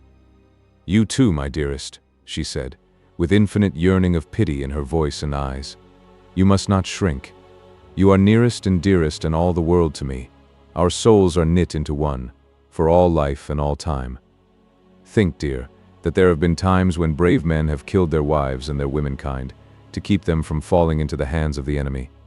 Their hands did not falter any the more because those that they loved implored them to slay them. It is men's duty towards those whom they love, in such times of sore trial. And oh, my dear, if it is to be that I must meet death at any hand, let it be at the hand of him that loves me best. Dr. Van Helsing, I have not forgotten your mercy in poor Lucy's case to him who loved." She stopped with a flying blush, and changed her phrase, "to him who had best right to give her peace. If that time shall come again, I look to you to make it a happy memory of my husband's life, that it was his loving hand which set me free from the awful thrall upon me." "Again, I swear," came the professor's resonant voice.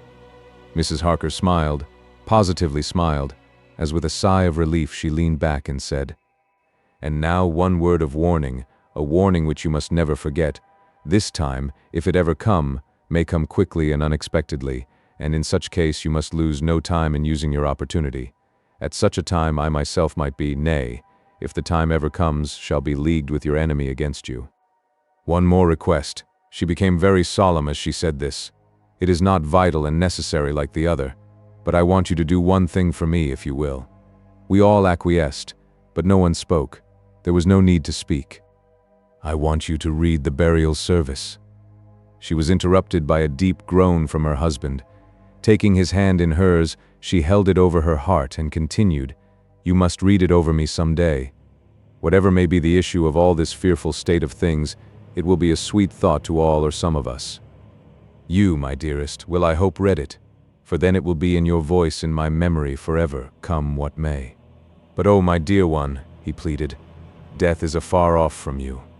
"Nay," she said, holding up a warning hand. "I am deeper in death at this moment than if the weight of an earthly grave lay heavy upon me." "Oh, my wife, must I read it?" he said, before he began. "It would comfort me, my husband," was all she said, and he began to read when she had got the book ready.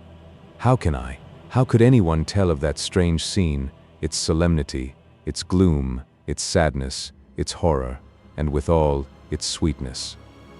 Even a skeptic, who can see nothing but a travesty of bitter truth in anything holy or emotional, would have been melted to the heart had he seen that little group of loving and devoted friends kneeling round that stricken and sorrowing lady, or heard the tender passion of her husband's voice, as in tones so broken with emotion that often he had to pause. He read the simple and beautiful service from the burial of the dead. I cannot go on, words and voice fail me. She was right in her instinct. Strange as it all was, bizarre as it may hereafter seem even to us who felt its potent influence at the time, it comforted us much, and the silence which showed Mrs. Harker's coming relapse from her freedom of soul did not seem so full of despair to any of us as we had dreaded. Jonathan Harker's Journal. 15th of October, Varna. We left Charing Cross on the morning of the 12th, got to Paris the same night, and took the places secured for us in the Orient Express. We traveled night and day, arriving here at about 5 o'clock. Lord Godalming went to the consulate to see if any telegram had arrived for him, whilst the rest of us came on to this hotel, the Odysseus. The journey may have had incidents. I was, however, too eager to get on to care for them. Until the Tsarina Catherine comes into port, there will be no interest for me in anything in the wide world. Thank God. Mina is well, and looks to be getting stronger. Her color is coming back. She sleeps a great deal. Throughout the journey she slept nearly all the time. Before sunrise and sunset, however, she is very wakeful and alert, and it has become a habit for Van Helsing to hypnotize her at such times. At first, some effort was needed, and he had to make many passes, but now, she seems to yield at once, as if by habit, and scarcely any action is needed. He seems to have power at these particular moments to simply will, and her thoughts obey him. He always asks her what she can see and hear. She answers to the first, "Nothing, all is dark," and to the second, "I can hear the waves lapping against the ship, and the water rushing by. Canvas and cordage strain, and masts and yards creak. The wind is high, I can hear it in the shrouds, and the bow throws back the foam." It is evident that the Tsarina Catherine is still at sea, hastening on her way to Varna. Lord Godalming has just returned. He had 4 telegrams, one each day since we started, and all to the same effect, that the Tsarina Catherine had not been reported to Lloyd's from anywhere. He had arranged before leaving London that his agent should send him every day a telegram saying if the ship had been reported. He was to have a message even if she were not reported, so that he might be sure that there was a watch being kept at the other end of the wire. We had dinner and went to bed early. Tomorrow we are to see the vice-consul, and to arrange, if we can, about getting on board the ship as soon as she arrives. Van Helsing says that our chance will be to get on the boat between sunrise and sunset. The Count, even if he takes the form of a bat, cannot cross the running water of his own volition, and so cannot leave the ship.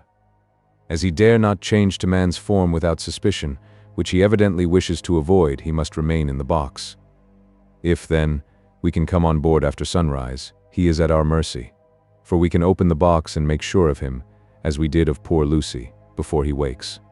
What mercy he shall get from us will not count for much. We think that we shall not have much trouble with officials or the seamen. Thank God. This is the country where bribery can do anything, and we are well supplied with money. We have only to make sure that the ship cannot come into port between sunset and sunrise without our being warned, and we shall be safe. Judge Moneybag will settle this case, I think. 16th of October. Mina's report still the same, lapping waves and rushing water, darkness and favoring winds. We are evidently in good time, and when we hear of the Tsarina Catherine we shall be ready.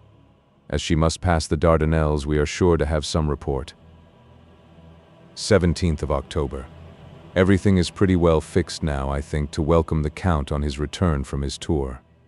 Godalming told the shippers that he fancied that the box sent aboard might contain something stolen from a friend of his, and got a half consent that he might open it at his own risk. The owner gave him a paper telling the captain to give him every facility in doing whatever he chose on board the ship, and also a similar authorization to his agent at Varna. We have seen the agent, who was much impressed with Godalming's kindly manner to him, and we are all satisfied that whatever he can do to aid our wishes will be done. We have already arranged what to do in case we get the box open. If the Count is there, Van Helsing and Seward will cut off his head at once and drive a stake through his heart. Morris and Godalming and I shall prevent interference, even if we have to use the arms which we shall have ready. The professor says that if we can so treat the Count's body, it will soon after fall into dust. In such case there would be no evidence against us, in case any suspicion of murder were aroused. But even if it were not, we should stand or fall by our act, and perhaps someday this very script may be evidence to come between some of us and a rope. For myself, I should take the chance only too thankfully if it were to come. We mean to leave no stone unturned to carry out our intent. We have arranged with certain officials that the instant the Tsarina Catherine is seen, we are to be informed by a special messenger. 24th of October. A whole week of waiting. Daily telegrams to Godalming, but only the same story, not yet reported. Mina's morning and evening hypnotic answer is unvaried, lapping waves, rushing water, and creaking masts. Telegram, October 24th. Rufus Smith, Lloyd's, London, to Lord Godalming, care of HBM Vice-Consul, Varna. Tsarina Catherine reported this morning from Dardanelles. Dr. Seward's diary. 25th of October. How I miss my phonograph. To write diary with a pen is irksome to me, but Van Helsing says I must.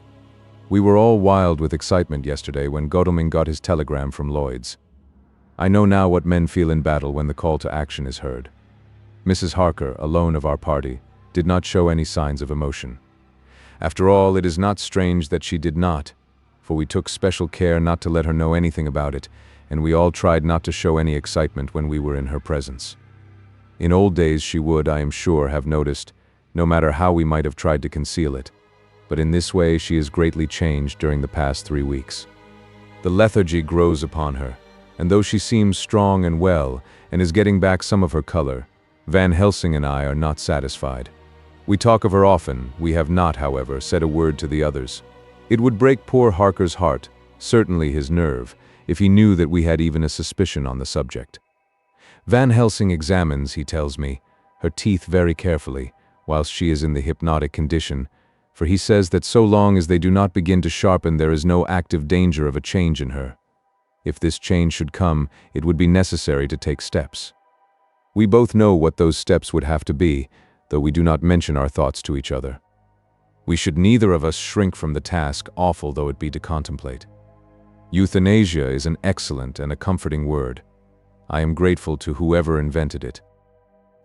It is only about 24 hours' sail from the Dardanelles to here, at the rate the Tsarina Catherine has come from London. She should therefore arrive sometime in the morning, but as she cannot possibly get in before then, we are all about to retire early. We shall get up at 1 o'clock, so as to be ready. 25th October, noon. No news yet of the ship's arrival. Mrs. Harker's hypnotic report this morning was the same as usual, so it is possible that we may get news at any moment.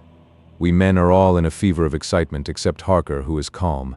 His hands are cold as ice, and an hour ago I found him whetting the edge of the great Corker knife which he now always carries with him. It will be a bad lookout for the Count if the edge of that kukri ever touches his throat, driven by that stern, ice-cold hand. Van Helsing and I were a little alarmed about Mrs. Harker today. About noon she got into a sort of lethargy which we did not like. Although we kept silence to the others, we were neither of us happy about it. She had been restless all the morning, so that we were at first glad to know that she was sleeping. When, however, her husband mentioned casually that she was sleeping so soundly that he could not wake her, we went to her room to see for ourselves. She was breathing naturally and looked so well and peaceful that we agreed that the sleep was better for her than anything else. Poor girl. She has so much to forget that it is no wonder that sleep, if it brings oblivion to her, does her good. Later. Our opinion was justified, for when after a refreshing sleep of some hours she woke up, she seemed brighter and better than she had been for days. At sunset she made the usual hypnotic report. Wherever he may be in the Black Sea, the Count is hurrying to his destination. To his doom, I trust.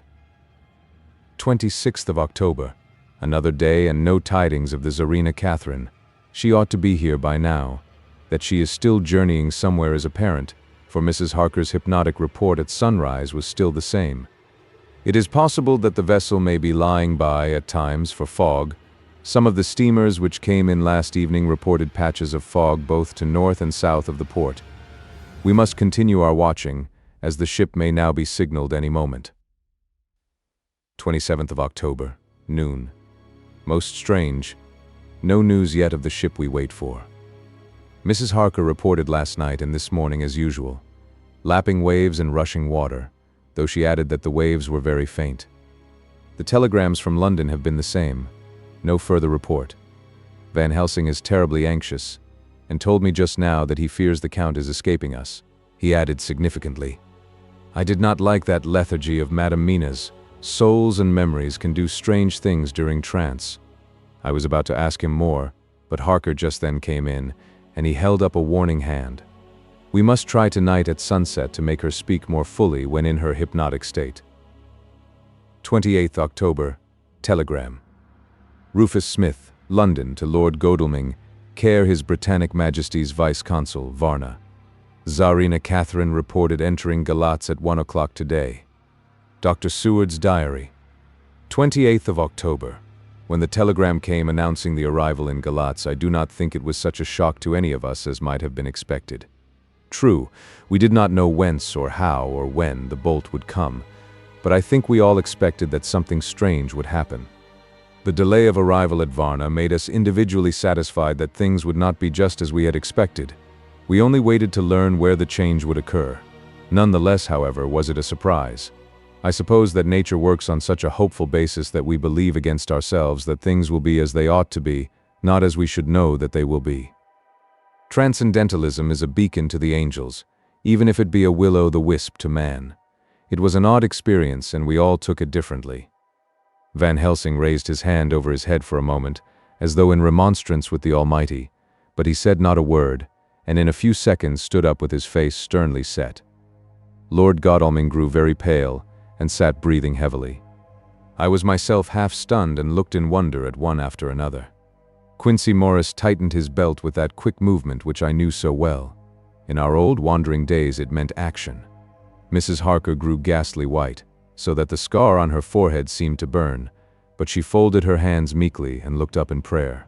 Harker actually smiled the dark, bitter smile of one who is without hope, but at the same time his action belied his words, for his hands instinctively sought the hilt of the great kukri knife and rested there. "When does the next train start for Galatz?" said Van Helsing to us generally. "At 6:30 tomorrow morning." We all started, for the answer comes from Mrs. Harker. "How on earth do you know?" said Art.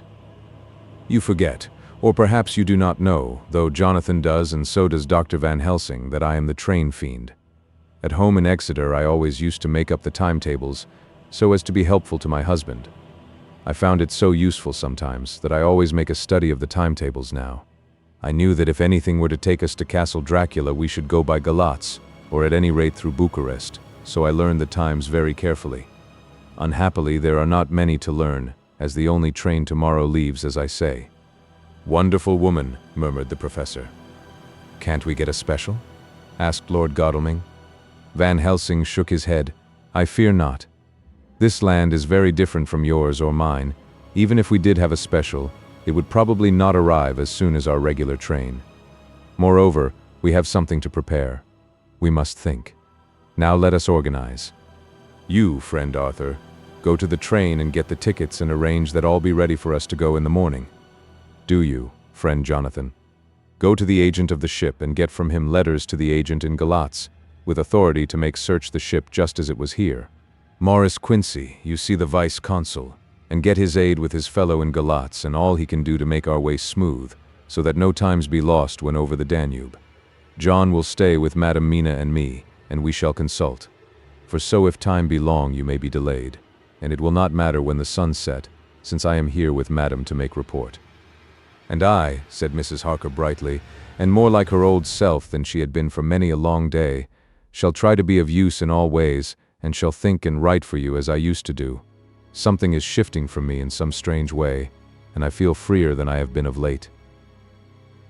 The three younger men looked happier at the moment as they seemed to realize the significance of her words, but Van Helsing and I, turning to each other, met each a grave and troubled glance. We said nothing at the time, however. When the three men had gone out to their tasks, Van Helsing asked Mrs. Harker to look up the copy of the diaries and find him the part of Harker's journal at the castle. She went away to get it.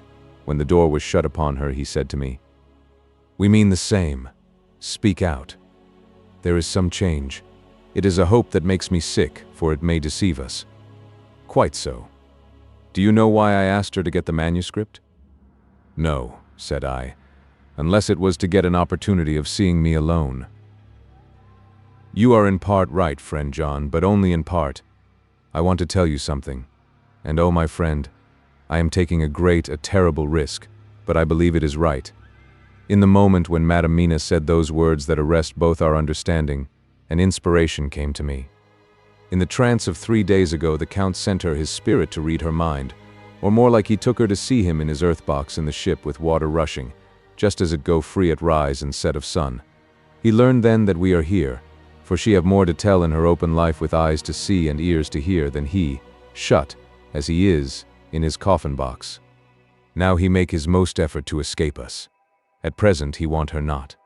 He is sure with his so great knowledge that she will come at his call, but he cut her off, take her, as he can do, out of his own power, that so she come not to him.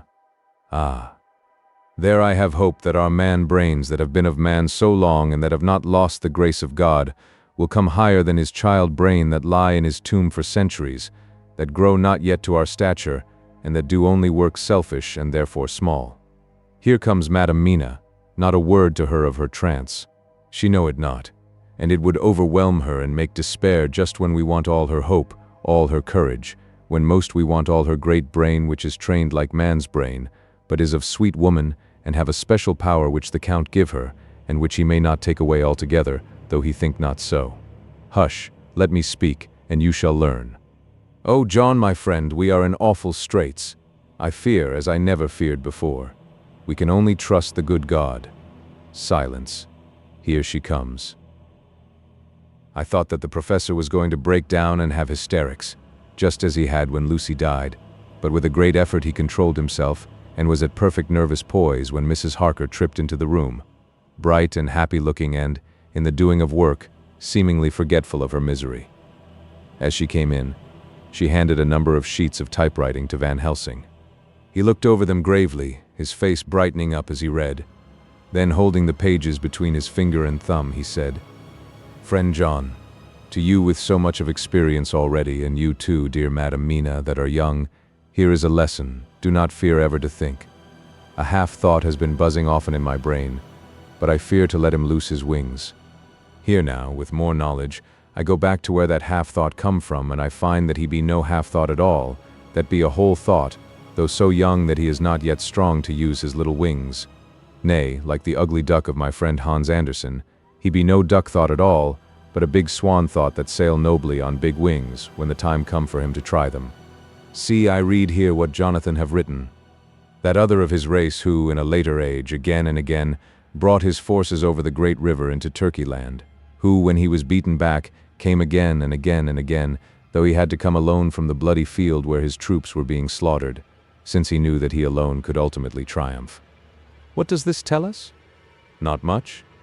No. The Count's child thought see nothing, therefore he speaks so free. Your man thought see nothing, my man thought see nothing, till just now. No. But there comes another word from someone who speak without thought, because she too know not what it might mean. Just as there are elements which rest, yet when in nature's course they move on their way and they touch, then poof, and there comes a flash of light, heaven-wide, that blind and kill and destroy some, but that show up all earth below for leagues and leagues. Is it not so? Well, I shall explain. To begin, have you ever studied the philosophy of crime? Yes, and no, you John, yes, for it is a study of insanity. You, no, Madam Mina, for crime touch you not but once. Still, your mind works true, and argues not a particulari ad universale. There is this peculiarity in criminals. It is so constant in all countries and at all times that even police, who know not much from philosophy, come to know it empirically, that it is. That is to be empiric. The criminal always work at one crime, that is the true criminal who seems predestinate to crime, and who will of none other. This criminal has not full man-brain. He is clever and cunning and resourceful, but he be not of man-stature as to brain, he be of child-brain in much. Now this criminal of ours is predestinate to crime also, he too have child-brain, and it is of the child to do what he have done. The little bird, the little fish, the little animal learn not by principle but empirically, and when he learn to do, then there is to him the ground to start from to do more. Dos plus dos, said Archimedes. Give me a fulcrum and I shall move the world. To do once is the fulcrum whereby child-brain become man-brain, and until he have the purpose to do more, he continue to do the same again every time, just as he have done before. Oh, my dear, I see that your eyes are opened, and that to you the lightning flash show all the leagues. For Mrs. Harker began to clap her hands and her eyes sparkled. He went on. Now you shall speak. Tell us two dry men of science what you see with those so bright eyes. He took her hand and held it whilst she spoke. His finger and thumb closed on her pulse, as I thought instinctively and unconsciously as she spoke. The Count is a criminal and of criminal type. Nordau and Lombroso would so classify him, and qua criminal he is of imperfectly formed mind. Thus, in a difficulty he has to seek resource in habit. His past is a clue, and the one page of it that we know, and that from his own lips, tells that once before, when in what Mr. Morris would call a tight place, he went back to his own country from the land he had tried to invade, and thence, without losing purpose, prepared himself for a new effort. He came again better equipped for his work, and won. So he came to London to invade a new land. He was beaten, and when all hope of success was lost, and his existence in danger, he fled back over the sea to his home, just as formerly he had fled back over the Danube from Turkey land. Good, good. Oh, you so clever lady, said Van Helsing enthusiastically as he stooped and kissed her hand. A moment later he said to me, as calmly as though we had been having a sick-room consultation, 72 only, and in all this excitement, I have hope. Turning to her again, he said with keen expectation, But go on, go on. There is more to tell if you will. Be not afraid, John and I know. I do in any case, and shall tell you if you are right. Speak, without fear. I will try to, but you will forgive me if I seem egotistical. Nay, fear not. You must be egotist, for it is of you that we think. Then, as he is criminal, he is selfish, and as his intellect is small and his action is based on selfishness, he confines himself to one purpose. That purpose is remorseless. As he fled back over the Danube, leaving his forces to be cut to pieces, so now he is intent on being safe, careless of all. So his own selfishness frees my soul somewhat from the terrible power which he acquired over me on that dreadful night. I felt it. Oh, I felt it. Thank God, for his great mercy.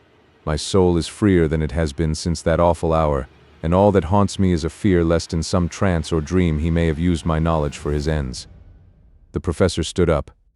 He has so used your mind, and by it he has left us here in Varna, whilst the ship that carried him rushed through enveloping fog up to Galatz, where, doubtless, he had made preparation for escaping from us. But his child mind only saw so far, and it may be that, as ever is in God's providence, the very thing that the evildoer most reckoned on for his selfish good turns out to be his chiefest harm. The hunter is taken in his own snare, as the great psalmist says.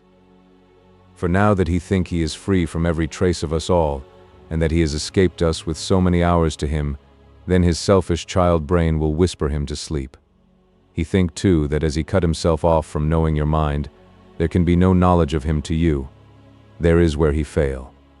That terrible baptism of blood which he give you makes you free to go to him in spirit, as you have as yet done in your times of freedom, when the sun rise and set. At such times you go by my volition and not by his, and this power to good of you and others, as you have won from your suffering at his hands. This is now all the more precious that he know it not, and to guard himself have even cut himself off from his knowledge of our where. We, however, are not selfish, and we believe that God is with us through all this blackness and these many dark hours. We shall follow him, and we shall not flinch, even if we peril ourselves that we become like him. Friend John, this has been a great hour, and it have done much to advance us on our way. You must be scribe and write him all down, so that when the others return from their work you can give it to them. Then they shall know as we do. And so I have written it whilst we wait their return, and Mrs. Harker has written with her typewriter all since she brought the manuscript to us. Chapter 26. Dr. Seward's Diary. 29th of October. This is written in the train from Varna to Galatz. Last night we all assembled a little before the time of sunset. Each of us had done his work as well as he could. So far as thought and endeavor and opportunity go, we are prepared for the whole of our journey and for our work when we get to Galatz. When the usual time came round, Mrs. Harker prepared herself for her hypnotic effort, and after a longer and more serious effort on the part of Van Helsing than has been usually necessary, she sank into the trance. Usually she speaks on a hint, but this time the professor had to ask her questions, and to ask them pretty resolutely, before we could learn anything. At last her answer came. I can see nothing. We are still. There are no waves lapping, but only a steady swirl of water softly running against the hawser. I can hear men's voices calling, near and far, and the roll and creak of oars in the rowlocks. A gun is fired somewhere. The echo of it seems far away. There is tramping of feet overhead, and ropes and chains are dragged along. What is this? There is a gleam of light. I can feel the air blowing upon me. Here she stopped. She had risen as if impulsively from where she lay on the sofa and raised both her hands, palms upwards, as if lifting a weight. Van Helsing and I looked at each other with understanding. Quincy raised his eyebrows slightly and looked at her intently, whilst Harker's hand instinctively closed round the hilt of his kukri. There was a long pause. We all knew that the time when she could speak was passing, but we felt that it was useless to say anything. Suddenly she sat up, and as she opened her eyes, said sweetly, "Would none of you like a cup of tea? You must all be so tired." We could only make her happy, and so acquiesced. She bustled off to get tea. When she had gone, Van Helsing said, "You see, my friends, he is close to land. He has left his earth chest, but he has yet to get on shore. In the night he may lie hidden somewhere, but if he be not carried on shore, or if the ship do not touch it, he cannot achieve the land. In such case he can, if it be in the night, change his form and can jump or fly on shore as he did at Whitby. But if the day come before he get on shore, then, unless he be carried, he cannot escape. And if he be carried, then the customs men may discover what the box contain. Thus, in fine, if he escape not on shore tonight, or before dawn, there will be the whole day lost to him. We may then arrive in time, for if he escape not at night, we shall come on him in daytime, boxed up and at our mercy. For he dare not be his true self, awake and visible, lest he be discovered." There was no more to be said, so we waited in patience until the dawn, at which time we might learn more from Mrs. Harker. Early this morning we listened, with breathless anxiety, for her response in her trance. The hypnotic stage was even longer in coming than before, and when it came, the time remaining until full sunrise was so short that we began to despair. Van Helsing seemed to throw his whole soul into the effort. At last, in obedience to his will, she made reply, "All is dark. I hear lapping water level with me and some creaking as of wood on wood. She paused, and the red sun shot up. We must wait till tonight. And so it is that we are traveling towards Galatz in an agony of expectation. We are due to arrive between 2 and 3 in the morning, but already at Bucharest, we are 3 hours late, so we cannot possibly get in till well after sunup. Thus we shall have 2 more hypnotic messages from Mrs. Harker. Either or both may possibly throw more light on what is happening. Later, sunset has come and gone. Fortunately, it came at a time when there was no distraction, for had it occurred whilst we were at a station, we might not have secured the necessary calm and isolation. Mrs. Harker yielded to the hypnotic influence even less readily than this morning. I am in fear that her power of reading the Count's sensations may die away, just when we want it most. It seems to me that her imagination is beginning to work. Whilst she has been in the trance hitherto, she has confined herself to the simplest of facts. If this goes on, it may ultimately mislead us. If I thought that the Count's power over her would die away equally with her power of knowledge, it would be a happy thought. But I am afraid that it may not be so. When she did speak, her words were enigmatical. Something is going out. I can feel it pass me like a cold wind. I can hear, far off, confused sounds as of men talking in strange tongues, fierce falling water, and the howling of wolves. She stopped and a shudder ran through her, increasing in intensity for a few seconds till, at the end, she shook as though in a palsy.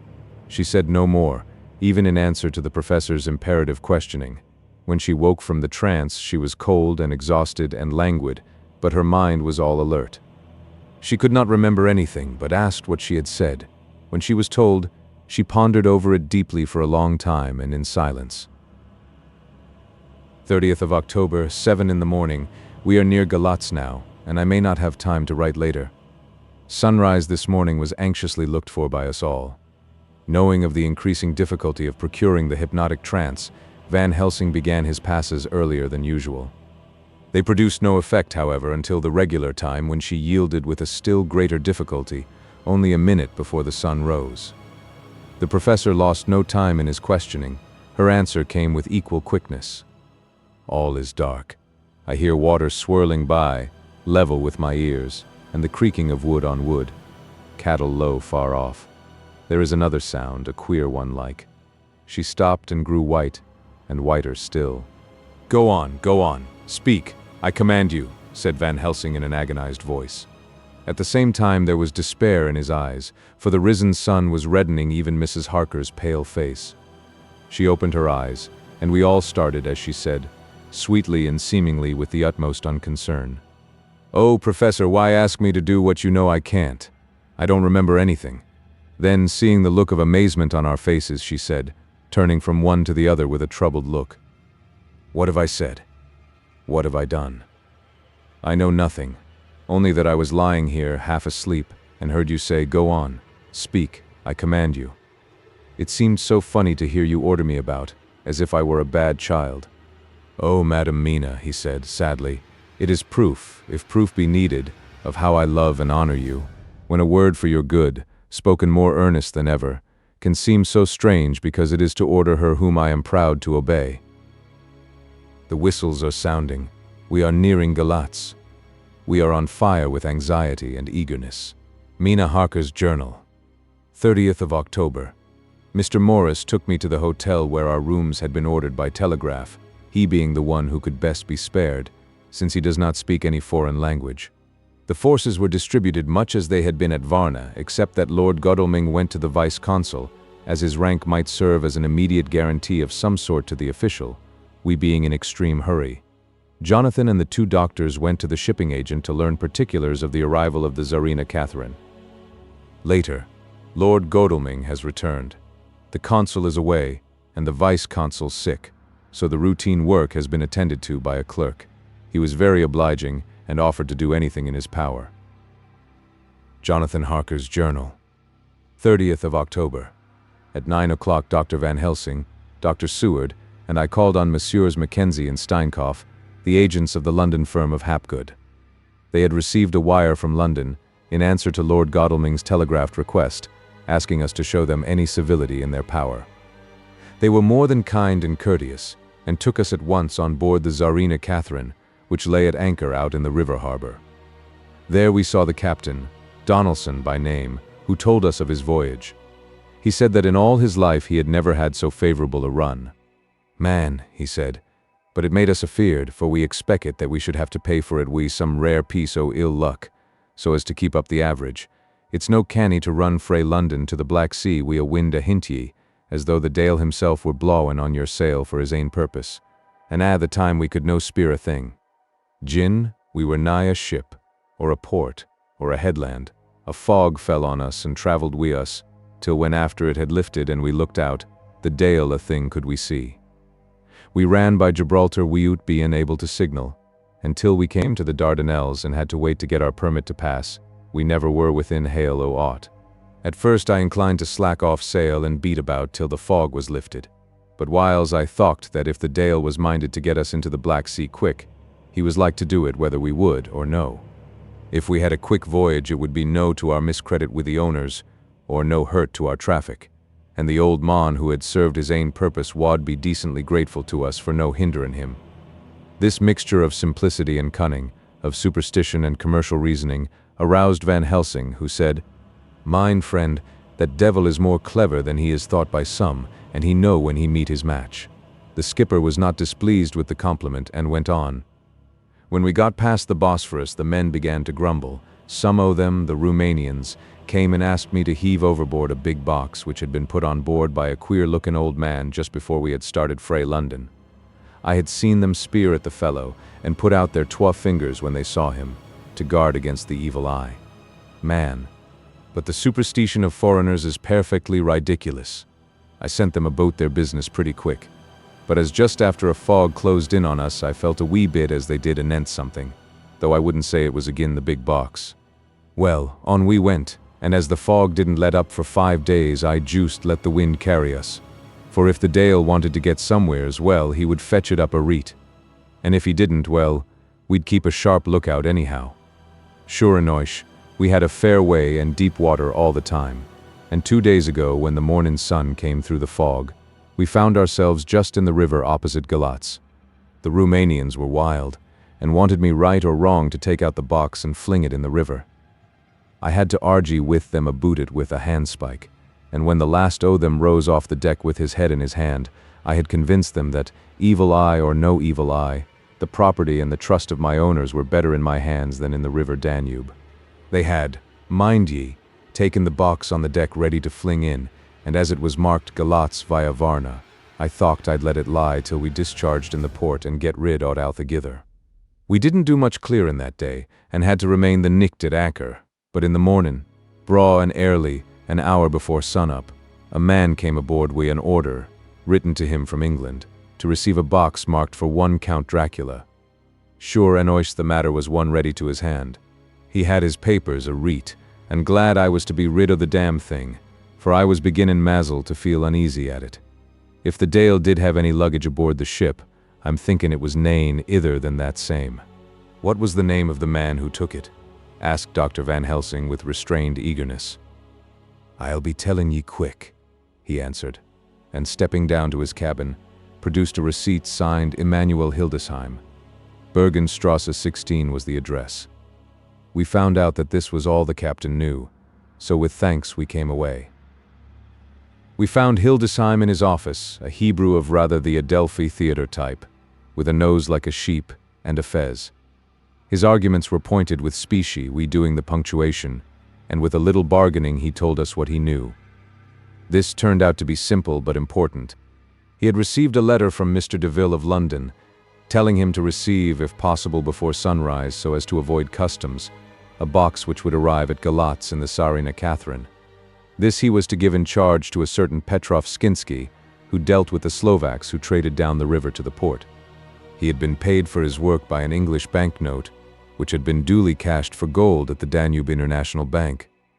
When Skinsky had come to him, he had taken him to the ship and handed over the box, so as to save porterage. That was all he knew. We then sought for Skinsky, but were unable to find him. One of his neighbors, who did not seem to bear him any affection, said that he had gone away 2 days before, no one knew whither. This was corroborated by his landlord, who had received by messenger the key of the house together with the rent due, in English money. This had been between 10 and 11 o'clock last night. We were at a standstill again.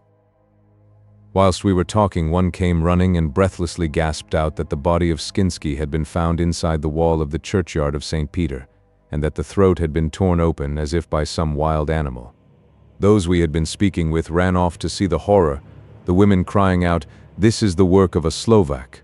We hurried away lest we should have been in some way drawn into the affair, and so detained. As we came home, we could arrive at no definite conclusion. We were all convinced that the box was on its way, by water, to somewhere. But where that might be, we would have to discover. With heavy hearts, we came home to the hotel to Mina.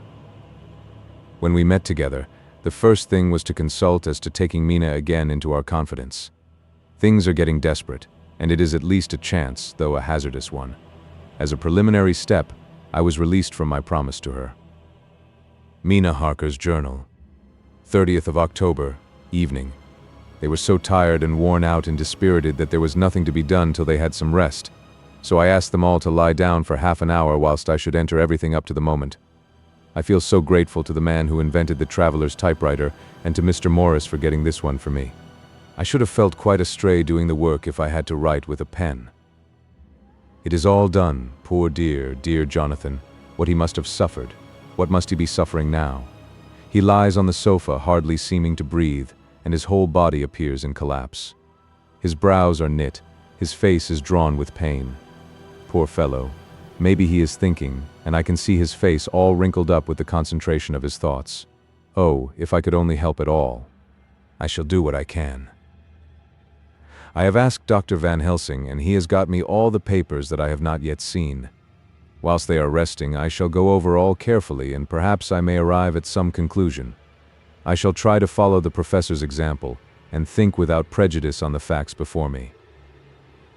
I do believe that under God's providence I have made a discovery.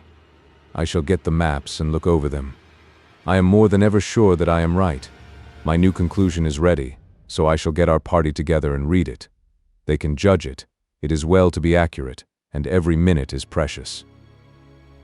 Mina Harker's memorandum, entered in her journal. Ground of inquiry. Count Dracula's problem is to get back to his own place. He must be brought back by someone. This is evident, for had he power to move himself as he wished, he could go either as man, or wolf, or bat, or in some other way. He evidently fears discovery or interference, in the state of helplessness in which he must be confined as he is between dawn and sunset in his wooden box. B. How is he to be taken? Here a process of exclusions may help us. By road, by rail, by water. One by road. There are endless difficulties, especially in leaving the city. There are people, and people are curious and investigate. A hint, a surmise, a doubt as to what might be in the box would destroy him. Y. There are, or there may be, customs and octroi officers to pass. Z. His pursuers might follow. This is his highest fear, and in order to prevent his being betrayed, he has repelled, so far as he can, even his victim, me. 2. By rail. There is no one in charge of the box.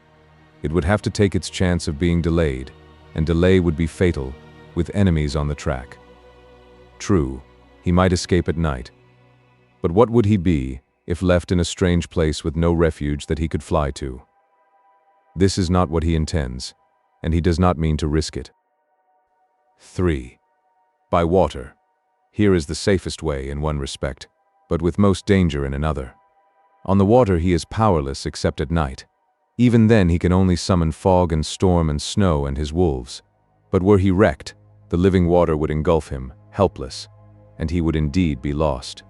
He could have the vessel drive to land, but if it were unfriendly land, wherein he was not free to move, his position would still be desperate. We know from the record that he was on the water, so what we have to do is to ascertain what water. The first thing is to realize exactly what he has done as yet. We may, then, get a light on what his later task is to be. Firstly, we must differentiate between what he did in London as part of his general plan of action, when he was pressed for moments and had to arrange as best he could. Secondly, we must see, as well as we can surmise it from the facts we know of, what he has done here. As to the first, he evidently intended to arrive at Galatz and sent invoice to Varna to deceive us lest we should ascertain his means of exit from England.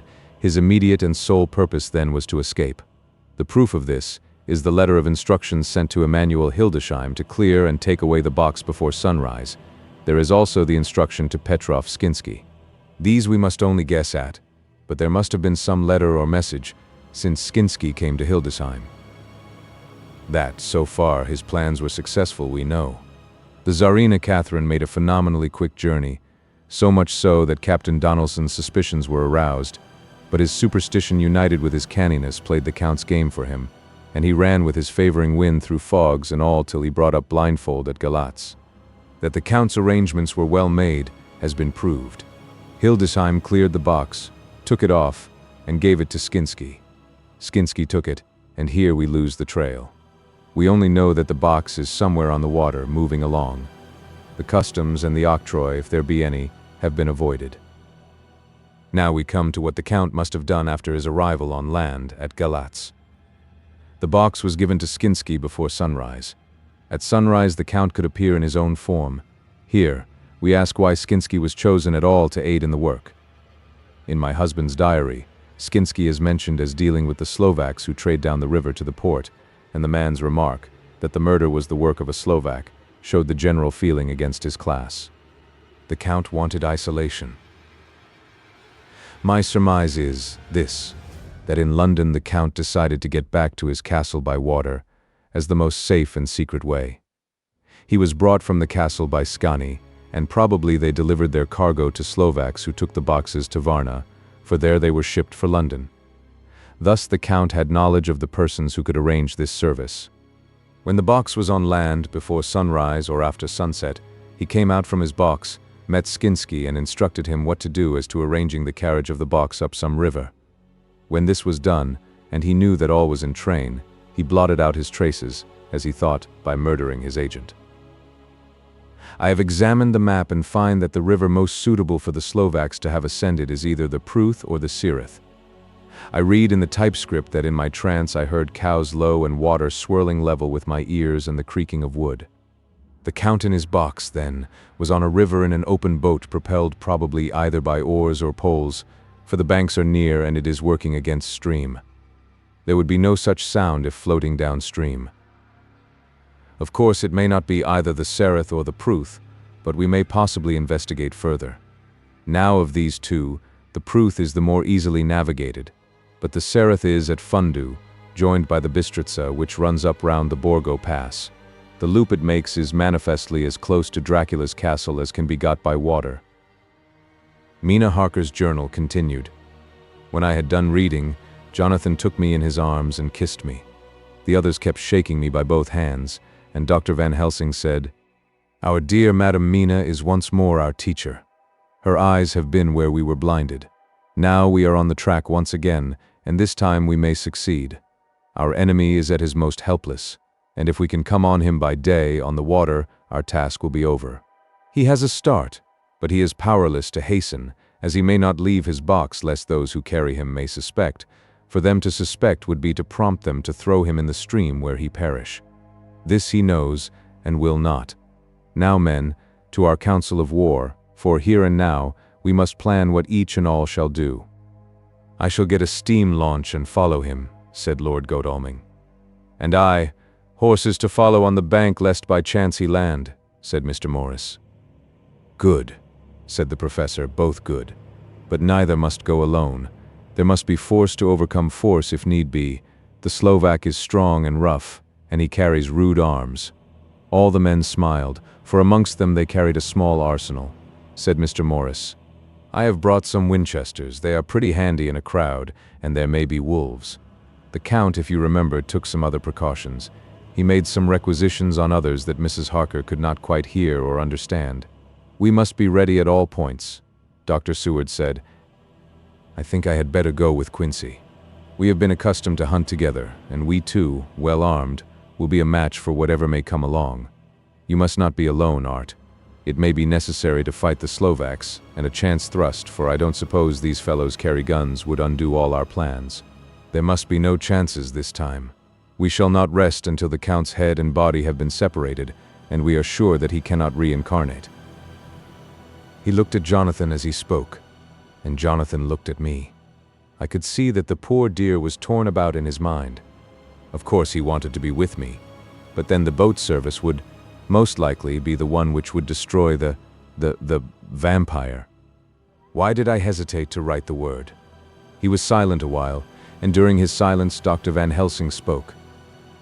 "Friend Jonathan, this is to you for twice reasons. First, because you are young and brave and can fight, and all energies may be needed at the last, and again that it is your right to destroy him, that which has wrought such woe to you and yours. Be not afraid for Madam Mina, she will be my care, if I may. I am old. My legs are not so quick to run as once, and I am not used to ride so long or to pursue as need be, or to fight with lethal weapons. But I can be of other service, I can fight another way, and I can die, if need be, as well as younger men. Now let me say that what I would is this. While you, my Lord Godalming, and friend Jonathan go in your so swift little steamboat up the river, and whilst John and Quincy guard the bank where perchance he might be landed, I will take Madam Mina right into the heart of the enemy's country. Whilst the old fox is tied in his box, floating on the running stream whence he cannot escape to land, where he dares not raise the lid of his coffin box lest his Slovak carriers should in fear leave him to perish, we shall go in the track where Jonathan went, from Bistritz over the Borgo, and find our way to the castle of Dracula. Here, Madam Mina's hypnotic power will surely help, and we shall find our way, all dark and unknown otherwise, after the first sunrise when we are near that fateful place. There is much to be done, and other places to be made sanctify, so that that nest of vipers be obliterated." Here Jonathan interrupted him hotly. "Do you mean to say, Professor Van Helsing, that you would bring Mina, in her sad case and tainted as she is with that devil's illness, right into the jaws of his death trap?" "Not for the world. Not for heaven or hell." He became almost speechless for a minute, and then went on. "Do you know what the place is? Have you seen that awful den of hellish infamy, with the very moonlight alive with grisly shapes, and every speck of dust that whirls in the wind a devouring monster in embryo? Have you felt the vampire's lips upon your throat?" Here he turned to me, and as his eyes lit on my forehead, he threw up his arms with a cry, "Oh my God, what have we done to have this terror upon us?" And he sank down on the sofa in a collapse of misery. The professor's voice, as he spoke in clear, sweet tones, which seemed to vibrate in the air, calmed us all. "Oh, my friend, it is because I would save Madam Mina from that awful place that I would go. God forbid that I should take her into that place. There is work, wild work to be done there, that her eyes may not see. We men here, all save Jonathan, have seen with their own eyes what is to be done before that place can be purified. Remember that we are in terrible straits. If the Count escape us this time, and he is strong and subtle and cunning, he may choose to sleep him for a century, and then in time our dear one, he took my hand, would come to him to keep him company, and would be as those others that you, Jonathan, saw. You have told us of their gloating lips. You heard their ribald laugh as they clutched the moving bag that the Count threw to them. You shudder, and well may it be. Forgive me that I make you so much pain, but it is necessary. My friend, is it not a dire need for the which I am giving, possibly my life? If it were that anyone went into that place to stay, it is I who would have to go to keep them company." "Do as you will," said Jonathan, with a sob that shook him all over. "We are in the hands of God." Later, oh, it did me good to see the way that these brave men worked. How can women help loving men when they are so earnest, and so true, and so brave? And too, it made me think of the wonderful power of money. What can it not do when it is properly applied? And what might it do when basely used? I felt so thankful that Lord Godalming is rich, and that both he and Mr. Morris, who also has plenty of money, are willing to spend it so freely. For if they did not, our little expedition could not start, either so promptly or so well equipped, as it will within another hour. It is not 3 hours since it was arranged what part each of us was to do, and now Lord Godalming and Jonathan have a lovely steam launch, with steam up ready to start at a moment's notice. Dr. Seward and Mr. Morris have half a dozen good horses well appointed. We have all the maps and appliances of various kinds that can be had.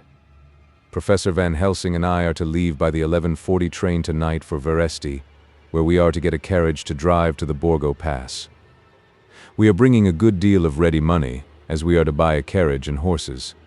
We shall drive ourselves, for we have no one whom we can trust in the matter. The professor knows something of a great many languages, so we shall get on all right. We have all got arms, even for me a large-bore revolver. Jonathan would not be happy unless I was armed like the rest. Alas, I cannot carry one arm that the rest do. The scar on my forehead forbids that. Dear Dr. Van Helsing comforts me by telling me that I am fully armed as there may be wolves. The weather is getting colder every hour, and there are snow flurries which come and go as warnings. Later, it took all my courage to say goodbye to my darling. We may never meet again. Courage, Mina. The professor is looking at you keenly. His look is a warning. There must be no tears now, unless it may be that God will let them fall in gladness. Jonathan Harker's Journal, October 30th. Night. I am writing this in the light from the furnace door of the steam launch. Lord Godalming is firing up. He is an experienced hand at the work, as he has had for years a launch of his own on the Thames, and another on the Norfolk Broads. Regarding our plans, we finally decided that Mina's guess was correct, and that if any waterway was chosen for the Count's escape back to his castle, the Sereth and then the Bistritza at its junction would be the one. We took it that somewhere about the 47th degree, north latitude, would be the place chosen for the crossing the country between the river and the Carpathians. We have no fear in running at good speed up the river at night. There is plenty of water, and the banks are wide enough apart to make steaming, even in the dark, easy enough. Lord Godalming tells me to sleep for a while, as it is enough for the present for one to be on watch. But I cannot sleep. How can I, with the terrible danger hanging over my darling, and her going out into that awful place? My only comfort is that we are in the hands of God. Only for that faith it would be easier to die than to live, and so be quit of all the trouble. Mr. Morris and Dr. Seward were off on their long ride before we started.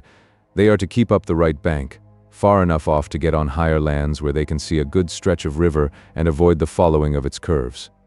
They have, for the first stages, 2 men to ride and lead their spare horses, 4 in all, so as not to excite curiosity.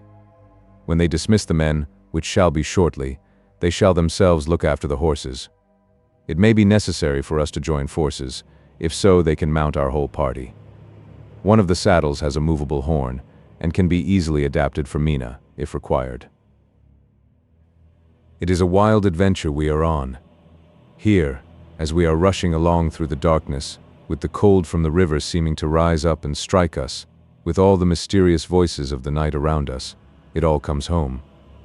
We seem to be drifting into unknown places and unknown ways, into a whole world of dark and dreadful things.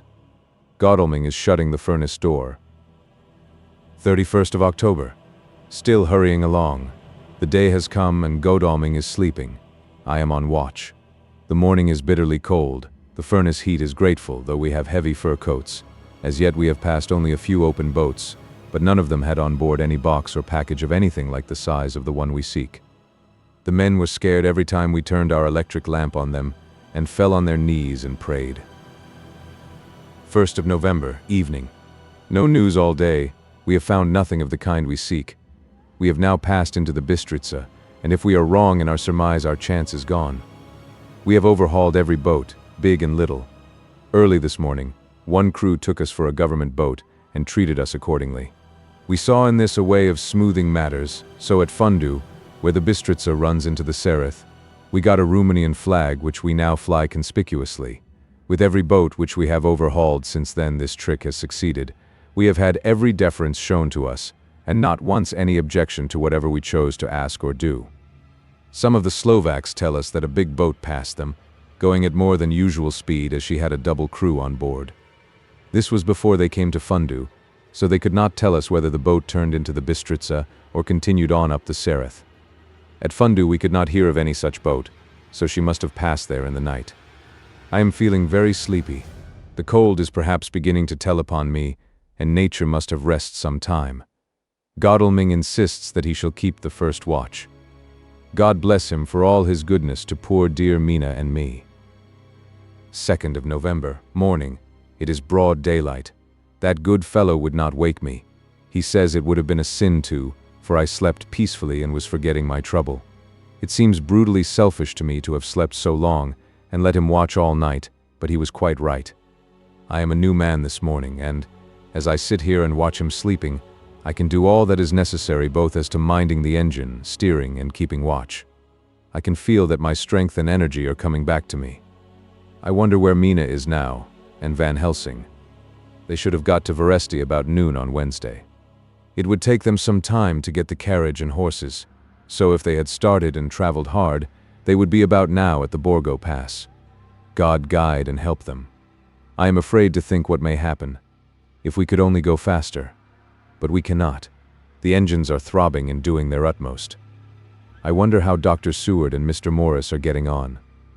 There seem to be endless streams running down the mountains into this river, but as none of them are very large at present, at all events, though they are terrible doubtless in winter, and when the snow melts, the horsemen may not have met much obstruction.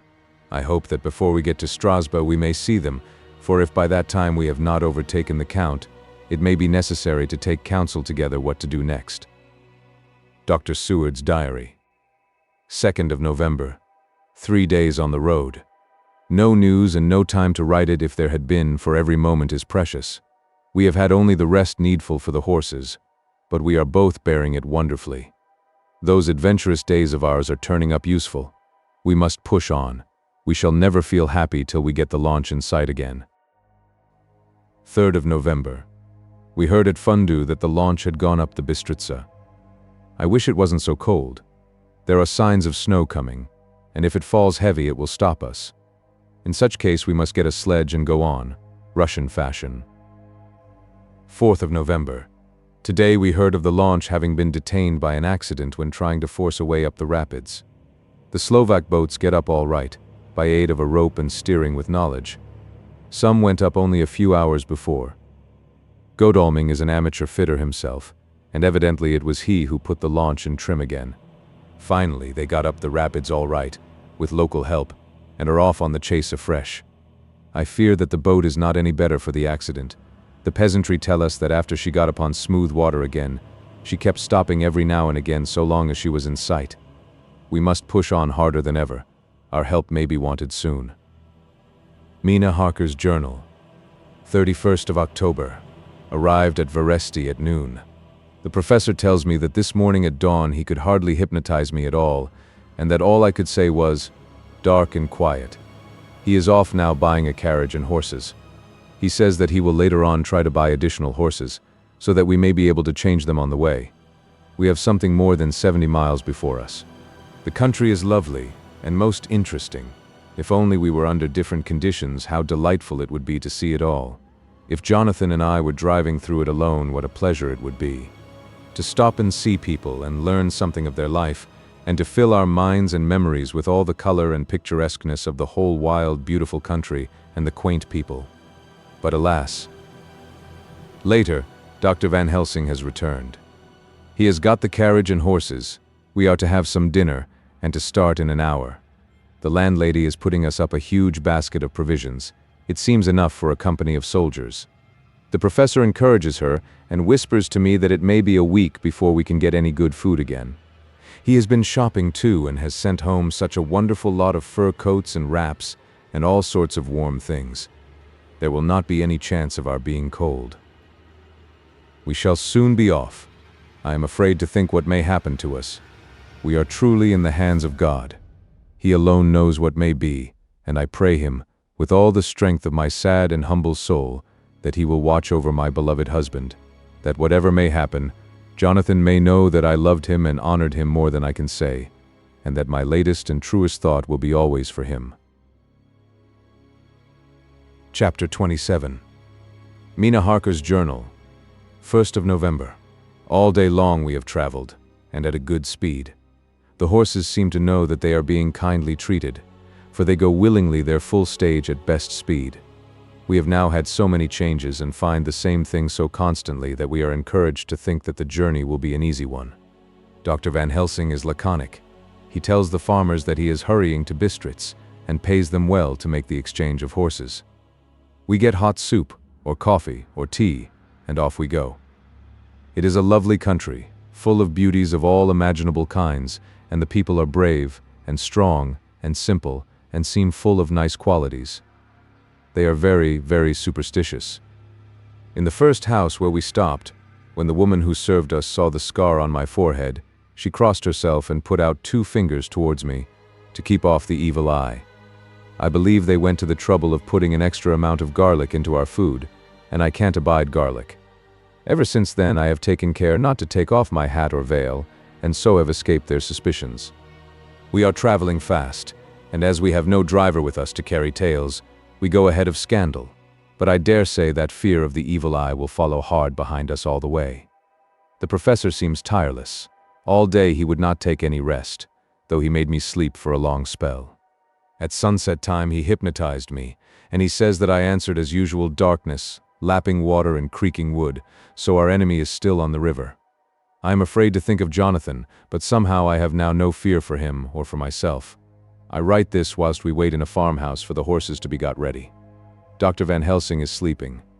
Poor dear, he looks very tired and old and gray, but his mouth is set as firmly as a conqueror's. Even in his sleep he is instinct with resolution. When we have well started, I must make him rest whilst I drive. I shall tell him that we have days before us, and we must not break down when most of all his strength will be needed. All is ready. We are off shortly. 2nd of November morning. I was successful, and we took turns driving all night. Now the day is on us, bright though cold. There is a strange heaviness in the air. I say heaviness for want of a better word. I mean that it oppresses us both. It is very cold, and only our warm furs keep us comfortable. At dawn Van Helsing hypnotized me. He says I answered darkness, creaking wood and roaring water. So the river is changing as they ascend. I do hope that my darling will not run any chance of danger, more than need be. But we are in God's hands. 2nd of November night. All day long driving. The country gets wilder as we go, and the great spurs of the Carpathians, which at Veresti seemed so far from us and so low on the horizon, now seem to gather round us and tower in front. We both seem in good spirits. I think we make an effort each to cheer the other. In the doing so we cheer ourselves. Dr. Van Helsing says that by morning we shall reach the Borgo Pass. The houses are very few here now, and the professor says that the last horse we got will have to go on with us, as we may not be able to change. He got 2 in addition to the 2 we changed, so that now we have a rude 4 in hand. The dear horses are patient and good, and they give us no trouble. We are not worried with other travelers, and so even I can drive. We shall get to the pass in daylight. We do not want to arrive before, so we take it easy, and have each a long rest in turn. Oh, what will tomorrow bring to us? We go to seek the place where my poor darling suffered so much. God grant that we may be guided aright, and that he will deign to watch over my husband and those dear to us both, and who are in such deadly peril. As for me, I am not worthy in his sight. Alas, I am unclean to his eyes, and shall be until he may deign to let me stand forth in his sight as one of those who have not incurred his wrath. Memorandum by Abraham Van Helsing. 4th of November. This to my old and true friend John Seward, Doctor, of Purfleet, London, in case I may not see him. It may explain. It is morning, and I write by a fire which all the night I have kept alive, Madam Mina aiding me. It is cold, cold, so cold that the grey heavy sky is full of snow, which when it falls will settle for all winter as the ground is hardening to receive it. It seems to have affected Madam Mina. She has been so heavy of head all day that she was not like herself. She sleeps and sleeps and sleeps.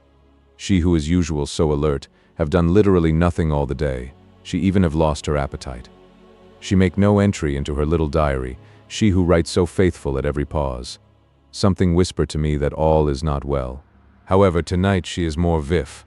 Her long sleep all day have refresh and restore her, for now she is all sweet and bright as ever. At sunset I try to hypnotize her, but alas, with no effect. The power has grown less and less with each day, and tonight it fail me altogether. Well, God's will be done, whatever it may be, and whithersoever it may lead. Now to the historical, for as Madam Mina write not in her stenography, I must, in my cumbrous old fashion, that so each day of us may not go unrecorded. We got to the Borgo Pass just after sunrise yesterday morning. When I saw the signs of the dawn, I got ready for the hypnotism. We stopped our carriage and got down so that there might be no disturbance. I made a couch with furs, and Madam Mina, lying down, yielded herself as usual, but more slow and more short time than ever, to the hypnotic sleep. As before came the answer, darkness and the swirling of water. Then she woke, bright and radiant, and we go on our way and soon reach the pass. At this time and place she become all on fire with zeal. Some new guiding power be in her manifested, for she point to a road and say, "This is the way." "How know you it?" I ask.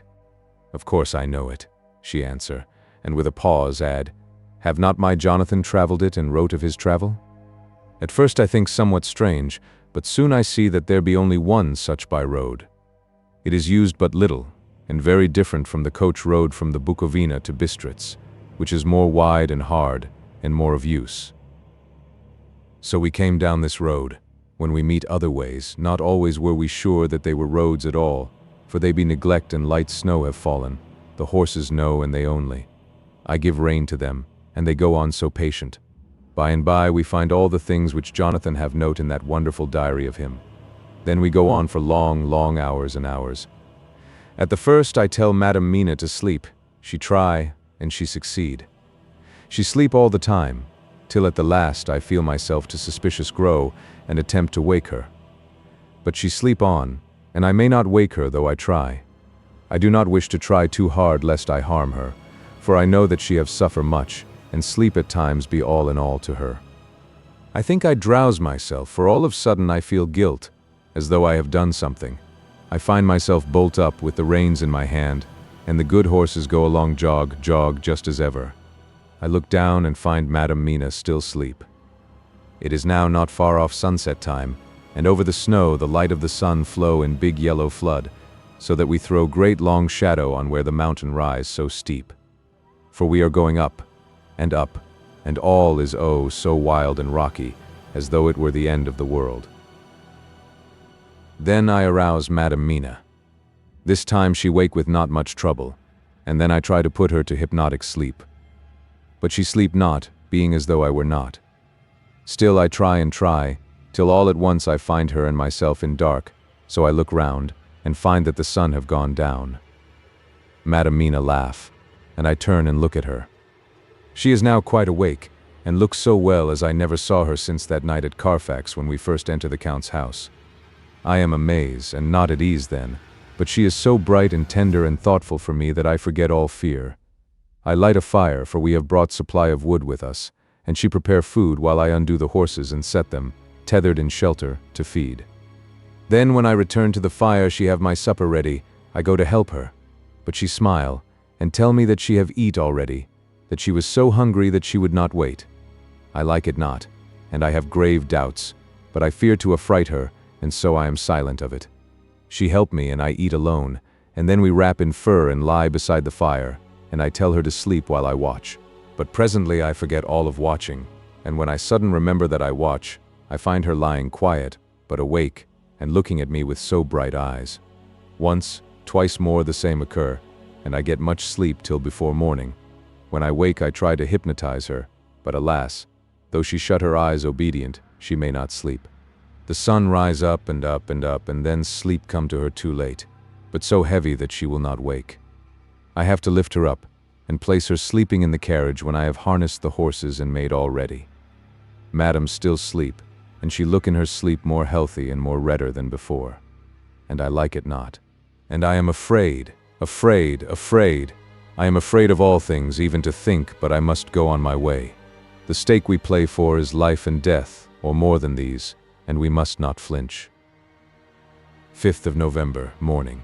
Let me be accurate in everything, for though you and I have seen some strange things together, you may at the first think that I, Van Helsing, am mad, that the many horrors and the so long strain on nerves has at the last turned my brain. All yesterday we travel, ever getting closer to the mountains, and moving into a more and more wild and desert land. There are great, frowning precipices and much falling water, and nature seemed to have held sometime her carnival. Madam Mina still sleep, and though I did have hunger and appeased it, I could not waken her even for food. I began to fear that the fatal spell of the place was upon her, tainted as she is with that vampire baptism. Well, said I to myself, if it be that she sleep all the day, it shall also be that I do not sleep at night. As we travel on the rough road, for a road of an ancient and imperfect kind there was, I held down my head and slept. Again I waked with a sense of guilt and of time past, and found Madam Mina still sleeping and the sun low down. But all was indeed changed. The frowning mountains seemed further away, and we were near the top of a steep rising hill, on summit of which was such a castle as Jonathan tell of in his diary. At once I exulted and feared, for now, for good or ill, the end was near. I woke Madam Mina and again tried to hypnotize her, but alas, unavailing till too late. Then, ere the great dark came upon us, for even after down sun the heavens reflected the gone sun on the snow, and all was for a time in a great twilight, I took out the horses and fed them in what shelter I could. Then I make a fire, and near it I make Madam Mina, now awake and more charming than ever, sit comfortable amid her rugs. I got ready food, but she would not eat, simply saying that she had not hunger. I did not press her, knowing her unavailingness, but I myself eat, for I must needs now be strong for all. Then, with the fear on me of what might be, I drew a ring so big for her comfort, round where Madam Mina sat, and over the ring I passed some of the wafer, and I broke it fine so that all was well guarded. She sat still all the time, so still as one dead, and she grew whiter and ever whiter till the snow was not more pale, and no word she said. But when I drew near, she clung to me, and I could know that the poor soul shook her from head to feet with a tremor that was pain to feel. I said to her presently, when she had grown more quiet, "Will you not come over to the fire? For I wished to make a test of what she could." She rose obedient, but when she had made a step she stopped, and stood as one stricken. "Why not go on?" I asked. She shook her head, and coming back, sat down in her place. Then, looking at me with open eyes, as of one waked from sleep, she said simply, "I cannot," and remained silent. I rejoiced, for I knew that what she could not, none of those that we dreaded could. Though there might be danger to her body, yet her soul was safe. Presently the horses began to scream, and tore at their tethers till I came to them and quieted them. When they did feel my hands on them, they whinnied low as in joy, and licked at my hands and were quiet for a time. Many times through the night did I come to them, till it arrived to the cold hour when all nature is at lowest, and every time my coming was with quiet of them. In the cold hour the fire began to die, and I was about stepping forth to replenish it, for now the snow came in flying sweeps, and with it a chill mist.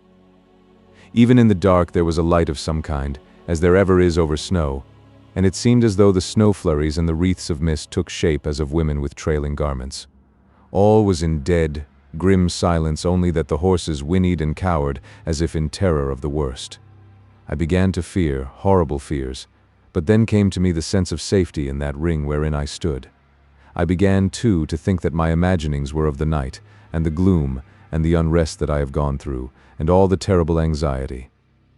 It was as though my memories of all Jonathan's horrid experience were befooling me, for the snowflakes and the mist began to wheel and circle round, till I could get as though a shadowy glimpse of those women that would have kissed him.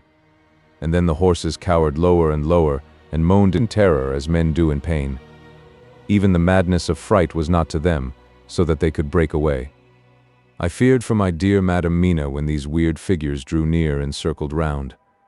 I looked at her, but she sat calm and smiled at me. When I would have stepped to the fire to replenish it, she caught me and held me back, and whispered, like a voice that one hears in a dream, so low it was, "No, no, do not go without. Here you are safe." I turned to her, and looking in her eyes, said, "But you? It is for you that I fear." Whereat she laughed, a laugh, low and unreal, and said, "Fear for me? Why fear for me?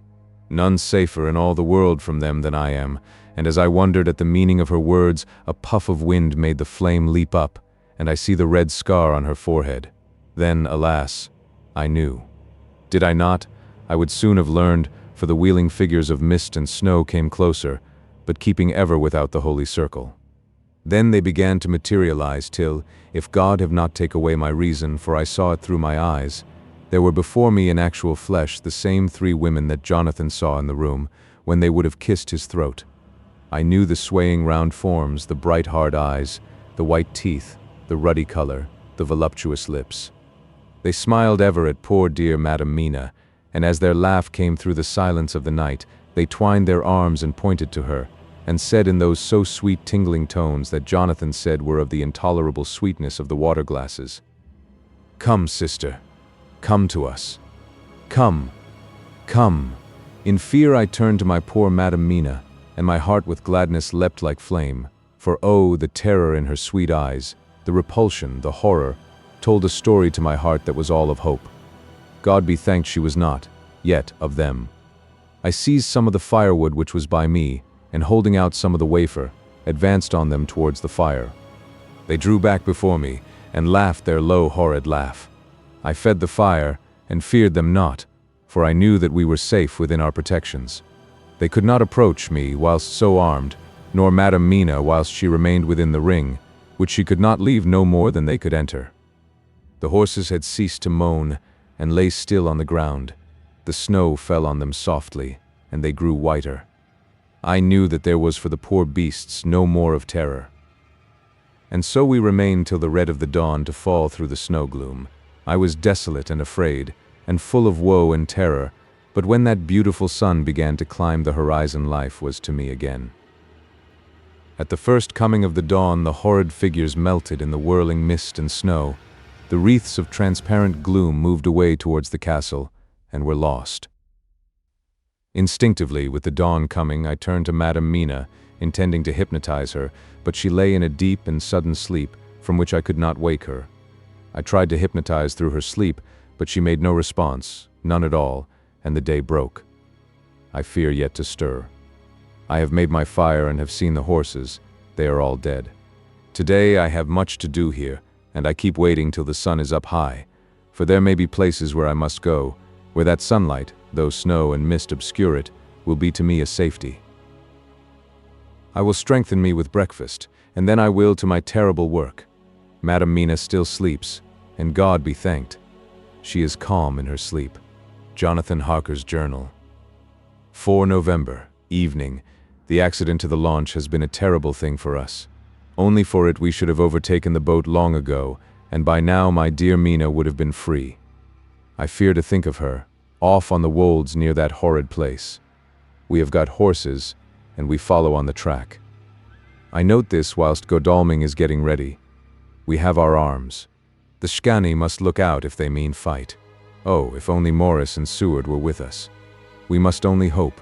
If I write no more goodbye, Mina, God bless and keep you. Dr. Seward's diary. 5th of November. With the dawn we saw the body of Scani before us dashing away from the river with their lighter wagon. They surrounded it in a cluster and hurried along as though beset. The snow is falling lightly and there is a strange excitement in the air. It may be our own feelings, but the depression is strange. Far off I hear the howling of wolves. The snow brings them down from the mountains, and there are dangers to all of us, and from all sides. The horses are nearly ready, and we are soon off. We ride to death of someone. God alone knows who, or where, or what, or when, or how it may be. Dr. Van Helsing's memorandum. 5th of November, afternoon. I am at least sane. Thank God for that mercy at all events, though the proving it has been dreadful. When I left Madam Mina sleeping within the holy circle, I took my way to the castle. The blacksmith hammer which I took in the carriage from Veresti was useful.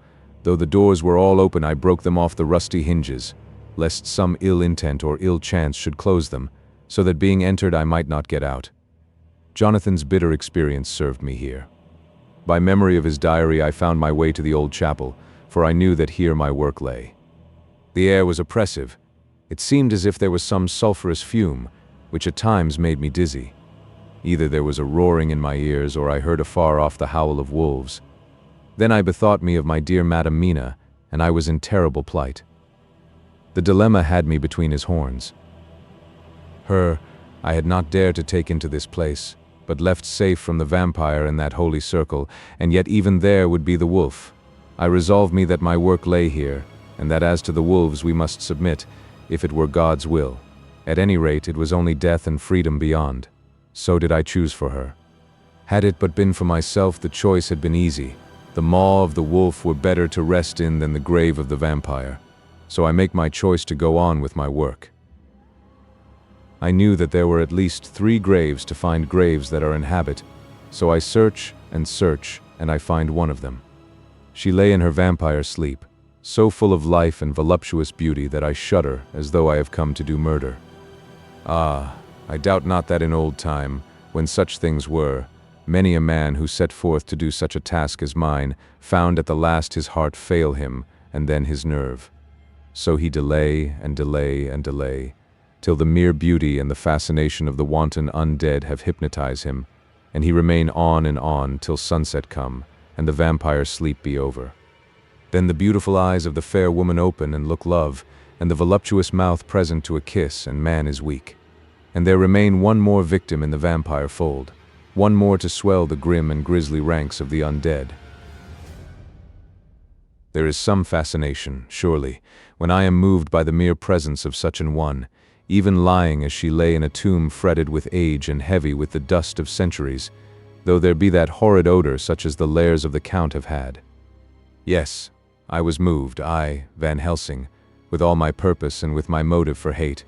I was moved to a yearning for delay which seemed to paralyze my faculties and to clog my very soul.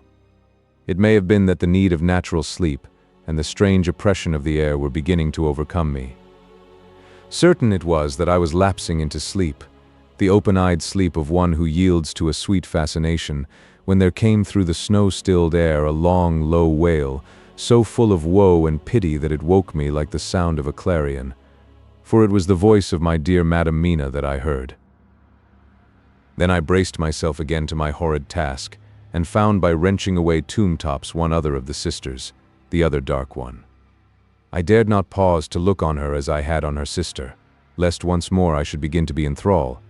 But I go on searching until, presently, I find in a high great tomb as if made to one much beloved that other fair sister which, like Jonathan, I had seen to gather herself out of the atoms of the mist. She was so fair to look on, so radiantly beautiful, so exquisitely voluptuous, that the very instinct of man in me, which calls some of my sex to love and to protect one of hers, made my head whirl with new emotion. But God be thanked, that soul wail of my dear Madam Mina had not died out of my ears, and before the spell could be wrought further upon me, I had nerved myself to my wild work. By this time I had searched all the tombs in the chapel, so far as I could tell, and as there had been only 3 of these undead phantoms around us in the night, I took it that there were no more of active undead existent. There was one great tomb more lordly than all the rest. Huge it was, and nobly proportioned. On it was but one word: Dracula. This then was the undead home of the king vampire, to whom so many more were due. Its emptiness spoke eloquent to make certain what I knew. Before I began to restore these women to their dead selves through my awful work, I laid in Dracula's tomb some of the wafer, and so banished him from it, undead, forever. Then began my terrible task, and I dreaded it. Had it been but one, it had been easy, comparative. But 3, to begin twice more after I had been through a deed of horror, for if it was terrible with the sweet Miss Lucy, what would it not be with these strange ones who had survived through centuries, and who had been strengthened by the passing of the years, who would, if they could, have fought for their foul lives? Oh, my friend John, but it was butcher work.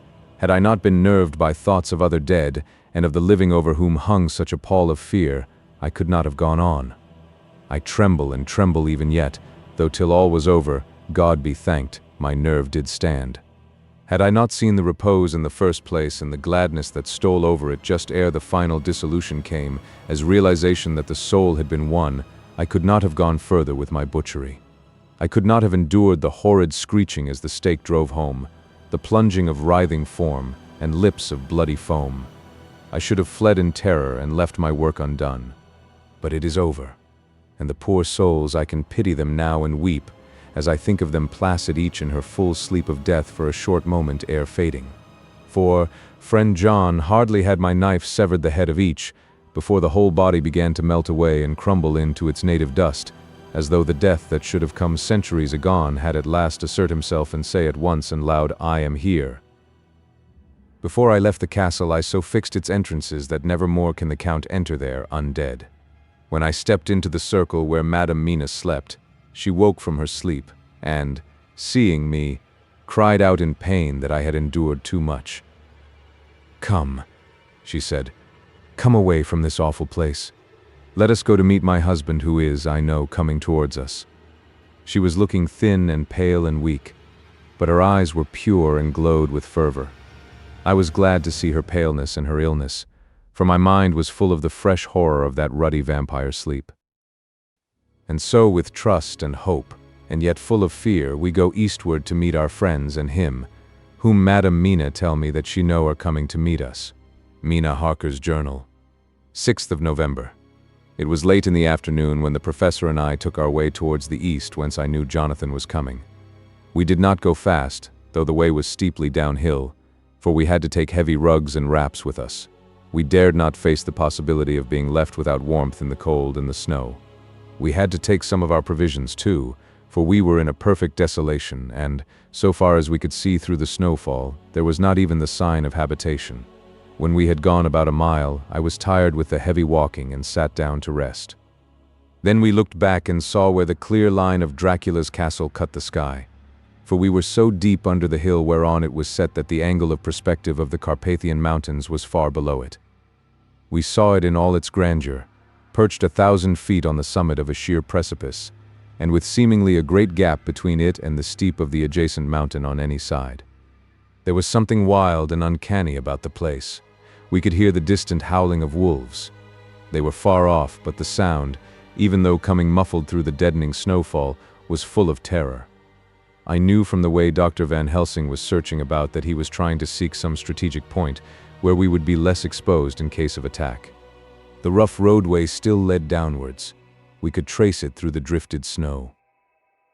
In a little while the professor signaled to me, so I got up and joined him. He had found a wonderful spot, a sort of natural hollow in a rock, with an entrance like a doorway between two boulders. He took me by the hand and drew me in. "See," he said, "here you will be in shelter, and if the wolves do come, I can meet them one by one." He brought in our furs, and made a snug nest for me, and got out some provisions and forced them upon me. But I could not eat. To even try to do so was repulsive to me, and, much as I would have liked to please him, I could not bring myself to the attempt. He looked very sad, but did not reproach me. Taking his field glasses from the case, he stood on the top of the rock and began to search the horizon. Suddenly he called out, "Look, Madam Mina, look, look." I sprang up and stood beside him on the rock. He handed me his glasses and pointed. The snow was now falling more heavily and swirled about fiercely, for a high wind was beginning to blow. However, there were times when there were pauses between the snow flurries and I could see a long way round. From the height where we were, it was possible to see a great distance, and far off, beyond the white waste of snow, I could see the river lying like a black ribbon in kinks and curls as it wound its way. Straight in front of us, and not far off, in fact, so near that I wondered we had not noticed before, came a group of mounted men hurrying along. In the midst of them was a cart, a long lighter wagon which swept from side to side, like a dog's tail wagging, with each stern inequality of the road.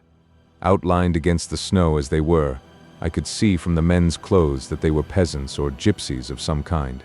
On the cart was a great square chest. My heart leaped as I saw it, for I felt that the end was coming.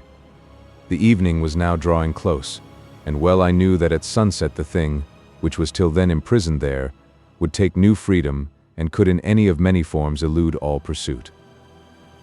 In fear I turned to the professor. To my consternation, however, he was not there. An instant later, I saw him below me. Round the rock he had drawn a circle, such as we had found shelter in last night. When he had completed it, he stood beside me again, saying, At least you shall be safe here from him." He took the glasses from me, and at the next lull of the snow swept the whole space below us. "See," he said, "they come quickly. They are flogging the horses and galloping as hard as they can." He paused and went on in a hollow voice. "They are racing for the sunset. We may be too late. God's will be done." Down came another blinding rush of driving snow, and the whole landscape was blotted out. It soon passed, however, and once more his glasses were fixed on the plain. Then came a sudden cry. "Look! Look! Look! See, 2 horsemen follow fast, coming up from the south. It must be Quincy and John. Take the glass.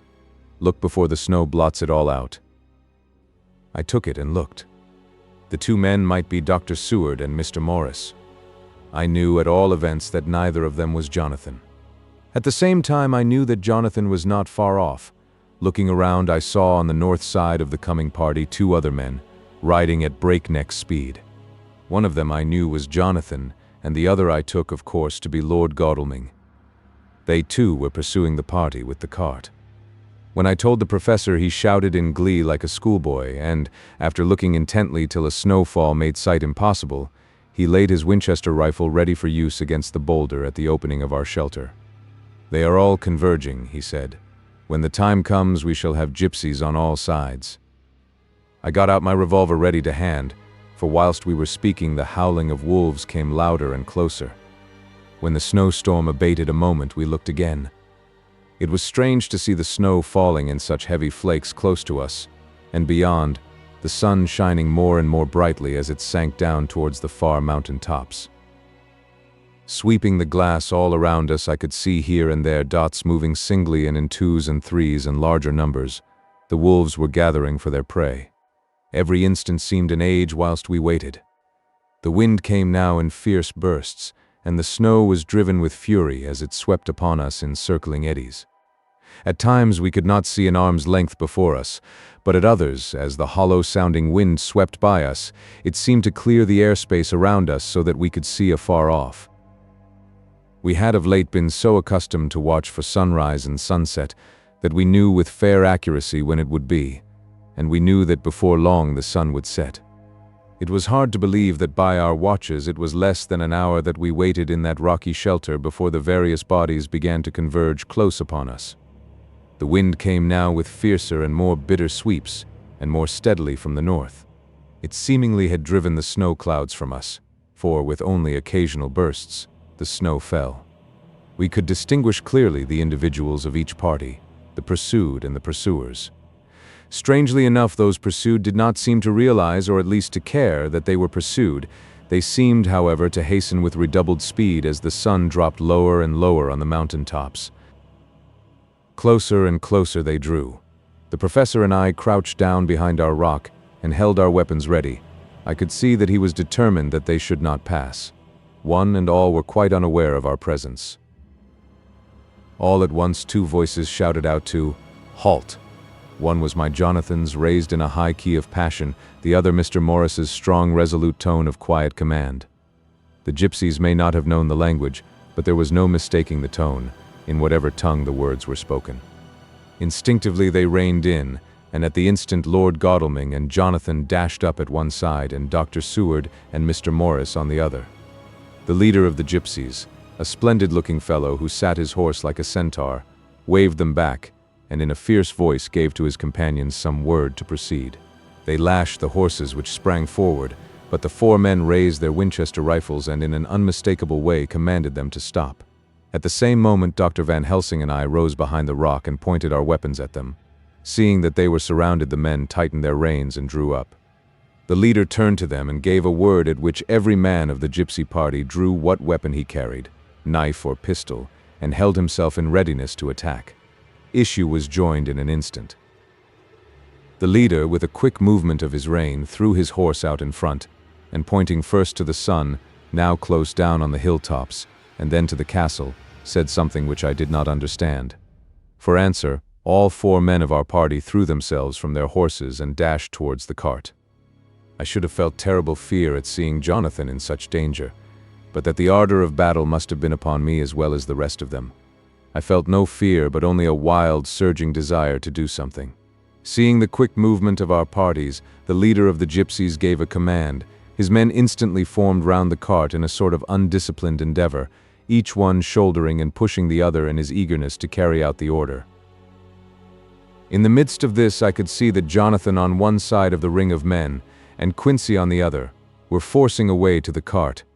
It was evident that they were bent on finishing their task before the sun should set. Nothing seemed to stop or even to hinder them.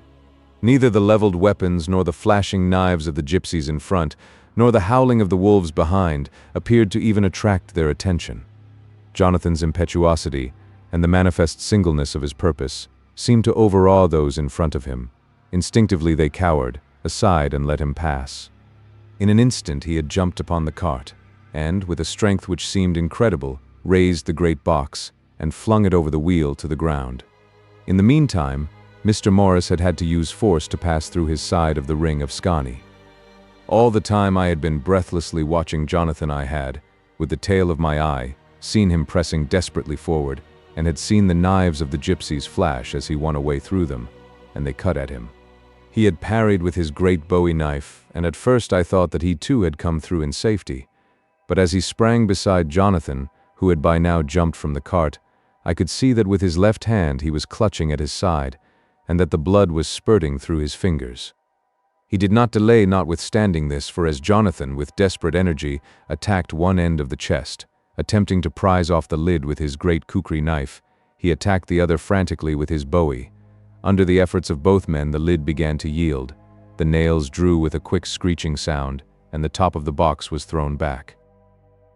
By this time the gypsies, seeing themselves covered by the Winchesters, and at the mercy of Lord Godalming and Dr. Seward, had given in and made no resistance. The sun was almost down on the mountain tops, and the shadows of the whole group fell long upon the snow. I saw the Count lying within the box upon the earth, some of which the rude falling from the cart had scattered over him. He was deathly pale, just like a waxen image, and the red eyes glared with the horrible, vindictive look which I knew too well. As I looked, the eyes saw the sinking sun, and the look of hate in them turned to triumph. But on the instant came the sweep and flash of Jonathan's great knife. I shrieked as I saw it shear through the throat, whilst at the same moment Mr. Morris's bowie knife plunged into the heart. It was like a miracle, but before our very eyes, and almost in the drawing of a breath, the whole body crumbled into dust and passed from our sight. I shall be glad as long as I live that even in that moment of final dissolution, there was in the face a look of peace, such as I never could have imagined might have rested there. The castle of Dracula now stood out against the red sky, and every stone of its broken battlements was articulated against the light of the setting sun.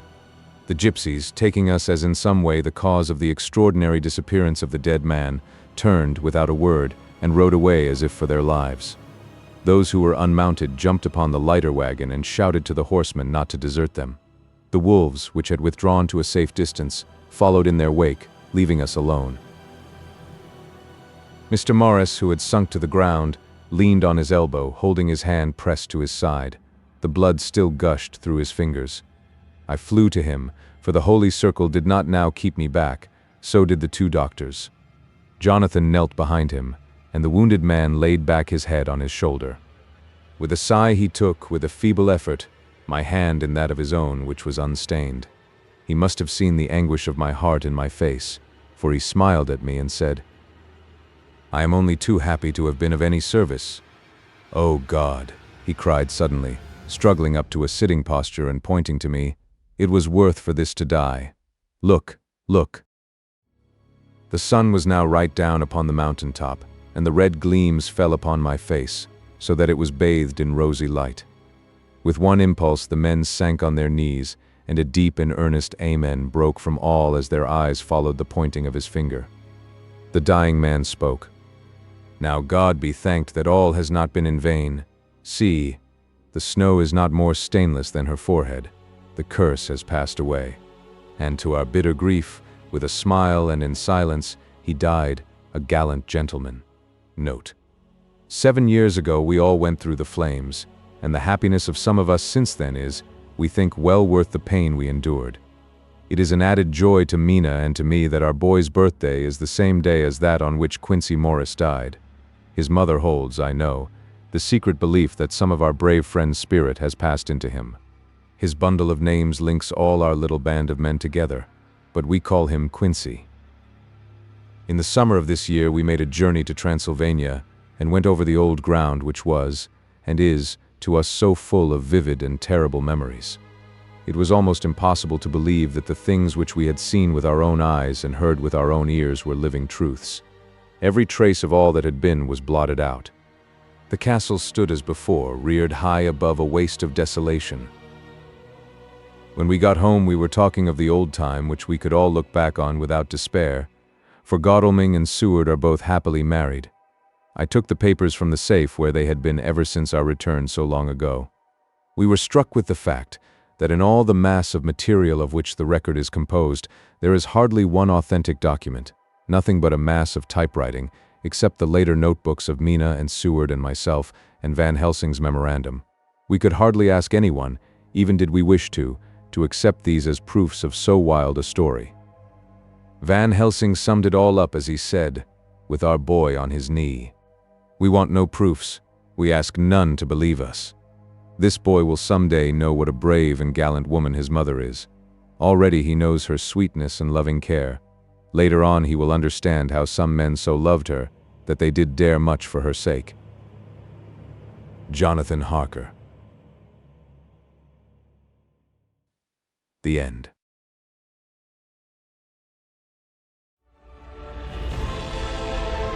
A whole galaxy to go.